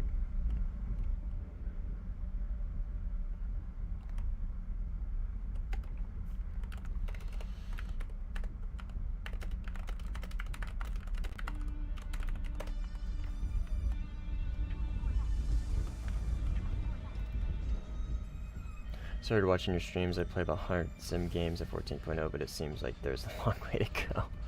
Dude, yeah, I mean, for some people it just takes longer for it to kind of like click, you know what I mean?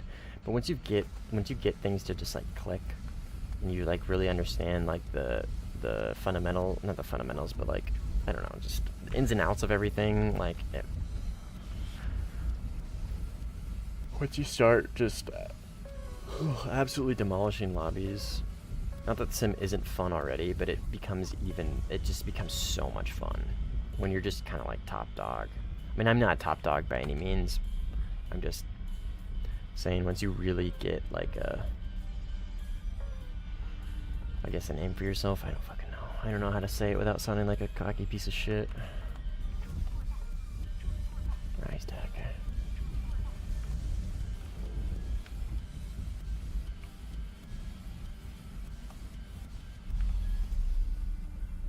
But yeah, it's way more fun than RB in my opinion.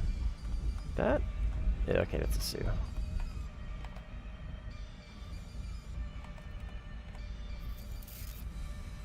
Melee joined. Joined blue 4. That's rare.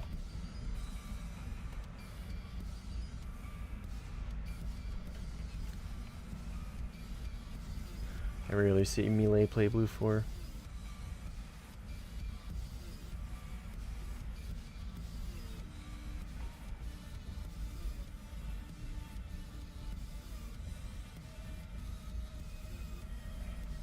This is a very boring game.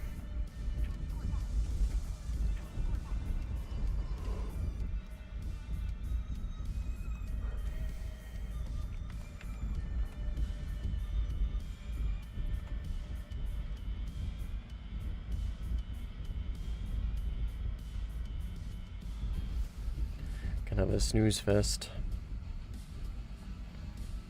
Ouch. Pulled my hair.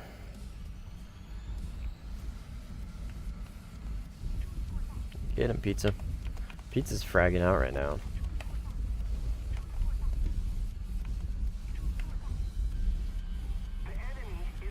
Pizza is shitting on him.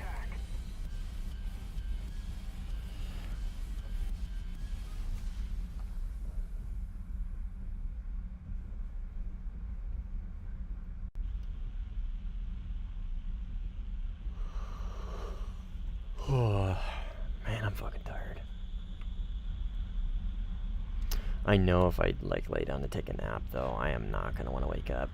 And if I oversleep, I'm fucked.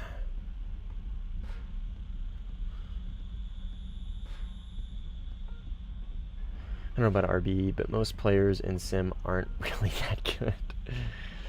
Yep. I'm decent but not great, and still drop 10 kills a game. So on paper, the average Sim player gets 0.5 kills, or 0.3. It's like 0.3 to 0.5 kills per flyout.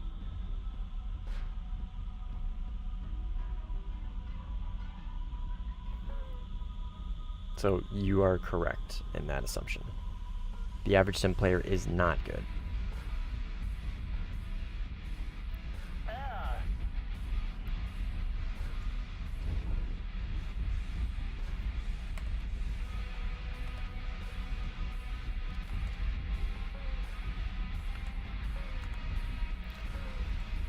This guy's going really fast. I'm surprised he's going this fast, actually. My radar is going to struggle to track him through all this, though.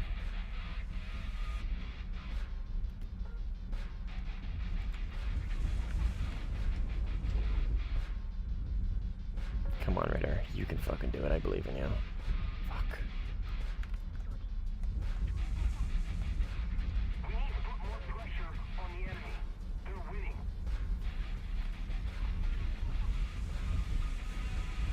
Oh, he's committing. Well, that's not very smart.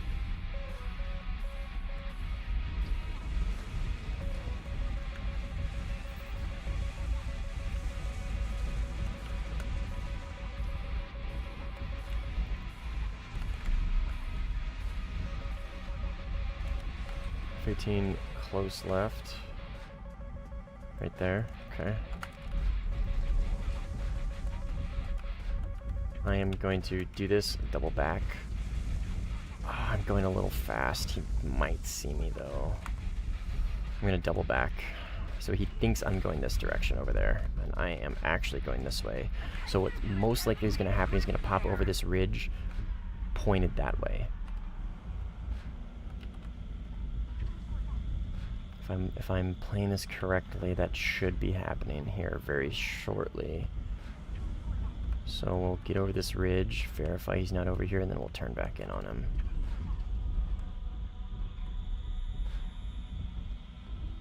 Okay. He's in a relatively slow plane. So if he took the bait, I should be able to catch up to him pretty quickly.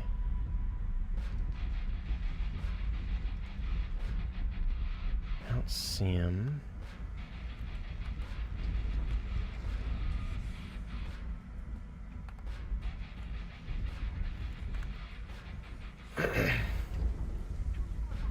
You just blue screened?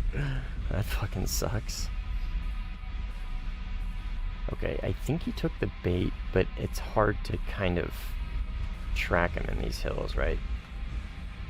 It's hard to like get visual on him because I wasted a little bit too. I spent too much time kind of getting the timing right, or what I thought was getting the timing right. And he probably had already passed by the time I turned in, so he was kind of long gone. So it's unfortunate. That's okay. We chased down that Griffin at least. It wasn't all for nothing. Would have liked to fight that guy, but I mean, that's kind of on me. I played the super safe route, and because of that, it might have... Oh, no, this is him. Fuck yeah. Yep, here he is. Hey, he wants some.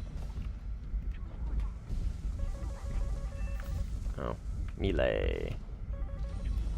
Sorry. Would have been more fun to dogfight.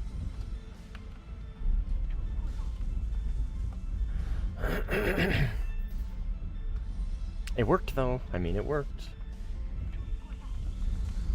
I kind of got lucky there at the end, I think. But it worked. Main problem is this stick is a big, and I have smaller hands, but it worked very well.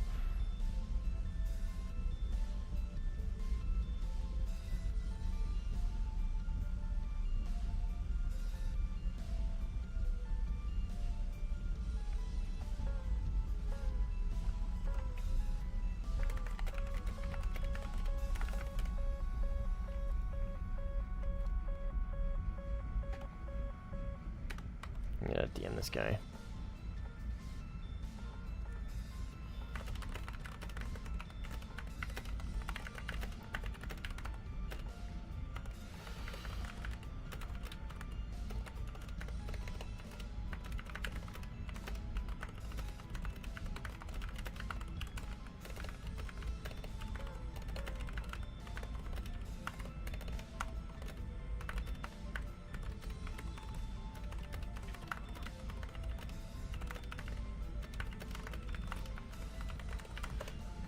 New player. We'll try and get him in the Discord and try and get him in stream so we can help him out if needed.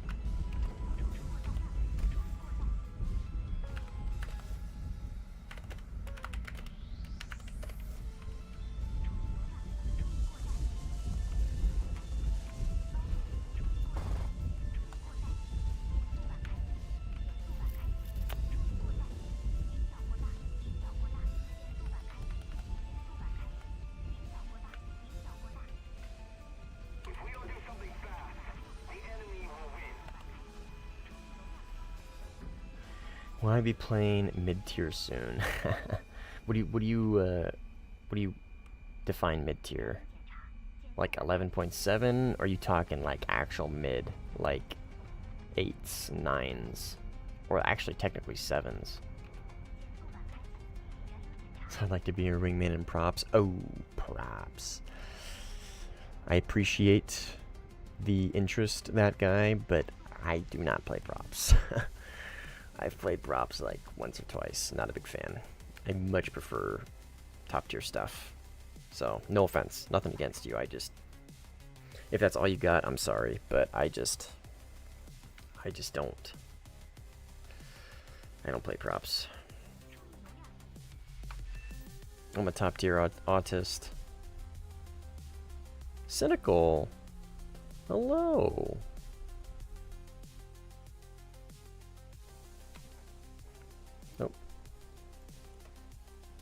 Oh. Oh, great. Well, that's cool. I like being able to recommend people to this stream and then have them be like, oh, well, actually, I already watch you.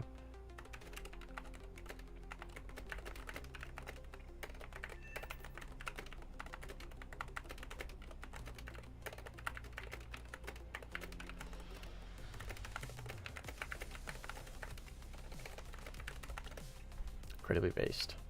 Alright, well this game is definitely over. There's really no point in doing another flyout, so I am going to back out. That's a very boring game.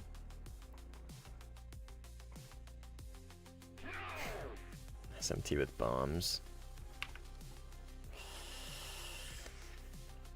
Ugh.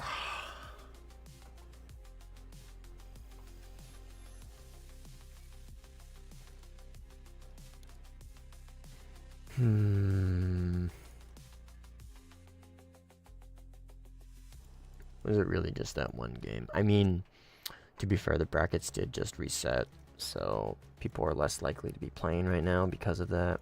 I already have this set up for here.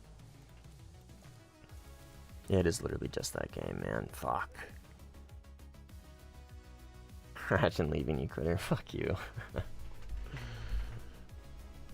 Fuck you.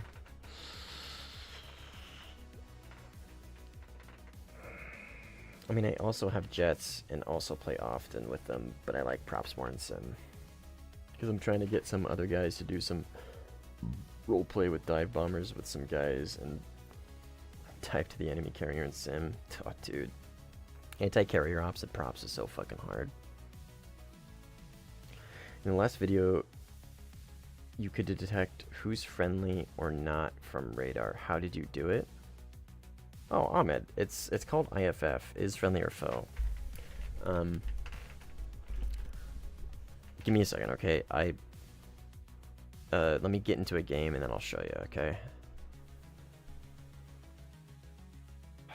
I can't, Ivan, because there's no games for me to join. Sorry for my grammar, I'm German. Oh, you're good, dude. You're good. Speaking 2 languages is more than I can say, than I can do. Denmark, God, go fuck myself.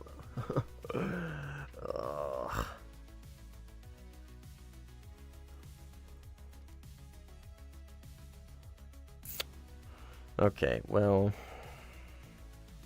I don't know, man. It's 12.7 today, so we could...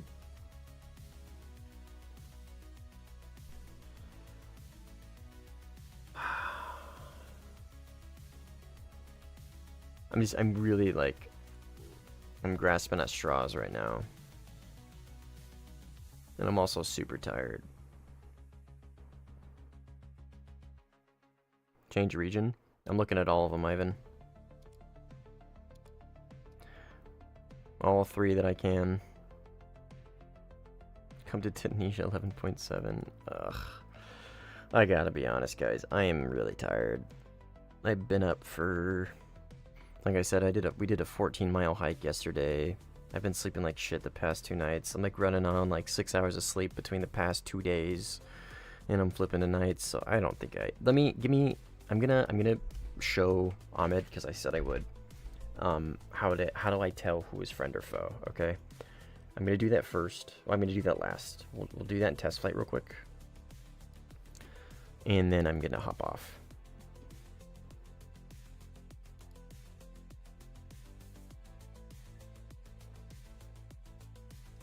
And then I'm gonna hop off, alright? Okay, so Ahmed, so you said the last video I could detect who's friendly or foe. Let me see what my last video... Oh, it was the PvE video. Okay, so you're probably talking about... Ahmed, let me make sure I'm kind of like understanding your question exactly. Are you asking how could I tell who was friendly or foe with the radar just in general? Or how did I know those guys were friendly? Or how did I know they were enemy without using the radar? Oh, not from radar. That's literally what you asked. I just needed to read your fucking question properly. Easy. I don't even need to do flights. So let me pull that video up real quick, okay? I'm sorry. I didn't quite read your message correctly. Okay, so I will pull the video up. I'm gonna turn the music off. Okay, this is going to be a little weird because you're going to be hearing my voice twice, alright? Okay, so this is the video he's talking about, PvE versus multi-role. So what Ahmed's asking is, there's a point in here. here. Okay, so what I'm doing here is I'm flying the 15E, and I am on my way to bomb bases, right? So what he's asking is, how was I able to tell that these targets that are going to pop up in front of me, how did I tell that they were enemy without using radar? So this is actually a really good question, because there's two really good examples of two different techniques I used, all right? I'm just gonna fucking mute it. There's no point in having that up. Okay, so there's a few different things that you kind of want to do, right? So right now you need to be I am flying from my airfield in the direction of the enemy airfield, right? So theoretically, if somebody appears in front of me and is looking at me and flying towards me, statistically speaking, they're more likely to be an enemy, right? Because that is the direction in which the enemy airfield is coming from, right? So if they're flying from there towards me, they're in theory coming from the airfield, right? So that's number one, right? So if I see anybody pop up in front of me flying towards me, I'm gonna immediately expect them to be enemy, all right? So that's number one. And then number two is my RWR, right? So you'll see it pop up here. Give it a second. Where is it at? It's like right up here. Yeah, okay. Sorry, I jumped ahead too far. Okay, so see what I mean? You can't see it, but their airfield is down here, right? And I'm right here. I'm flying towards the airfield, right? So, okay, S34. So in my game settings, I have it set to RWR, friendly targets indicator on RWR, only in launch mode. So what this means is my RWR is going to filter out all my friendly RWR signatures unless they lock me and then launch on me, okay? So that means if I see anything pop up on my RWR, it's going to be enemy. But I can already tell this is enemy because there's no line underneath it, right? If this was a friendly, for whatever reason, there's a Su-34 on my team. Let's just be in fairyland, right? Let's say I'm flying a 15E and there's a Su-34 on my team, right?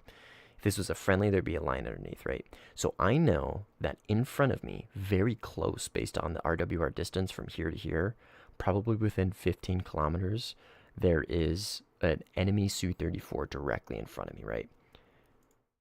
What you're going to see me do here, visualize him. I see him right here. I know this is him because that's the direction in which the RWR told me it is, right? So logically speaking, this is an enemy. I mean, technically speaking, it could be a friendly, but the likelihood of that happening is so small, right? I'm very close to their airfield, okay? So number one, what I talked about earlier is the direction in which I'm traveling. I'm traveling towards their airfield and I'm very close. If anybody pops up, more likely than not, even if I didn't get this ping, I'd still launch on them, right? But number two is now I have this ping and there's a guy here. You know what I mean? Coincidence? I think not. So I do a couple things. I'm trying to see how he reacts right here, and I'm also visualizing my defense route. So he popped up here again on my front right in the direction and exactly where this guy is. There's not a shadow of a doubt in my mind this guy's an enemy. I don't need to use radar to tell me that he's an enemy. So you'll see I immediately put it in ACM PD. I don't even fuck around with TWS. I immediately put it in ACM because he's very close. I nose on him. It immediately locks. I don't need to IFF with radar. I don't. I know this is an enemy. And then I launch on him. I kind of fucked this up. I switch to 120s and then I launch on him. And then I go on my defense route, which is I visualize this terrain here and I pick that for my defensive route because it also lines up with the notch. And then I see he launches an IR missile. You can kind of see that trail. See it right there? And then I flare it, and that's it. So that's example number one, okay? So example number one, the variables are, right? He's flying in the direction of the enemy airfield, very close to it. 2, I have the RWR. 3, I can visualize where he is based on that and cross-reference that's an enemy, okay?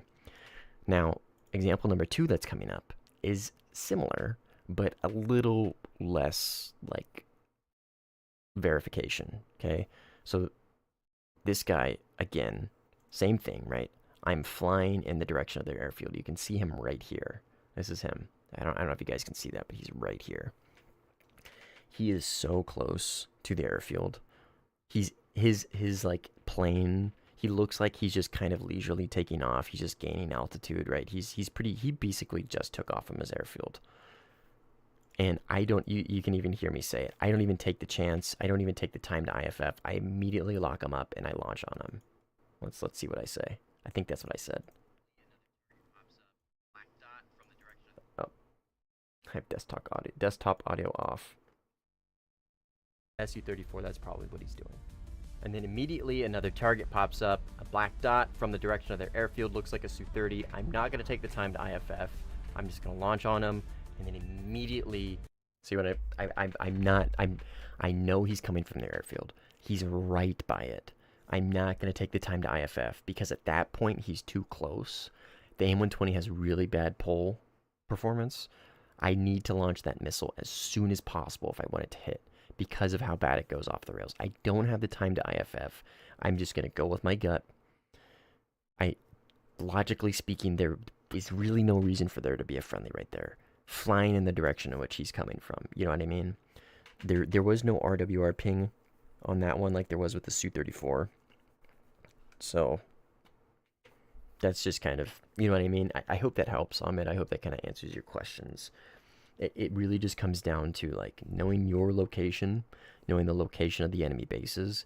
If someone pops up and they're flying from that direction, more likely than not, they're going to be an enemy. Now, that's not to say that you want to take that risk every time, right? You don't want to take that risk every time, because you are going to end up TKing. Like I'm taking a risk by doing it. It's a small risk, but there is a risk of doing it. The farther you get away from their airfield and the closer you do it at your airfield, the higher that risk is going to be, right? The closer you get to the enemy airfield, the higher likelihood that that person in front of you flying towards you is an enemy. And again, like the first one was very cut and dry, because I had that RWR ping, right? So, good question though. That was a pretty good question. This is actually a good idea. I should do this more often. Kind of like line up questions and then like cross-reference it and go over it with footage and kind of like talk through what I'm doing. I might do this more often actually. This is a good idea. Good question, Ahmed. Good shout. Anybody got any other questions? Like generic gameplay stuff? If so, I'm hopping off here pretty soon. I'm done playing sim. I'm fucking tired of shit. I don't have the mental fortitude to continue to play sim right now. I'm exhausted, so if you guys have any questions, I can do my best to answer them. But if not, we're probably gonna call this stream. If you guys think of anything, let me know. But GG's for everybody that was playing with me. I appreciate it. How do you know if your CCRP target is misplaced in the air?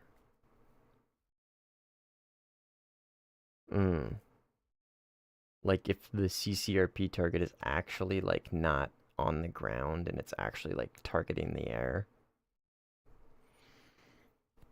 I'm assuming that's what you're asking. I mean, really the only way you can tell is by looking at your HUD. So this is also good footage to use as a reference. Okay, so where's my CCRP here? Out of room to get. Ooh. Okay, so see, this is the CCRP line, right? And this is my CCRP target. Can I zoom in here? Ugh, I cannot. This is my CCRP line. This is my CCRP target reference, right? I mean, you just kind of have to know where the terrain is at, right? If it's going to be up here and I'm this close, then like logically speaking, it's actually aiming for the sky, right?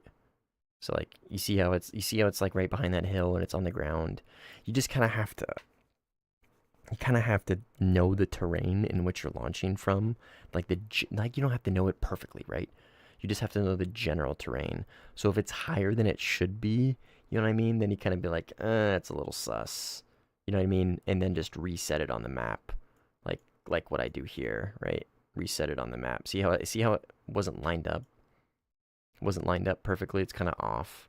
If you can see here, I'm trying to get it pulled up, and then I reset it a little bit closer to the center. It's not perfect, but it's good enough. I think I changed it one more time and get it pretty close to the center. But anyways, in theory, when you're using this marker right here, when you're using this and you're marking the map, it's always going to be on the ground. I don't think I've ever seen it be in the air. The only time it's going to be in the air is if you're using a targeting pod and you're over 30,000 kilometers. Fuck. You're over 30 kilometers, 30,000 meters. That's really the only time that's going to happen. So if, like, in the footage right here, I pull up my camera. Right here. Okay. So I pull up my camera. Let's say I was farther, right? Let's say I was 40,000 meters. If I'm looking at the target, it's going to say 30,000 meters, right? And in reality, it's not actually on this. It's somewhere in between me and this target in the air, right? As the crow flies. I don't know if that makes sense. That's kind of the best way I can explain it with only this footage. But yeah, CCRP, make sure you're not targeting the air and you're actually on the ground. Honestly, just like if you use the map, you should be fine.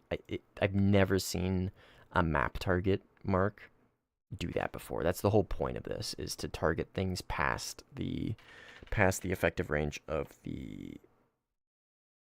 camera, right? Because you're not using the camera. You're using when you're using this, it's simulating that you're using GPS, right?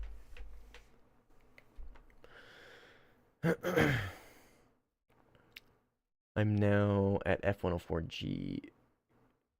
Couldn't know which is enemy. Could you help me with that? Oh, you're in the F104. Well, I mean, yeah, I'm at it. Honestly, just yeah, like being able to PID things. PID means positively identify. So basically IFF, right? If you're going to positively identify something, if you're going to be in a bracket where you're trying to PID and you don't have a good radar for that, it really just comes down to like knowing the planes. You need to know like who are you fighting against, right? Okay, if I'm in the F104, you're probably playing at like what, 11.0. So if you're playing against Russia, right, or Sweden, or any other countries get MiG-21s, you know what I mean? Like probably the MiG-21 is going to be an enemy. But if you're Germany, F104G, is that Germany? I don't remember. I don't know my F104s. But anyways, you know what I mean? Like if you're playing against the United States, the F8s are going to be the enemies. You know what I mean? The F5s are probably going to be enemies. You got to be able to look at a silhouette. You got to be able to look at a plane and be able to know, okay, that is a MiG-23. Probably is going to be an enemy. So you can at least like set up your offensive posture and you can kind of line up on them. And then if you need to close a distance to verify the last little bit, then do so. But what you're talking about, it kind of just comes down to experience in just like learning the plane silhouettes and knowing who you're fighting against, which planes are they probably going to be in. You know what I mean? And that just kind of comes down to like game knowledge. I think he'll get banned if I say Rafalia every time I kill one. No, you're not going to get banned. Of course not. When you're horizontal notching, how do you almost always hit the horizontal 91st try? Oh, dude.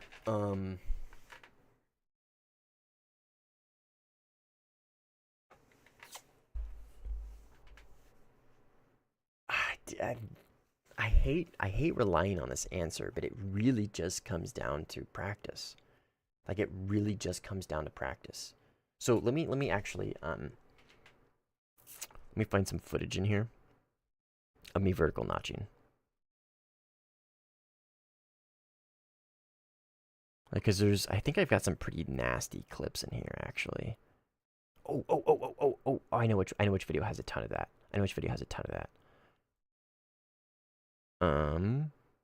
This one. My own ads. I'm skipping that shit. I ain't fucking watching that shit. Okay, so how do I hit the 90 right? So I do a little thing where I mainly just invert, right? So I'll flip upside down, and then I'll just use that to create my position. There's two different ways I do it. I either flip and invert to artificially generate my position, because you can. I don't really know how to explain this. If I were to go upside down right now, right, at some point in time before I hit the 180 degrees, that is going to be your notch angle. I don't know. Does that make sense? If that doesn't make sense, I'll pull Warthunder up and I'll show you actually in real time. Let me see if I actually do it in this clip. Because is this the F-15? Who wins? Win rates are starting to essentially move towards... Okay, so Nico, here's one thing. Here's one thing I do. See how for ASA radars, TWS Plus like this, see how I'm referencing it? He is actually physically in my notch because it shows off the screen because it's an ASA, right? That's one plus of having an ASA. So this is one way I do this. I can actually see him off the radar. I know he's in the 90 degree. Like, it's actually showing me off screen, right? And you'll see I basically commit to the notch right here, I think. Yep. I commit to the notch. And then I keep him in my 90. And I keep him in my 90. Another thing that I do is I also reference this. If for whatever reason I'm looking where I think they are, and my radar is up here, I know for a fact I am not in the notch. Another thing that I reference is obviously the RWR, right? But you're asking, how do I hit it every time first try? Well, one, I don't, but I mean, I am pretty consistent with it. Okay, so that's number one. ASAs, OP as fuck. Pazes as well, I believe, do that. Let's see if there's another one in here. I'm gonna just turn this down. I am just so meta defining. Oh, is that a good one? Right. It's a plane that I think I was already in the notch and I just flipped. See at when Fox series. Oh, was that the example I already gave? The Rafale is essentially morphed it. Oh, okay. So what I'm gonna do here is I'm going to invert, right? So what I'm going to do, Nico, is I'm going to start my invert, and essentially I'm stopping the invert early. Because if I were to do a full invert, I wouldn't be in the notch, right? So they start right around here, okay? So let's call this 70 degrees. So I'm essentially launching at them from 70 degrees, right? Not quite. This is more like 60 because this is 70 degree radar. So this is around 60 degrees, okay? So what I'm going to do is I'm going to pull up to my left and I'm going to invert my plane. Now, if I invert my plane 180 degrees, I'm still not in my notch because they're going to end up over here, right? They're going to end up in this area and I'm not going to be notching them. I want them here and I want them here, right? So if I start my invert but stop it early, in theory, I can get them at any degree between point A and point B. You see where I'm going with this? If this doesn't make sense, let me know, and I will show you actually in game. But I think this is actually a pretty good reference point. So what you'll see me do here is I'm going to invert. I'm going to start my invert, and essentially what I'm going to do is I'm going to stop it early. Okay. The Rafale is essentially. Shut up. See, I invert and I stop it early. See how I didn't commit to the invert completely? I stopped the invert early. I mean, this is also just kind of cheating. But, like, see how I stop it early? I mean, I guess I kind of go into it. And you can see it's not a perfect notch, right? Like, I committed to I committed to the invert too much. I should have stopped early where I stopped earlier. But for whatever reason, I didn't. Okay, so I pull up on him. I think I launch on this guy. I didn't launch on him. So I should have stopped right here. This would have been, like, the perfect notch, right? You can even see him right here. This would have been the perfect notch. But for whatever reason, I commit to the 90 degrees. I think maybe because there's two of them. I'm not sure. But I'm pretty close, right? I'm pretty close. I get this through the Su-30. And let's see what else happens here. And you can see, this isn't a perfect notch. This is, like, if you were to launch, it might hit me.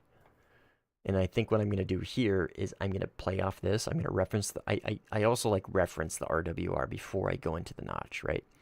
So I kind of visualize before I go into the notch, how much do I need to pull? About 10 degrees. 10 to 15 degrees here would be enough. Right? So again, I'm not perfectly in the notch because I want to launch on him, right? The goal here is to kill him. It's not just to continuously notch over and over and over again. So I'm kind of in an offensive posture here, right? I'm lining up for an offensive posture. So I think if I remember correctly, what I'm going to do here is I'm going to pull... Oh no, he just launched on me. I'd be curious to see what I do here. I don't think I pull in and launch. I don't think I have enough room. Am I ballsy enough to do that? Nope. Okay, so I notch. Let's run that back so I can walk it through, okay? So I think I invert here.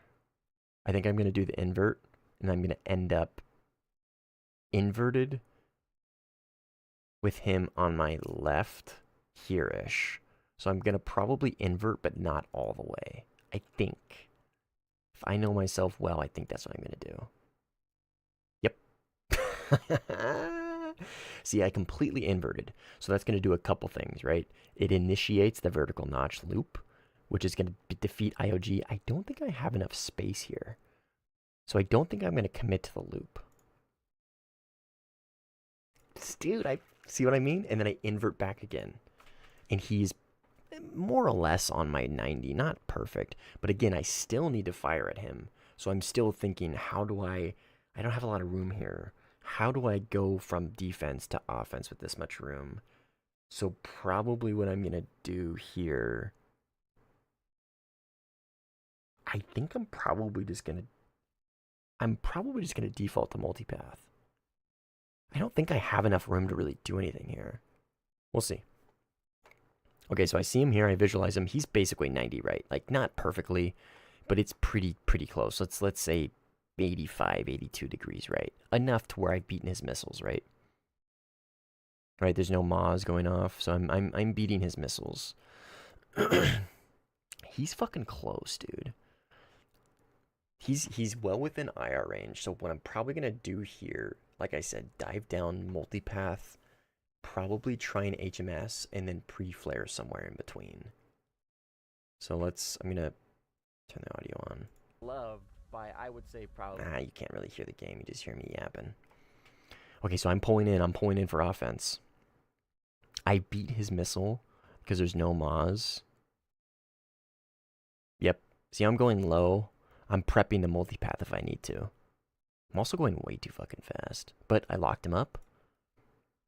And I see the water. I'm pretty sure I'm going to go multipath here just to be safe. But watch my flare count. 23. Yep, 22. 21. If he launches, which he does, I get the Maws. You could already see me nosing down. Multipath. Yep. See? I don't know if that answers your question. I kind of just went down a rabbit hole here, but what are the exact notch angles? 85 to 95 relative to the rocket. So Void, if you really want to get down to this, we actually talked about this earlier. If you really want to get down to the science of it, bro, I'm going into my inner pirate software Asmongold. Okay, so angles are one thing, Void, but more importantly, notching isn't reliant on angles. It's reliant on closure speeds. That you're fooling the radar, right? You're fooling the seeker. You're using the Doppler effect against it, right? So if I'm flying this direction, right, and somebody is flying towards me, if you want to hit the perfect notch relative to the missile, right, you want to go 90 degrees left or right. You don't want to worry about perfect angles, okay? Because what you're doing here is you're beating the missile's closure speed, right? You're spoofing the closure speed. So let's say we have a closure speed of, like, I'm going like 900 kilometers an hour, and he's going like 500, right?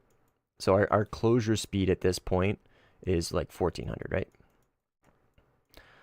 So if I notch at 45-degree angles, right, and he stays at me and we keep these speeds, it's going to cut this closure speed in half, right?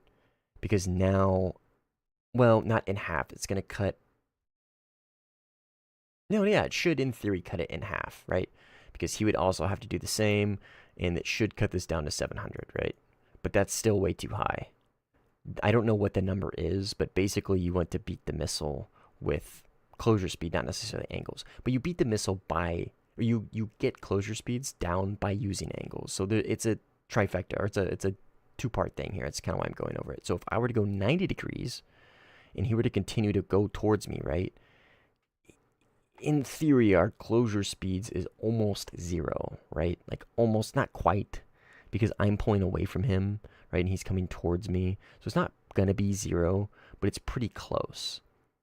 And because radar works off of closure speeds, that is how you're spoofing the radar. You're spoofing it with the closure speed, or lack thereof. So does the angle actually matter? No, it doesn't. Like outright, it does not matter. It does not matter. That's why people say, well, not people say, that's why going fast makes it more difficult to notch. If your closure speed, you know what I mean? If you have the more closure speed you have, the more you need to get this number down, and the more perfect this angle needs to be in order to get that, right? You're basically dividing it, essentially, like by a power of something. I don't fucking know. I barely passed algebra in high school. But you see what I'm saying? I don't know if that makes sense, but like the faster you go, so let's say I'm going 200 here, right? And he's going like 150. So we have a closure speed of 350, right? If I'm already lower than our closure speed is already, like, obviously these are insanely unrealistic numbers. I'm just using this as a reference. Our closure speed is already lower than these closure speeds, which aren't very high at the 45-degree angle. We're already there. You see what I'm saying? There's a zone, there's an area. I don't know what the number is. I don't know what the closure speed you actually need to achieve in order to beat the radar. But that's like the principle behind it. I don't know if that makes sense. I don't really explain things this way very often, but I think I'm kind of helping. I don't know. But your question was very simple, and I could have just given you a very simple answer. But I think this is probably a better way of understanding it. Like, because once you understand like how the thing works, your tool in which beats the thing makes a little more sense. You know what I mean? Oh, what's up, Locke? Cool, based. Welcome. I didn't know. Sorry, people have different names on YouTube than in game, so I don't know all the time. But I hope that helps. Nico, did I answer your question, by the way? Like, how do I kind of rambled. I went down a rabbit hole. Like, how do I find the notch so easily? There's a couple of things that I do, but I hope that answered your question. Like, the invert thing is kind of... I'm thinking back now, and an invert is kind of honestly my default. If I'm thinking about it, invert is probably what I do the most. Do I do it here? I want to find a really good example of it. No, I don't do it here. I just keep him on my left. I think I do it when he gets close, if I remember correctly. Is bro explaining the notch again? I am, Marauder. Is there a table that shows the speed gate for each Fox 3? Could be useful for Harriers or controlled stalls. I don't know, man. Kisby would know. Somebody ping Kisby in the Discord. Ooh, invert. I did the invert. Okay, so... Oh, but I already have him in my notch, so this doesn't really help. You see I invert, so I switch my sides. I invert again. I'm not doing a great job at notching that. Okay, so he's already on my left, and there's actually two. I didn't know this guy was visible. I spotted him, like, towards the end. Like, at this point, I'm literally, like, fixated on this 15 up here. I remember this fight so well. I remember all my fights with this guy very well in this game. This is one of the more memorable ones. This is such a good vertical notch example. Because, like, I'm keeping them in the notch relatively, like, not perfect, right? This isn't a perfect notch, but see my speed? I'm going really fast. Okay, I invert. Oh, okay, this might be it. Okay. So I'm trying to HMS PD him. He's too far. He's not close enough yet. He's not within 19 kilometers. So I am not in a perfect notch here because I am trying to HMS PD him, right? So he's about 65 degrees. About 65 degrees, right? So let's visualize the math again, right? Visualize the math, okay? Closure speeds and everything. Our closure speeds are pretty small, but they're not small enough. What am I doing? I was looking for the Warthunder icon. Okay, so what I'm going to do here, I think, is I'm going to invert, and I'm not going to completely invert. Okay, so I did the invert. Do I over-invert? No, I don't. I just invert. I just loop. That's all I do. I just loop. I loop and get it to a point where it's about 90. Is that what I'm doing? Let me kind of look at this real quick. I'm going to run it in slow-mo. I'm trying to like think what would I be thinking about in this exact moment? So I can't HMS PD him because he's too far. Okay, this is too fucking slow. So he's too far. Okay. So I just do the invert. And I don't quite go the 180. So if I were to go over here, that would be the 180. Oh, I do go over there though. Whatever. I mean, I invert and I just pull him into the 90. I'm not sure. I'm trying to find a good visualization here. But see my speeds? Like I've entered the vertical notch. I have fully committed to the defense right here. So I'm gonna be like bleeding speed as much as I can. I'm still full afterburner because I still want to maintain speed, but I don't want to be going too fast. See, I'm losing speed here. I'm losing speed here, and my AOA button is on as well. Keep that in mind. So again, pull him out of the notch. Right? He's no longer in the notch, but I'm not getting a Moz warning. Right? There's no Moz warning. So I know I've beaten this missile. It's not coming towards me.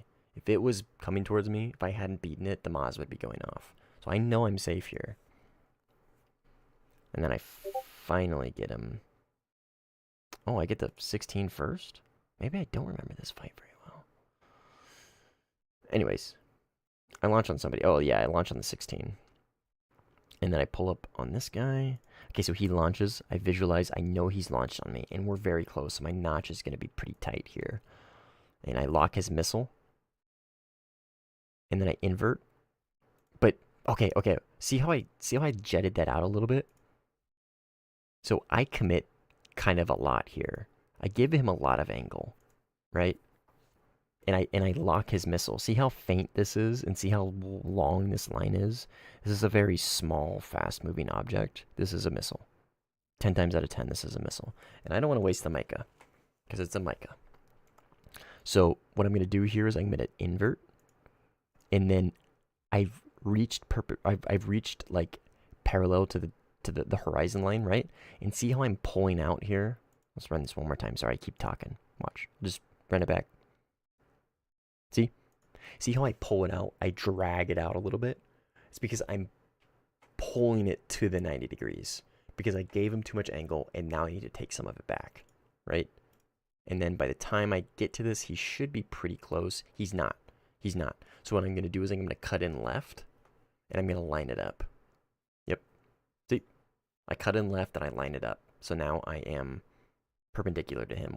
Perpendicular to his missile. More importantly, perpendicular to his missile. And then I fully commit. I get a good lock. I know this is him. Missile goes off the rails. I immediately dump back in. I invert. And then I keep him on my right. See how I'm doing this? I know he's right there. I know he's right there because he's on my radar. But I'm also going pretty slow. See how I'm keeping it in the 90 right there? It's cheating. Azes are cheating. And that's it. And that was really close too. Professor Mustang, I have one of your horizontal notch clips that I would like you to comment on. Oh, was that you sending it to me? Let me turn my, I don't wanna... Oh, if you didn't send it to me, go for it.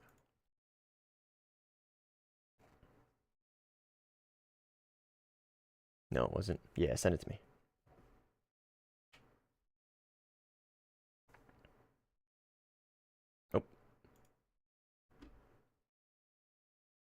Okay, let's watch it. Let's see what we got here. What's your question, though, specifically? Gotta like the streams, like the vids. Okay, so let's see if I can remember this. Oh, this is just a random stream. Okay. What am I in? 15 JM. Full fuel. Let's see. Is this the game where I talk a lot? Oh, yeah, Skylar. Yeah, Skylar asks a bunch of good questions in this sim. Or in this video. Oh, he just J out. Of course he did.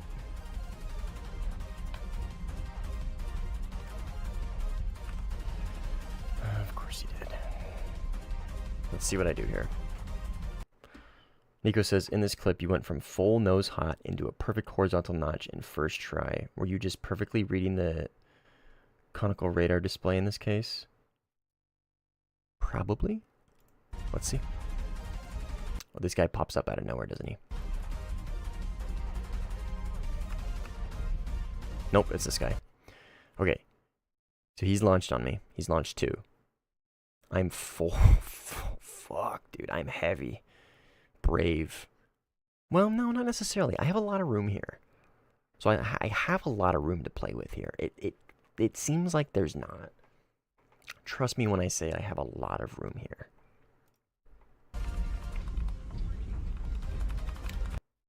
I lose him. I know he's right around here. I've got about a few more degrees to go. Yeah, I think Nico, I purely base it off of the radar here. He fired 2 of his 4 missiles. So yep. It's just timing, dude. It's just timing. I can visualize that, dude. I feel like that's why another reason I need to start mentioning, like, this is another reason why I like this radar. It's because I can time it well. I can time it very well, and I can visualize the angle here, right? Let's turn this off. So see how long it's like I can kind of time it in my head. It took me that long to get to there. It's gonna take me about a little bit, not quite as long to finish the rest. And then boom, 90 degrees. I mean, I'm also like visualizing the terrain, right? I know I'm coming in from here, so I need to go 90 to my right. You know what I mean? Like I'm visualizing the angles. But yeah, the radar screen definitely helps a ton because I can time it right. I can time it perfectly. And then by the time I didn't even lose that much speed. Yeah, I had plenty of room to get this notch off. I didn't need to drop my tanks. I don't know if I do, but I was a little worried that I was going to be a little too heavy there. But yeah, it just comes down to the radar for this one, 100%. I mean, that's just kind of another reason why I like this radar is because, like I say, I get those angular representations. I usually correlate that to the HMS PD, but that is that's a pretty fucking stark example on why it's good. I don't know. Void, sorry. Let me get to your question. What do you recommend against people with better radar capabilities than yourself? For example, the Su-27 against Eurofighter, F-18, F-15. Well, don't use your radar very much. Void, don't BVR. Don't rely on the radar's TWS. What you're going to be wanting to do purely comes down, not purely, but I would say 85% of the time comes down to just HMS PD gameplay. That's it. That's it. So, like, what I'm doing in this clip here, right? Don't worry about this, okay? So, imagine I am not doing this, okay? Imagine I'm not using my radar, and I'm purely using my RWR, right? I know this is Rafale. Maybe not the best example, but just hear me out, okay? So, let's say I'm in the 27SM. I would be playing this the same way if I was in the 27SM. Or, well, maybe not quite, because I don't have as good of missiles, but... Oh, sorry. Bad example. That's not what I meant. Okay, so I know I have targets in front of me, right? So I can visualize them, right? So if I'm flying the 27SM, I'm using HMS PD. Just outright. I'm not worrying about radar. I'm doing nothing. I'm just visualizing them, watching them on my RWR, and watching them shoot at me, right? I know these are enemies. I just know they're enemies because they're shooting at me, right? And I can correlate that directly to the RWR. So if I'm in a 27SM here, I'm going to wait for them to get in close, which is what I do in this clip. I'm going to wait for them to get in close, and I'm just going to HMS PD them. I'm not going to rely on my radar TWS. I'm just not going to, because it's so inconsistent on that plane. it can jam you up, right? You don't. I mean, it is decent now with double scan fixed. It is usable, but I, I'm just gonna go to the old school 27 SM ways and just default right to HMSPD, which is normally what I do with that plane. I use HMSPD probably 85-90% of the time. Rarely do I ever use that thing's radar. But yeah, that's really what it comes down to, and that kind of sucks because you have to be confident in your IFF, right? Because if you're not using your radar, like, you need to be confident that that guy is an enemy, because you're gonna lock him, and there's nothing that's gonna stop you from TKing that guy, other than you not pressing the trigger, basically, right? So the RWR is gonna be one of your biggest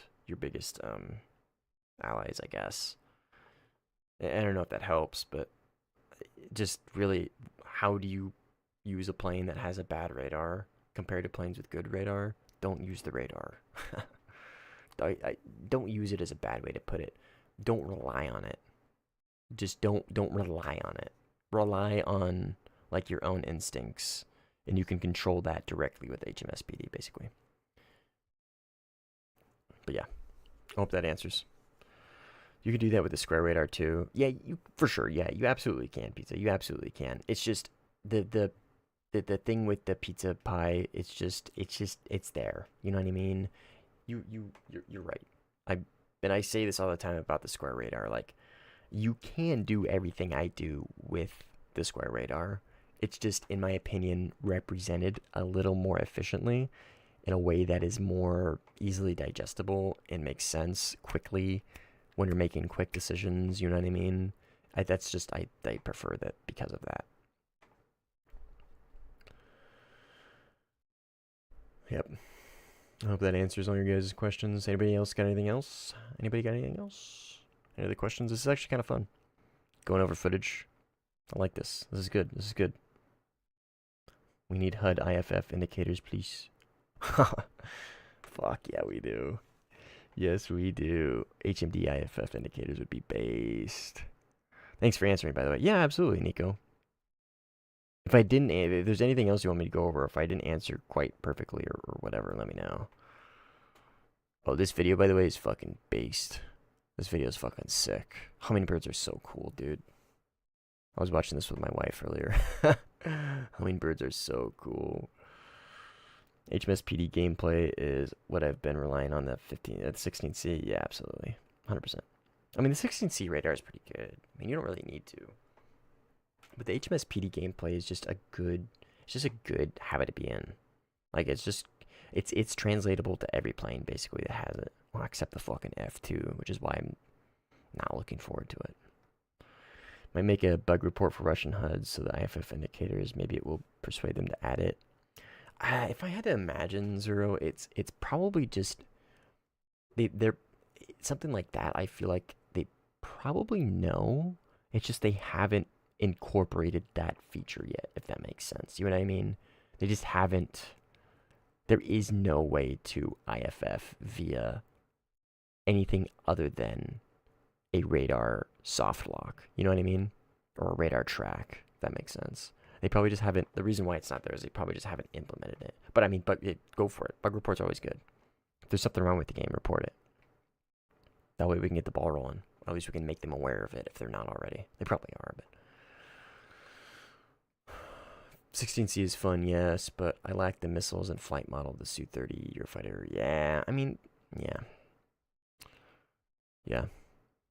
I mean, I don't know. 16C flight model isn't horrible. It's not great. It's not horrible. But yeah, yes, the combat endurance or lack thereof is an issue with the 16C for sure. Same thing with will be with the F2 and is with the Gripen C. But yeah. Yep. Yeah, we're almost at 15, or yeah, almost at 1500. We're getting there. Getting there. If I am lazy, I just find the 16C. No need to micromanage radar. Yeah. Yeah. The 16C is fun. I should probably play it more often. Thanks for asking my questions as well. Yeah, no worries, man. What is angle where you can shoot somebody? Well, there is no set angle, Void. The rule of thumb basically is the higher the angle, the most angle you can get out of your missile, the better.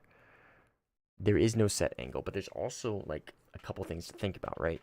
Is their positioning from the ground. If they are very close to the ground, if they're very low, they're going to get splashed by your missile much easier, right? Because they're closer to the ground. They're closer to the explosion. So if they are very close, and there's no way for you to tell this. This is just kind of RNG, basically, right? If they're close to the ground, you don't really need a lot of angle because the splash is probably going to kill them anyways. You just need a little bit, right? But really, you should be shooting for as much angle as you can get. It's basically as much loft as you can give your missile, right? The more you give it, the better it's going to be. And if it can top down them from 90 degrees, that's best. I mean, that's kind of what you're shooting for, right? It doesn't have to be perfect. It doesn't have to be perfect at all. 30 degrees, 40 degrees, 45 degrees, that's totally fine. But you know what I mean? Like, there is no set angle because it depends on their altitude. So if they're very, very low, you know what I mean? There's no way for you to tell. Like I already said, you can't tell their altitude or lack thereof. So the rule of thumb is just give it as much angle as you can. And you'll see,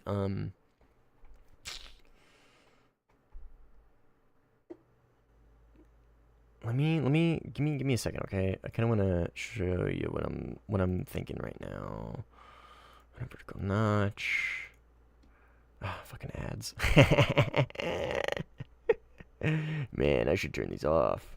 Skip that shit. So, oh, pizza. Who's that? Oh shit. No, pizza. Sorry, that's so. I shouldn't do you like that. I shouldn't do you dirty. Like, oh, fucking ads. Why did that pop up? Do I have mineral ads on this? I guess so. I'm sorry, I'm trying to find a good example here of high pitch. I think this is one of them. I launched on them, I think, there, right? Okay, so void. A couple things to think about here, right? So I'm gonna kind of walk you through my thought process on how I create that angle of attack, right? What am I doing in this instance to give the missile a high angle of attack, right? To top down them, essentially. Okay, so a couple things. Their distance to me. The closer they are, the less angle I need. Because it's gonna immediately go down, right? Or sorry. Yeah. The closer they are, the less angle I need. The farther they are from my launch, the more angle I need to give it, and the more altitude I need to launch it from. Because by the time it gets to them, you know what I mean? Ooh. Yeah. How do I do new in this thing? New. Don't save. Okay, so this is 3D2, baby. Let's go. All right, so me. Them. Did you hear my cat? She's meowing. Okay, so 3D view. Oh, was I not using bitch? 3D shapes. Stupid ass. 3D doodle. Okay, so hey, that's fat. Okay, so right. If I'm above him, let's say he's 50 kilometers away, right? I need to angle very highly. I need to angle a lot because the missile has a long way to travel, right? So it's going to kind of flatten out and then just kind of mosey on down. By the time it hits him, it's not at a very high angle, right? If he is really close and I launch from high altitude, high angle, it's going to... You see what I mean? So that's what I mean. The closer they are, the less angle you need, okay? So now that I've kind of gone over that, so what I'm doing here is visualizing where he's at, right? So he's probably about 20 kilometers, actually closer than that, because this is 50, right? This is the halfway point. So he's probably 16 kilometers. So he's pretty close. He's pretty close. And PL-12s are pretty good off-bore missiles. So they pull very hard, which means, well, not very hard. They pull pretty hard. They pull much harder than an AIM-120. So what that means is I can create a lot of angle with these missiles, but I got to get them close to do it Because if I do it from too far away, because of their high pull, they're going to level off pretty quickly, right? So, which is a good thing and a bad thing, right? There's pros and cons to everything. So what I'm going to do here is I'm going to get him pretty close, but pay attention to here, right? So this is my angle of my radar. So this section here. So my radar on this thing can look 60 degrees up and 45 degrees down, right? So what I'm going to do is I'm going to max this out. I'm going to max out to 45 degrees before I launch. I'm assuming. If I know myself well, that's what I do here. Okay, another thing. I see him pulling in. See how the zone gets wider? Right there. He's turning into me. He's committing, right? I don't know why I checked my radar. But here he is. Here I am. And see how the bar is getting closer to the 45 degree angle? See how I'm nosing up? See? He's very close now. He's probably 10, 11 kilometers. See how, see, I max it out to the 45 degree angle. So what I'm doing here is I'm creating as much angle for my missile as I can. So when it launches, it arcs forward up at high angle, giving it more of an angle of attack. This is really unnecessary. What I'm doing right here is really unnecessary, right? But what I'm explaining, what I'm getting at is just give it as much as you can. Sometimes you're going to overdo it. You gotta know the limits of your missiles, right? You have to know the limits of your missiles. If I'm using an A120 here, 10 kilometers, it'll probably hit. An A120 would probably hit here. It probably would.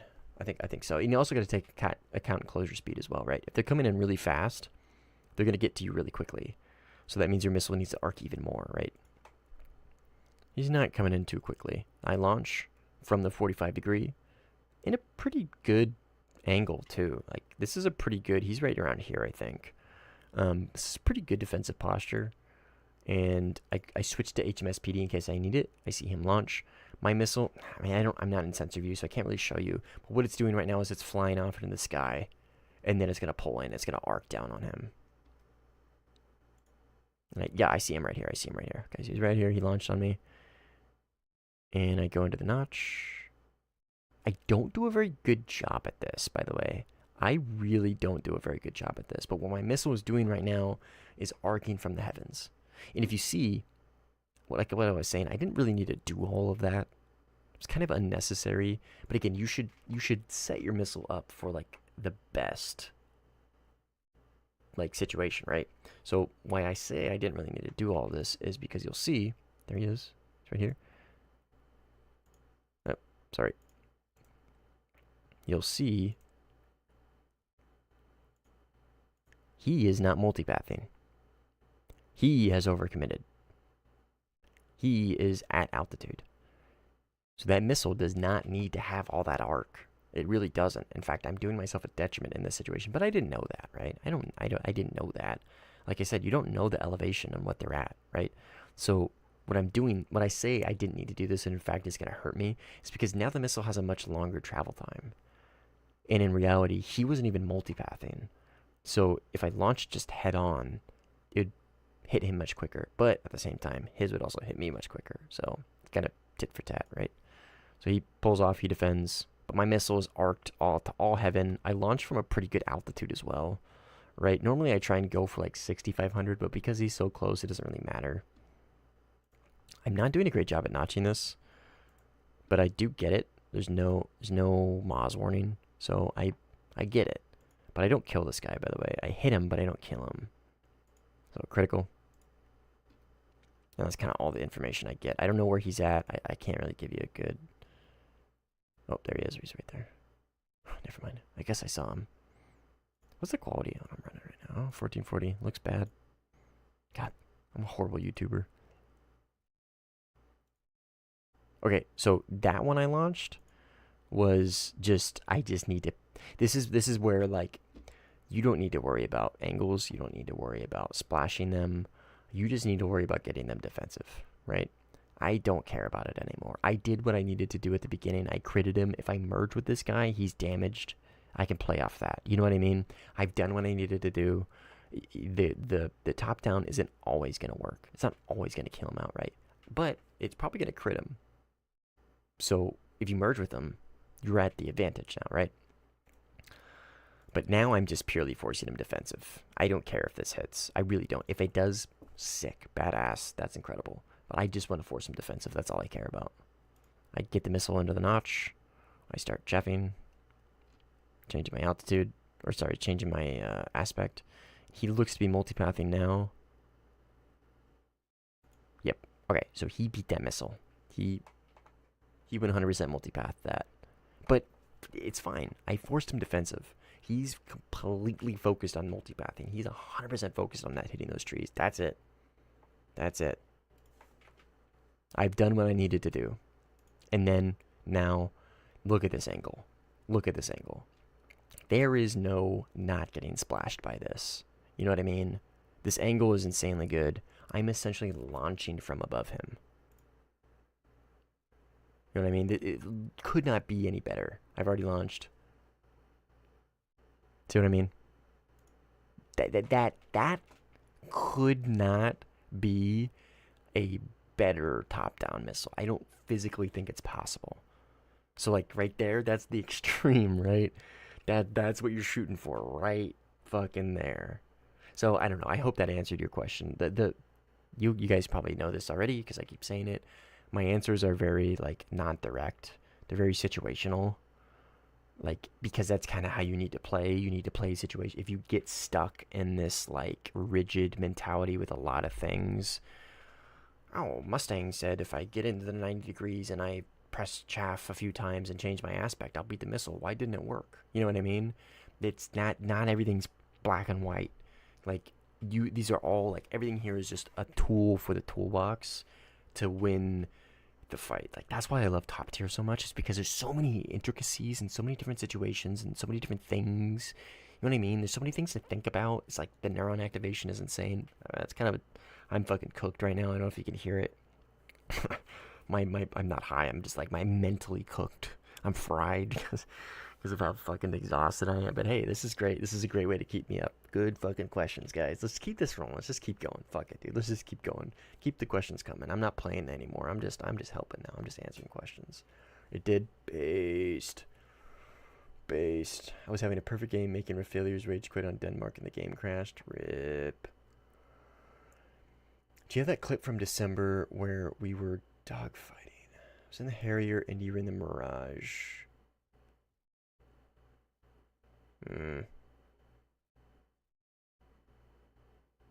I can go through our... Did I send it to you, Marauder? Like, is it in our DMs, maybe? Check our DMs, Marauder, see if it's in there. Because I don't... No, I don't think I have it. If it's not in my... If it's not in our DMs, I don't think I have it. December, that shit is so old. That's funny. Pog 30 concurrent viewers. Yeah, this stream's been very productive. This has been a very productive stream. I appreciate everybody that's just kind of hanging out right now. Like, this has been a very productive... I'm not even playing. I'm just fucking talking. You know what I mean? Like, I'm literally just talking. Top tier is just like study, and if you are good, you get diploma. Mustang now writes his thesis to get PhD. I guess. You said you might upload on YouTube, but you never did. Oh. Well, I'm sorry. Let me make sure my DMs aren't gonna pull up on... Okay, they're not. Let me check my DMs with you real quick. I feel like I would have sent it to you, maybe. So I know whenever I got Harrier clips against Cynical, I usually sent them to him, and vice versa.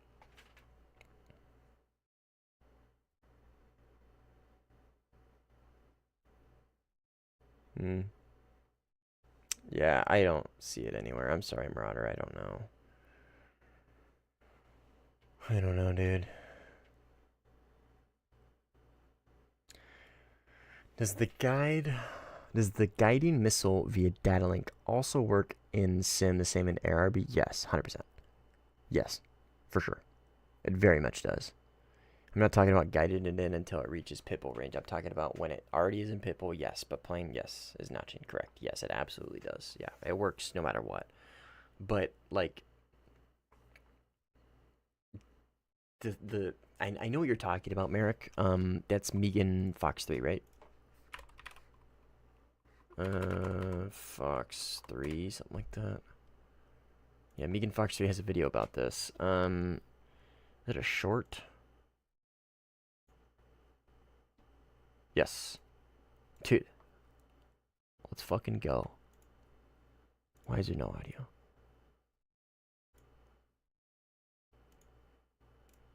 Hey. Can be a struggle. Supplicate with counseling. Supplicate with counseling.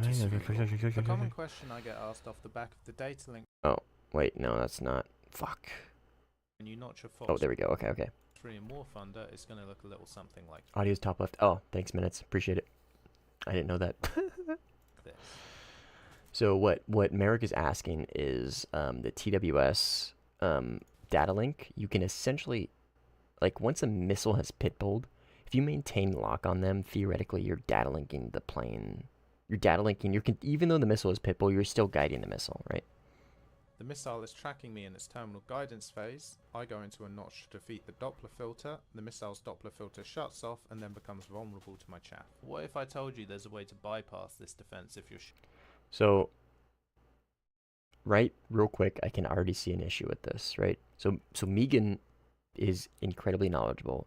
He's probably one of the YouTubers I recommend the most. I'm not even subbed. I should sub. I'm not even. I recommend him the most. One of the channels I recommend the most to people, right? Super knowledgeable. But what he's doing right here, and I don't know if he realizes it or not, but like he's showing why he beat this. So in theory, right? The plane, his opponent is doing exactly what he's gonna end up doing here in a minute, right? to a notch to So defeat the he Doppler filter, goes in the notch, drops chaff. But look, right? The barrack, this is a 15D Barak. It's tracking him with TWS. It should be data linking to this derby to him, right? In theory. But he notches his radar. See what I mean? So he's notching two things right now. He's notching both the radar and the derby. Okay? So to answer your question, Merrick, yes, it is. But you can still just notch the radar. You know what I mean? It's a little more difficult. You got to be a little more exact because those radars are much stronger. But like, you can just notch the radar, which is what he does right here, right? He does this right here. And then the radar picks him up, but it's too late. The missile's already gone, right? It's already gone. So, turn this back on, and then he's going to be going over basically what I just said. But like in reverse. way to bypass this defense if you're shooting top down. I've fired an AMRAM here that Oh, it's because it's top down, that's why. Because that dude was looking top up. starts off in its inertial guidance and data link phase as usual. Once it starts tracking in its terminal phase, my target is going to go into a notch. However, my missile is not interested in the chaff. It has switched back See- to inertial guidance and data link. It doesn't show his radar, but it's looking right at this guy. Because the missile And is he's looking tracking him. down, it doesn't want to shut off Oh, there it goes, see? its pulse Doppler filter and therefore is not becoming vulnerable to chaff. Instead, it's asking for data link updates from my radar, which is not being notched. If my target recommits, the missile tracks him again and he dies. Click on the related video for more. But the thing is like, you can notch radars. You can. I do it all the time. I do it all the time. Like, it's not super difficult. It's 100% doable. But what he's saying is essentially like, in theory, right? If they recommit, hopefully your data link has guided the missile into the general location of where that plane is going to be by the time it recommits, right? So like, he's not wrong. Like what he's saying is right? But it's you can notch radars. It's possible, right? So this is why I am always trying to keep people defensive. That's why in the vertical notch, I am continuously trying to keep them defensive so I have time to defend, so I can recommit, right? So like, let's say this was me, right? Let's say this guy was me, okay? If I'm this 15, right? If this guy just launched on me, if he just launched on me, I'm launching back. I'm gonna let him get a little close because I'm a little more confident. I'm gonna let him get pretty close, but all this guy needs to do is just launch on him, right? The only reason why he dies is because he doesn't get him defensive. He allows him. He just allows him to look at him the whole time. He doesn't do anything. He does nothing other than notch, right? So like it's like Megan assumes he's doing the right thing here. He's assuming a defensive posture. He's keeping him on the edge of his radar, right? So Megan is on it. I mean, he's an incredibly good player. In fact, I think he's actually like a tournament player, if I remember correctly. He's like a very, very good player. So like he's doing the right thing. He's keeping him in the notch, right? Oh, does he launch on him?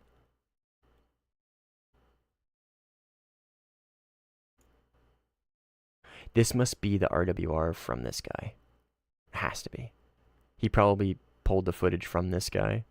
So you can change between people and you can look at their systems, right?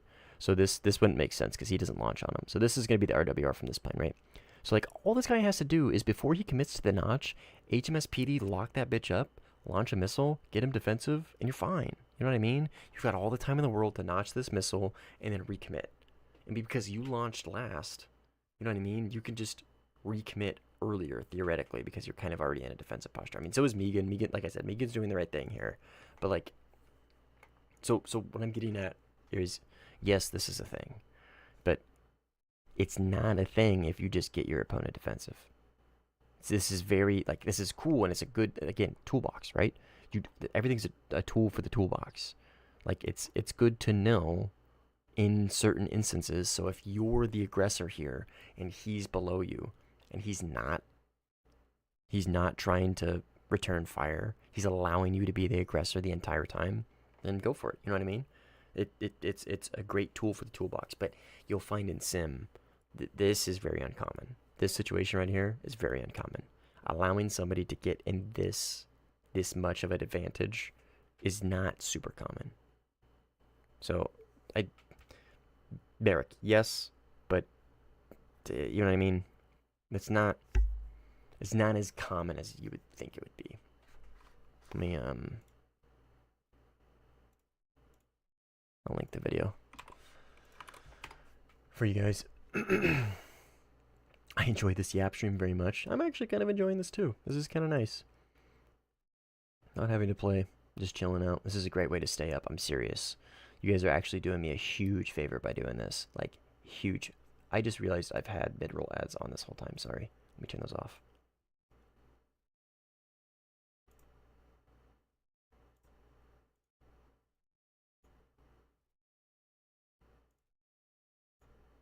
Okay. Off. My bad.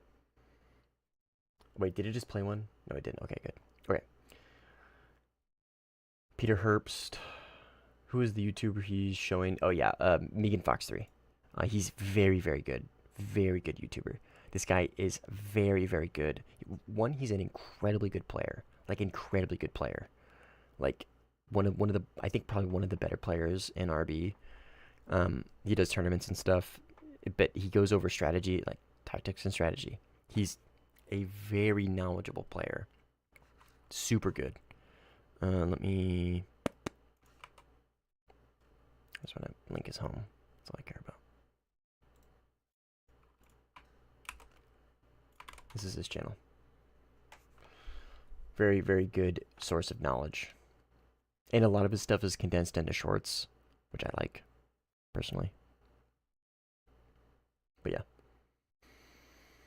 Data link only works when the missile doesn't have a lock or the missile is in IOG for other reasons. In the clip, it's not biting chaff because it's in look down. Yep. There's also a great video from Cat Werfer. He is talking about top-down and down-up scenarios. Only INS kills possible are if the enemy gets splashed or they pitch up and gets the missile, gets locked back. Yeah, you're not wrong. If he recommits, right? But you're still keeping him defensive. At the very least, you're keeping him defensive. Why do you have to stay up? I'm flipping to night shift. I gotta flip back to night shift because I work tomorrow. Tonight, actually, now. I work tonight. So, I gotta flip to that. So I gotta stay up for that. Yeah, I completely agree. I also play top tier sim, but I was just wondering if it also works in sim. Yeah, Merrick, for sure. If there's a system, basically, it's gonna work in both of them. The only thing that doesn't is like NCTR. And that's because it's just not modeled in all cockpits. What tech tree do you think is better to fly in sim? The German tree or the French tree? French tree. Because the Rafale was the best plane in the game. It's as simple as that. It literally just comes down to that. That and France. If France didn't have the Rafale, I would still probably recommend France because it can play in both Team A and Team B. It's not locked to Red 4. I mean, Germany isn't locked to Red 4, but there's like 1 or 2 matchmakers that allow Germany to play Blue 4, and not many people play those. So yeah, French is just, I mean, one, it has the better plane, and 2, it can play on both sides regularly. Germany with the MiG-29G is so fun. Ah, oh, dude, I bet. That is one of the planes that I wish I had. But oh, pizza. Ah, oh, you know, I was gonna, no. Well, squish face video. Bearcat. I was gonna play this for everybody. Sneak peek. But I don't think we want to sit here for 17 minutes and watch me play this video. Only downside of France is lack of good Fox-1 missiles. I mean, yeah, you know what I mean? Magic 2 makes up for it. But yeah, I agree with you. Zephyr, the reason why I'm suggesting France is essentially for top tier. I mean, that's kind of why I suggest it. They're pretty well balanced, but yeah, you are right. Not only do they have bad Fox-1 missiles, but they have bad radar pairings as well. It's just a bad pairing all around with their Fox-1s. But they have incredibly good Fox-2s. Magic 1s and Magic 2s kick ass. And they have the Micah. Best Fox-3 in the game. Well, best dogfight missile in the game. Basically the best Fox-3 in the game. I still consider the R77-1, I still consider that the best Fox-3 in the game because of how versatile it is. It has incredibly good range, and it has incredibly good maneuvering. You know what I mean? That's why. Make pizza suffer for a bit more. Yeah. I suggest France to flying F1C200 makes me a lot of fun. Yeah. Yeah. It's a good plane to learn. It's not my favorite in the world, but I mean, I will admit it is a good plane to learn sim. Absolutely is a good plane to learn sim. 9X only coming for ground. Yeah, the 9X is going to be for ground. Python 5, IRIS-T. I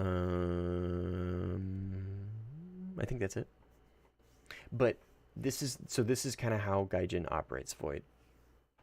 They release new tech, like a new tier of tech in kind of an initial phase. And then they test stuff out with the initial phase. And then they learn from it, kind of like they do with the dev server. And then usually they've learned from their mistakes, hopefully. Not always the case, usually isn't. And then they implement it to the broader game, right? So what they're doing here is they're implementing in the initial phase, right? They're doing Name 9X, Python 5, and IRIS-T initially on ground. Only those 3 for ground SAMs, right? Now, what they're going to be doing is testing that out for the next patch, basically, theoretically. This is my guess, right? And then, probably next patch, we are going to get all of them for air. That they've had the time to test it out, dial them in, then they'll introduce them to air. This is what they did with Fox 3s, right? When the Phoenix was released, right? I mean, it's only PDV head on, so it's not quite the same situation, but it's similar, right? They released they released the initial Fox 3. Learned from it, kind of how to implement, and then they released it across the board to all the planes, right? Now, I mean, they didn't do a great job at it. AM120 was pretty busted. R77 was, like, arguably unusable. Like, there's a lot of issues. But, yeah. That's that's kind of how I'm assuming they're going to do it based off, like, historical stuff in the past. I could be wrong. It could be 2 patches from now. It could be 3 patches from now. I have no clue. I'm just kind of guessing here. But polls dominate your supporters, I see. What? Polls dominate your supporters, I see. I'm not sure what you mean by that. What do you think about the new... I don't know, Peter. I mean, you talking about the premium, or are you talking about the top tier? I mean, like, I guess my opinion is the same on all of them. Like, well, not necessarily, actually.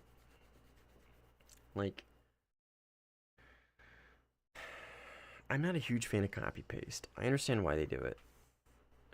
And it makes sense, right? I mean, that's kind of how it is. Air Forces are copy-pasted. I mean, they just kind of are. People buy other stuff from other countries, you know what I mean? They use it from other countries, like the F-18, the F-35, you know what I mean? You look at a lot of modern-day Air Forces, they're just kind of a lot of copy-paste. So, like, I kind of get it, right? I kind of get it. I don't know. Like, it'll be good. The F-18 top tier will be nice. It'll be nice to have another F-18, right, at top tier that has an HMD. Well, in fact, the Swiss is getting the MLU-2, so that will also have an HMD. So there will be 3 F-18s now with HMDs, proper F-18 C-lates, right? So I think it's a good thing. I wish there was something else that they could do for more variety. I understand why they don't. I'm just kind of like, you know what I mean? I'm like, in a perfect world, I would rather them have more variety, but I get it. I get why they don't. Okay, I get it. So, like, I mean, it'll be good, right? I mean, it's an F-18. F-18s are good. They're slow, and they kind of take a little bit of learning, but their flight model's pretty good. They have a ton of missiles. You know what I mean? It's gonna get the C5s. So, which, spoiler alert, they're no different. No different at all. Oh, Polish people. Yeah, that's funny. One of my 2 moderators is Polish.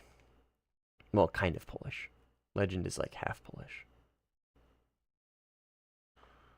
Copy paste is fine, but it's gotten out of hand. Yeah, I mean, I wouldn't say it's gotten out of, well, in certain instances it has gotten out of hand. But the premiums, specifically in my opinion, the premiums, like, the premium F-18 for Germany, like, I feel like there's something else they could have gone with, you know what I mean?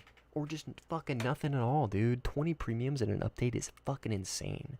Insane. That's all this update is. It's just fucking premiums and IRST. Like, I don't know, like, I'm fine with premiums, man, don't get me wrong, but like, 20 fucking premiums? Actually insanity.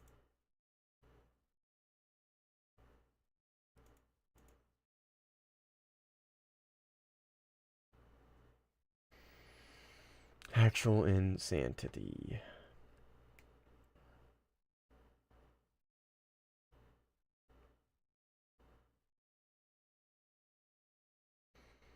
I sound Australian? Bro, somebody asked me like a month ago if I'm British. Do I not sound American? No, I'm not. I'm sorry. It's just you're not the first person that's like said something like that, and it just blows my mind every time. No, I'm from the West Coast. I'm from the United States. 5 jets will be like 3 to 4. Oh, Gen 5 jets. Yeah, there's not gonna be a lot. Who did your channel banner? I did. People just bad accents. Sorry, hit the shit out of my mic. Who did my channel banner? I fucking did. You sound really American.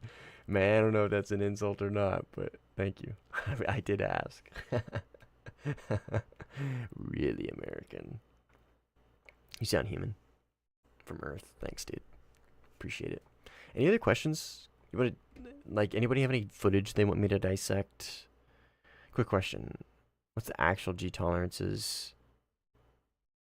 What is the actual max G tolerance? It says Ace. Grand RB says 7.6 with Ace. Makes it really easy to understand because it's my second language based. I don't know. I can pull up Warthunder and check though. You guys can look at my ridiculously large fucking Steam library. Insane. Sounds like you were waiting for someone to ask. Oh, sounds like you were waiting for somebody to ask who did your banner. I was not. But yeah, I did. My cat is freaking out. My cat has the zoomies like crazy. Alright, G's, crew. G tolerances. Okay, G tolerance. Peak 6.9.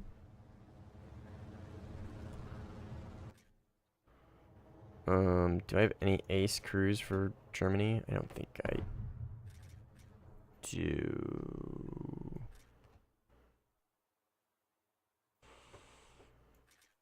Yes. Oops. Sorry.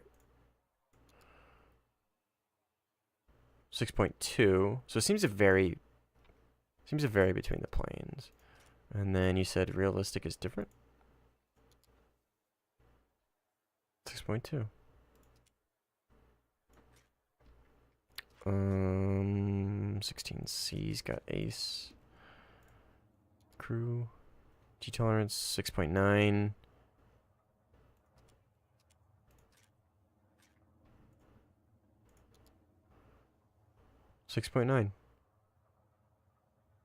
Britain is different. Okay. I got an ace crew in here. 6.9. What plane are you testing, Maxim? What plane is giving you 7.6 or whatever? Oh wait, that's sim. Air. Crew. Fuck, G tolerance. 6.9. Is ground realistic the same? 6.9. I think it's a plane thing, Maxim. Because the yak is lower than everything else. Fury Mark 1. What in the hell is that? I don't even know where that is. I don't know what that is. Fury Mark 1? Somebody help me out. Oh, reserve. Oh my god, reserve. I mean, that's probably why, because it's a biplane and they pull a lot of AOA.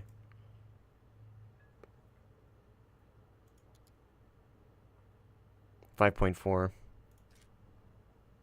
I don't know what this would be. I'm not gonna. Well, I guess I could buy this. It's literally 1,000. 5.9. And we're saying if I do that, 10 GE, yeah, I'll do it for you. I don't know, man. It's telling me 6.2 for Fury Mark 1. For air realistic. Ground realistic.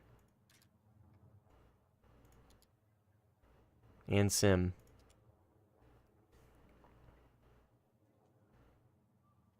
Oh. 6.9 without G suit. There is no G suit. Yeah, there's no fucking G suit for a prop plane. Yeah, I'm not sure.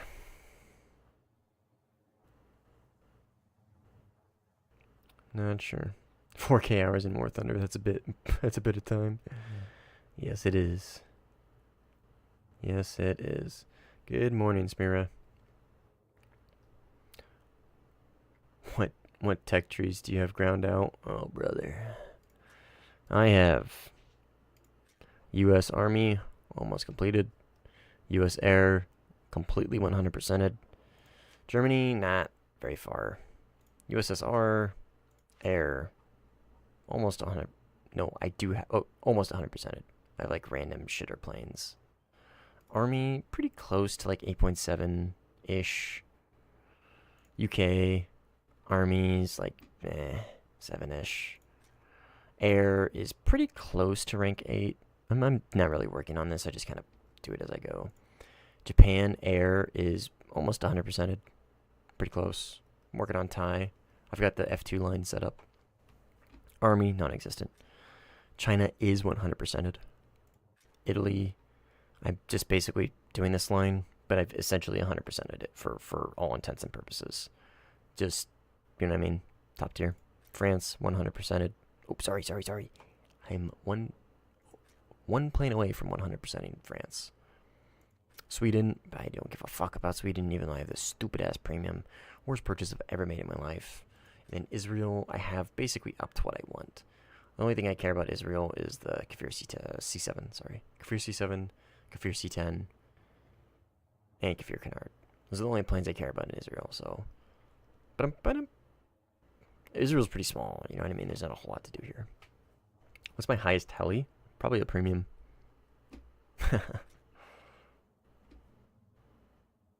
No. It's gonna be, yeah. 64, YAH 64. I don't play helis. Like ever. Wait till they add the F-16 with the F-15 engine. Oh, yeah. Is it the I? Is it the F-16I? Does the Israeli 16C and D feel the same? No. The D is heavier. Excuse me. F-16D is heavier.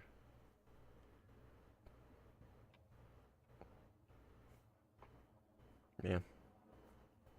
Heavier plane. What engine does this have? F-110 GE100.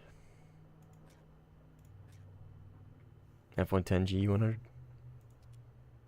Same engines. But, I mean, they're pretty close, probably. Which nation would get the one with the 15 engines? Israel. It's going to be the 16I. And ironically, if they give the 16C with the 15E engine and give it single pop countermeasures, it will still be far better 14.0 than the 18 and the 15E. Maybe. The 18 isn't a bad plane, but the 15E I really dislike. Alright, back to footage. Nobody got anything they want me to like go over or dissect? Let me see if there's any more like footage or something I can go over here.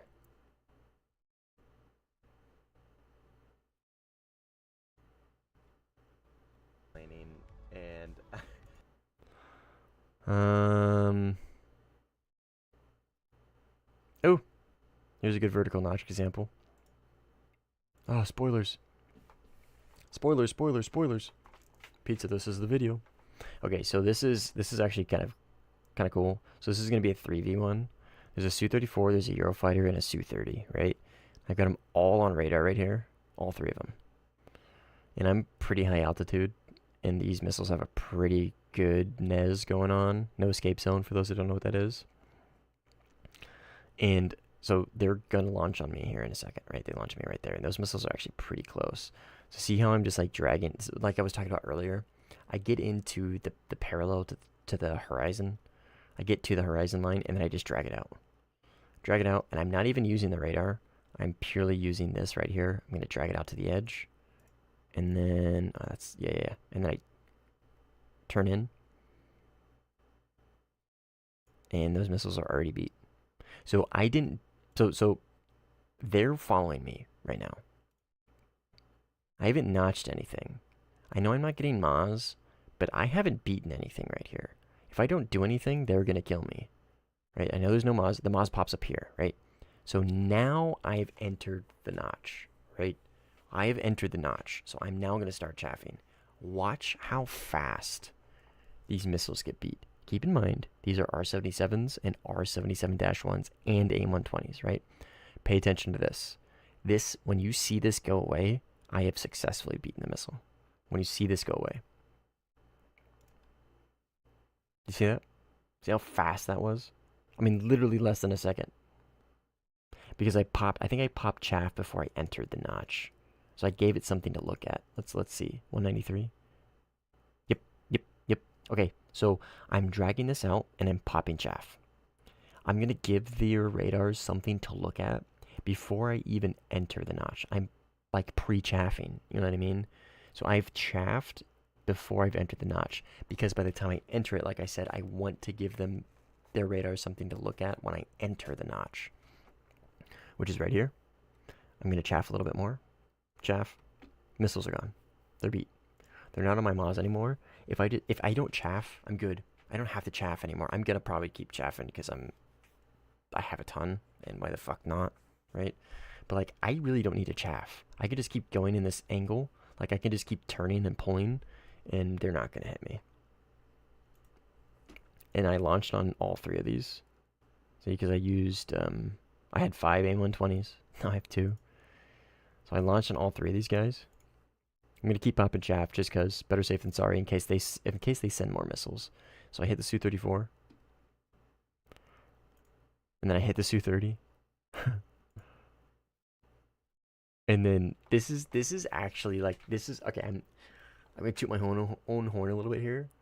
This is actually a really really close. I still can't believe I pulled this off. Like, the second I got these kills, I was like, fuck, dude. Instant clip it. I don't care what the fuck the next video is talking about. I am using this in the footage. And then I was like, oh, I'll just do a Eurofighter video. Literally this whole video got generated from this clip. It's actually a pretty good clip. Okay, so the Eurofighter is still alive, right? So I launched on all 3 of them. I didn't kill the Eurofighter. And he's right here. He's the last person I need to worry about. So I lock him up with HMS IR. And then I get him into the edge. I switch to PD. And I launch on him, right? Because I need to get him defensive. I just need to get him defensive. He's launched on me, so now we're kind of at a stalemate. I need to launch on him because I have to get him defensive. There's my missile. I'm immediately going to pull into the notch. I'm going to turn in. I'm going to pull this way. I'm going to pull my angle out a little bit. Probably pre-chaff. Yep, pre-chaff. I haven't hit the notch yet. Pre-chaffing, though. And then I inverse. Missiles on my right. See how the Maz symbol went away? Let's run that back. Watch. Gone. See? I've beat the missile. He beats mine. Well, actually, my missile just fucks off. Mine didn't track him. I think it was, like, too much gimbal or something. I don't know. It just doesn't track him for whatever reason. And so he is able to basically keep offensive on me. So I immediately lock him back up. I realize this. I lock him back up. I have to get him defensive. Lock him up.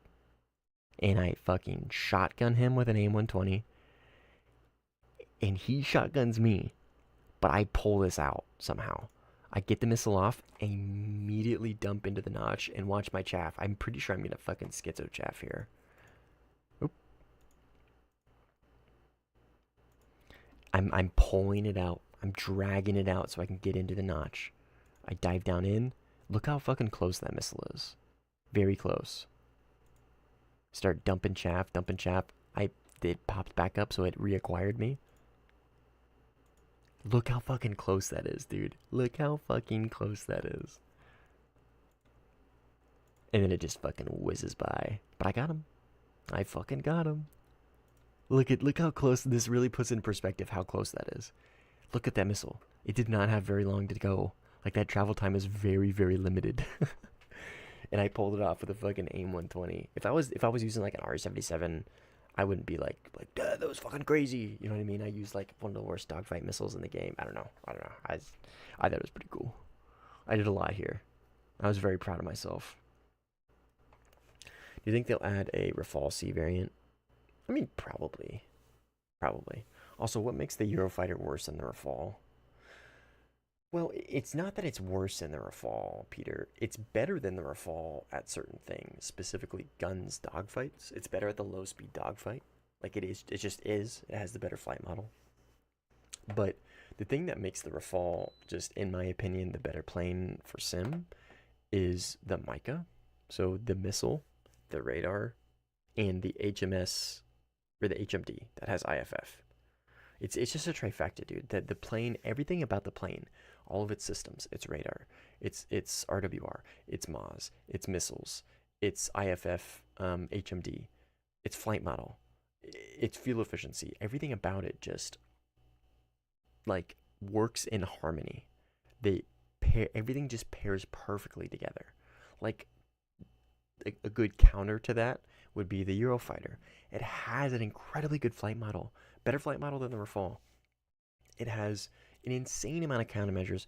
It has a insanely good, not insanely, it has a pretty good multi-role capabilities. It has all these things, but it lacks a good dogfight missile. So it has to, if you get into the dogfight, you have to rely on the flight model to squeeze out the win, which, I mean, you have the best flight model in the game, so in theory isn't that big of a deal, but you know what I mean? The missiles work well at BVR, but BVR doesn't work well in the game because you just saw right here, I fucking notched a missile within probably 4 kilometers, maybe. You know what I mean? Like, I've notched a missile within fucking, like, spitting distance of this guy. Like, this is an example of why I say BVR, give him PL-15s, give him meteors, give him AIM 260, whatever the fucks. That doesn't matter. If you don't change the seeker FOVs, if you don't change the notching mechanics, I don't give a shit.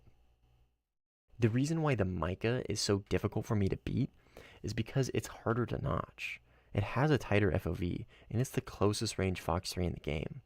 And yet, I have the hardest time beating that missile compared to all the other missiles. Give them the R-37s. I don't give a shit. I'm still going to be notching those missiles sub 10 kilometers. You know what I mean?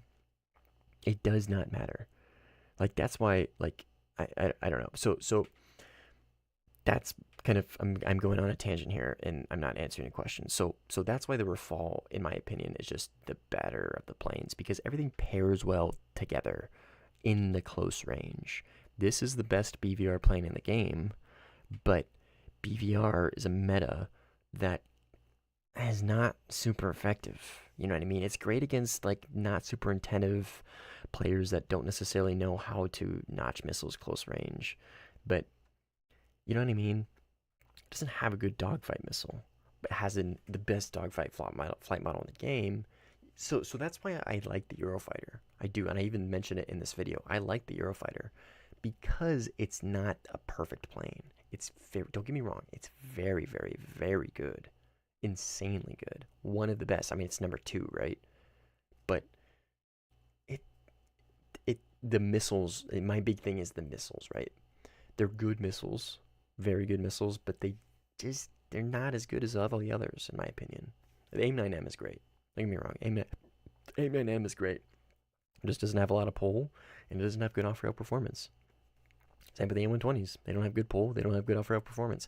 And spoiler alert, if the video title doesn't tell you, the AIM-120 C5 is going to change nothing. I already did testing with Squish. It's basically a nothing burger. It's essentially an AIM-120B for all intents and purposes. Yeah, anyways, sorry, I kind of went on a tangent there, but that's why why just about everybody says that the Rafale is the better of the planes at Sim. Why, even in RB, probably. The Rafale should be 100% copy-paste, but Indian Su-30 has domestic missiles. Su-30 MKI has Micah's, Nico. So, yeah. Get ready for that. Well, I guess I need to get the Tornado and the IRST Eurofighter as well. Yeah. I mean, the Eurofighter's great, man. I fucking love the plane. Eurofighter's incredibly good. And it's fun to use. It's very handholdy, but not to the extent of the Rafale. Meteor and IRST for Eurofighter win. I mean, honestly, dude, like, the Meteor, I don't give a fuck about the Meteor. Like I said, I don't care about the Meteor. I don't care about these long-range missiles. The IRST, on the other hand, AIM-9Xs, R-74, or whatever the Russian one is, Micah IR, brother. The IRST's Seeker FOV is already, like, 3 times smaller than all the other FOVs for the IRCCM Gatewith missiles. It's 0.25. All the others are 0.75. It's like, like, dude, I gotta be honest. Like, when we get to that point, I'm not looking forward to it, because we're not gonna have, like, dogfights are gonna never exist at top tier ever again, because people are gonna be just launching fucking IR missiles. We're just gonna be trading. If you merge with somebody, you're just gonna trade, probably. You're both gonna launch your fancy fucking gigapole missile, and you're probably just gonna trade. And, like, I don't know, I'm just not really, I don't like change. Like, when Fox 3s were added, I was like, I'm not sure if I'm gonna like this, because it's changed. So like number one, it's gonna be new, so like I'm not gonna like it because new. I'll get used to it eventually. But I also am just not super confident in the meta. We'll see. What is the MiG-21 in the German tree like in Sim? I've never flown it, Peter, but I have heard that the MiG-29G is fun to use because it gets R-73s. And I can see that. I could see how that would be fun. I mean, it's still a MiG-29, so bad radar, bad RWR, but R-73. So, I don't know. Is it realistically accurate or Warthunder lore? Oh, what is the current secret FPV for each missile? Oh, I'm not sure, Nico. Or, sorry, Merrick, I'm not sure. Sorry. I don't know numbers. And I don't know if they're realistic or not.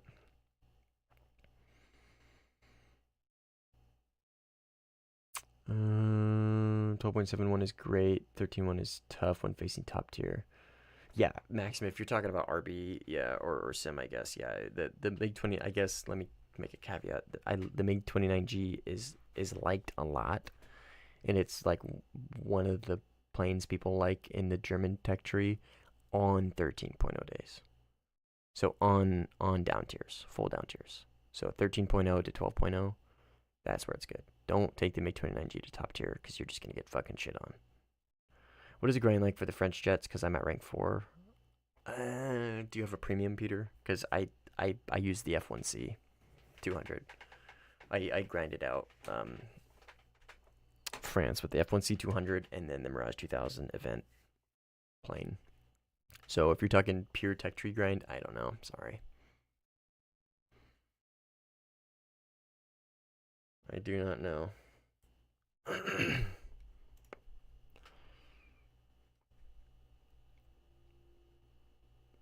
Is there any other clips in here that are pretty cool, pretty goated? Oh, let me. Nah, this isn't gonna be a great example. I was gonna say, let me show you just how good this flight model is. Because I get a gun kill, I dogfight a Gripen, damaged, and win. Where is it?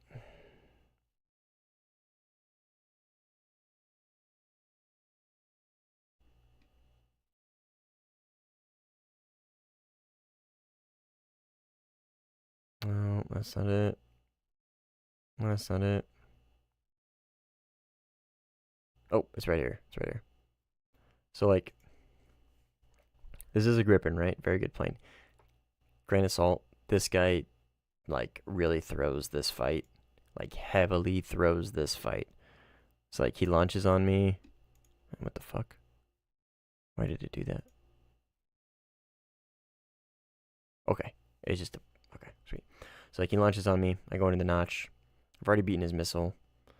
And I launch on him. He launches on me. And I fail to multipath successfully. Right? Because I commit to the multipath here. I'm more worried about a 9M. And then I realize, oh shit, he launched a 120. Fuck, I gotta dive. Okay, didn't really dive in time.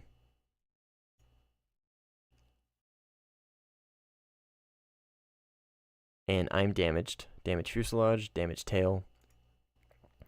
And even still, like, pay attention to the speeds and everything. I don't think I'd turn AOA on. No, I don't, because I'm damaged. I don't want to overdo it. Like, I'm still able to maintain a pretty consistent speed. I'm able to pull up on him. Like, this is what I'm saying. He just kind of throws the fight. He just goes vertical. He doesn't really do a lot here.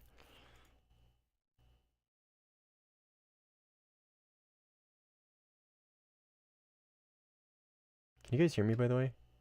I'm getting messages that the stream bitrate audio is 0. Oh, it's probably because I'm talking and there's no footage playing. That's fine. Okay. So yeah, anyways, he basically just throws this, right? It goes up, but I'm still damaged. Sorry. I'm talking so much.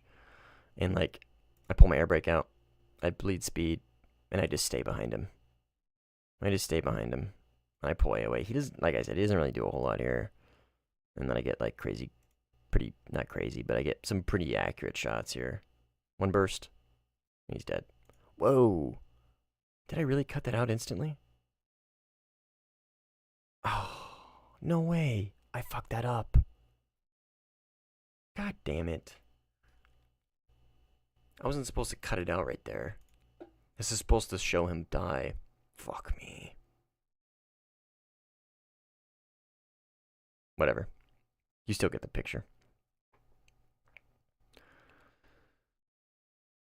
But yeah, flame metal on this thing's crazy. Like I said, that's not a great example because he kind of just throws the fight. But like, I still beat him damaged. I was pretty excited about that kill too. F1C 50%. Oh yeah. He was thinking about wasting my money on bikes.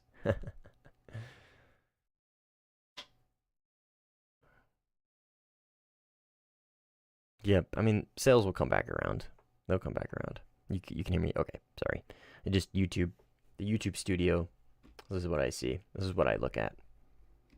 So the YouTube studio was, it's telling me right here, right? The stream audio, the audio stream current bitrate 0.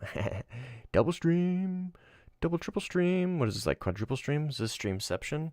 Oh, another stream. Streamception, streamception. Yeah, anyways, that's what I look at.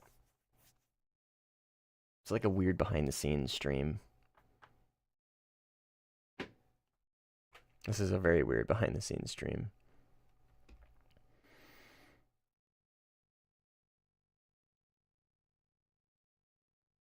Okay, well, I don't know what I want to do. I think I'm just going to hop off and chill. Before I do that, does anybody have any other questions? Last call for questions. For real this time. Last call for questions. Anybody got any questions? Let me know. Just spent $900 on some new handlebars for your road bike. Damn, that's a lot of money for some handlebars. I guess I got no frame of reference. Last call for questions. It'll be like 60 seconds. If anybody got any questions, type them out. I'll go over them quickly and briefly. And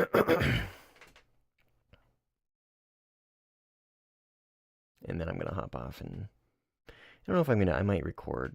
I might do some recording now. You might see me in game. Just a heads up. But I don't have the mental fortitude to play and talk. Alright. Well, I'll leave you with this meme. This is the reality of the AIM-120C. This is the reality right here. But anyways, I am going to hop off. I appreciate everybody that hung out. This was a really successful stream. I appreciate everybody that came out. If you guys haven't liked the stream, I would appreciate it. It helps a ton with the VODs.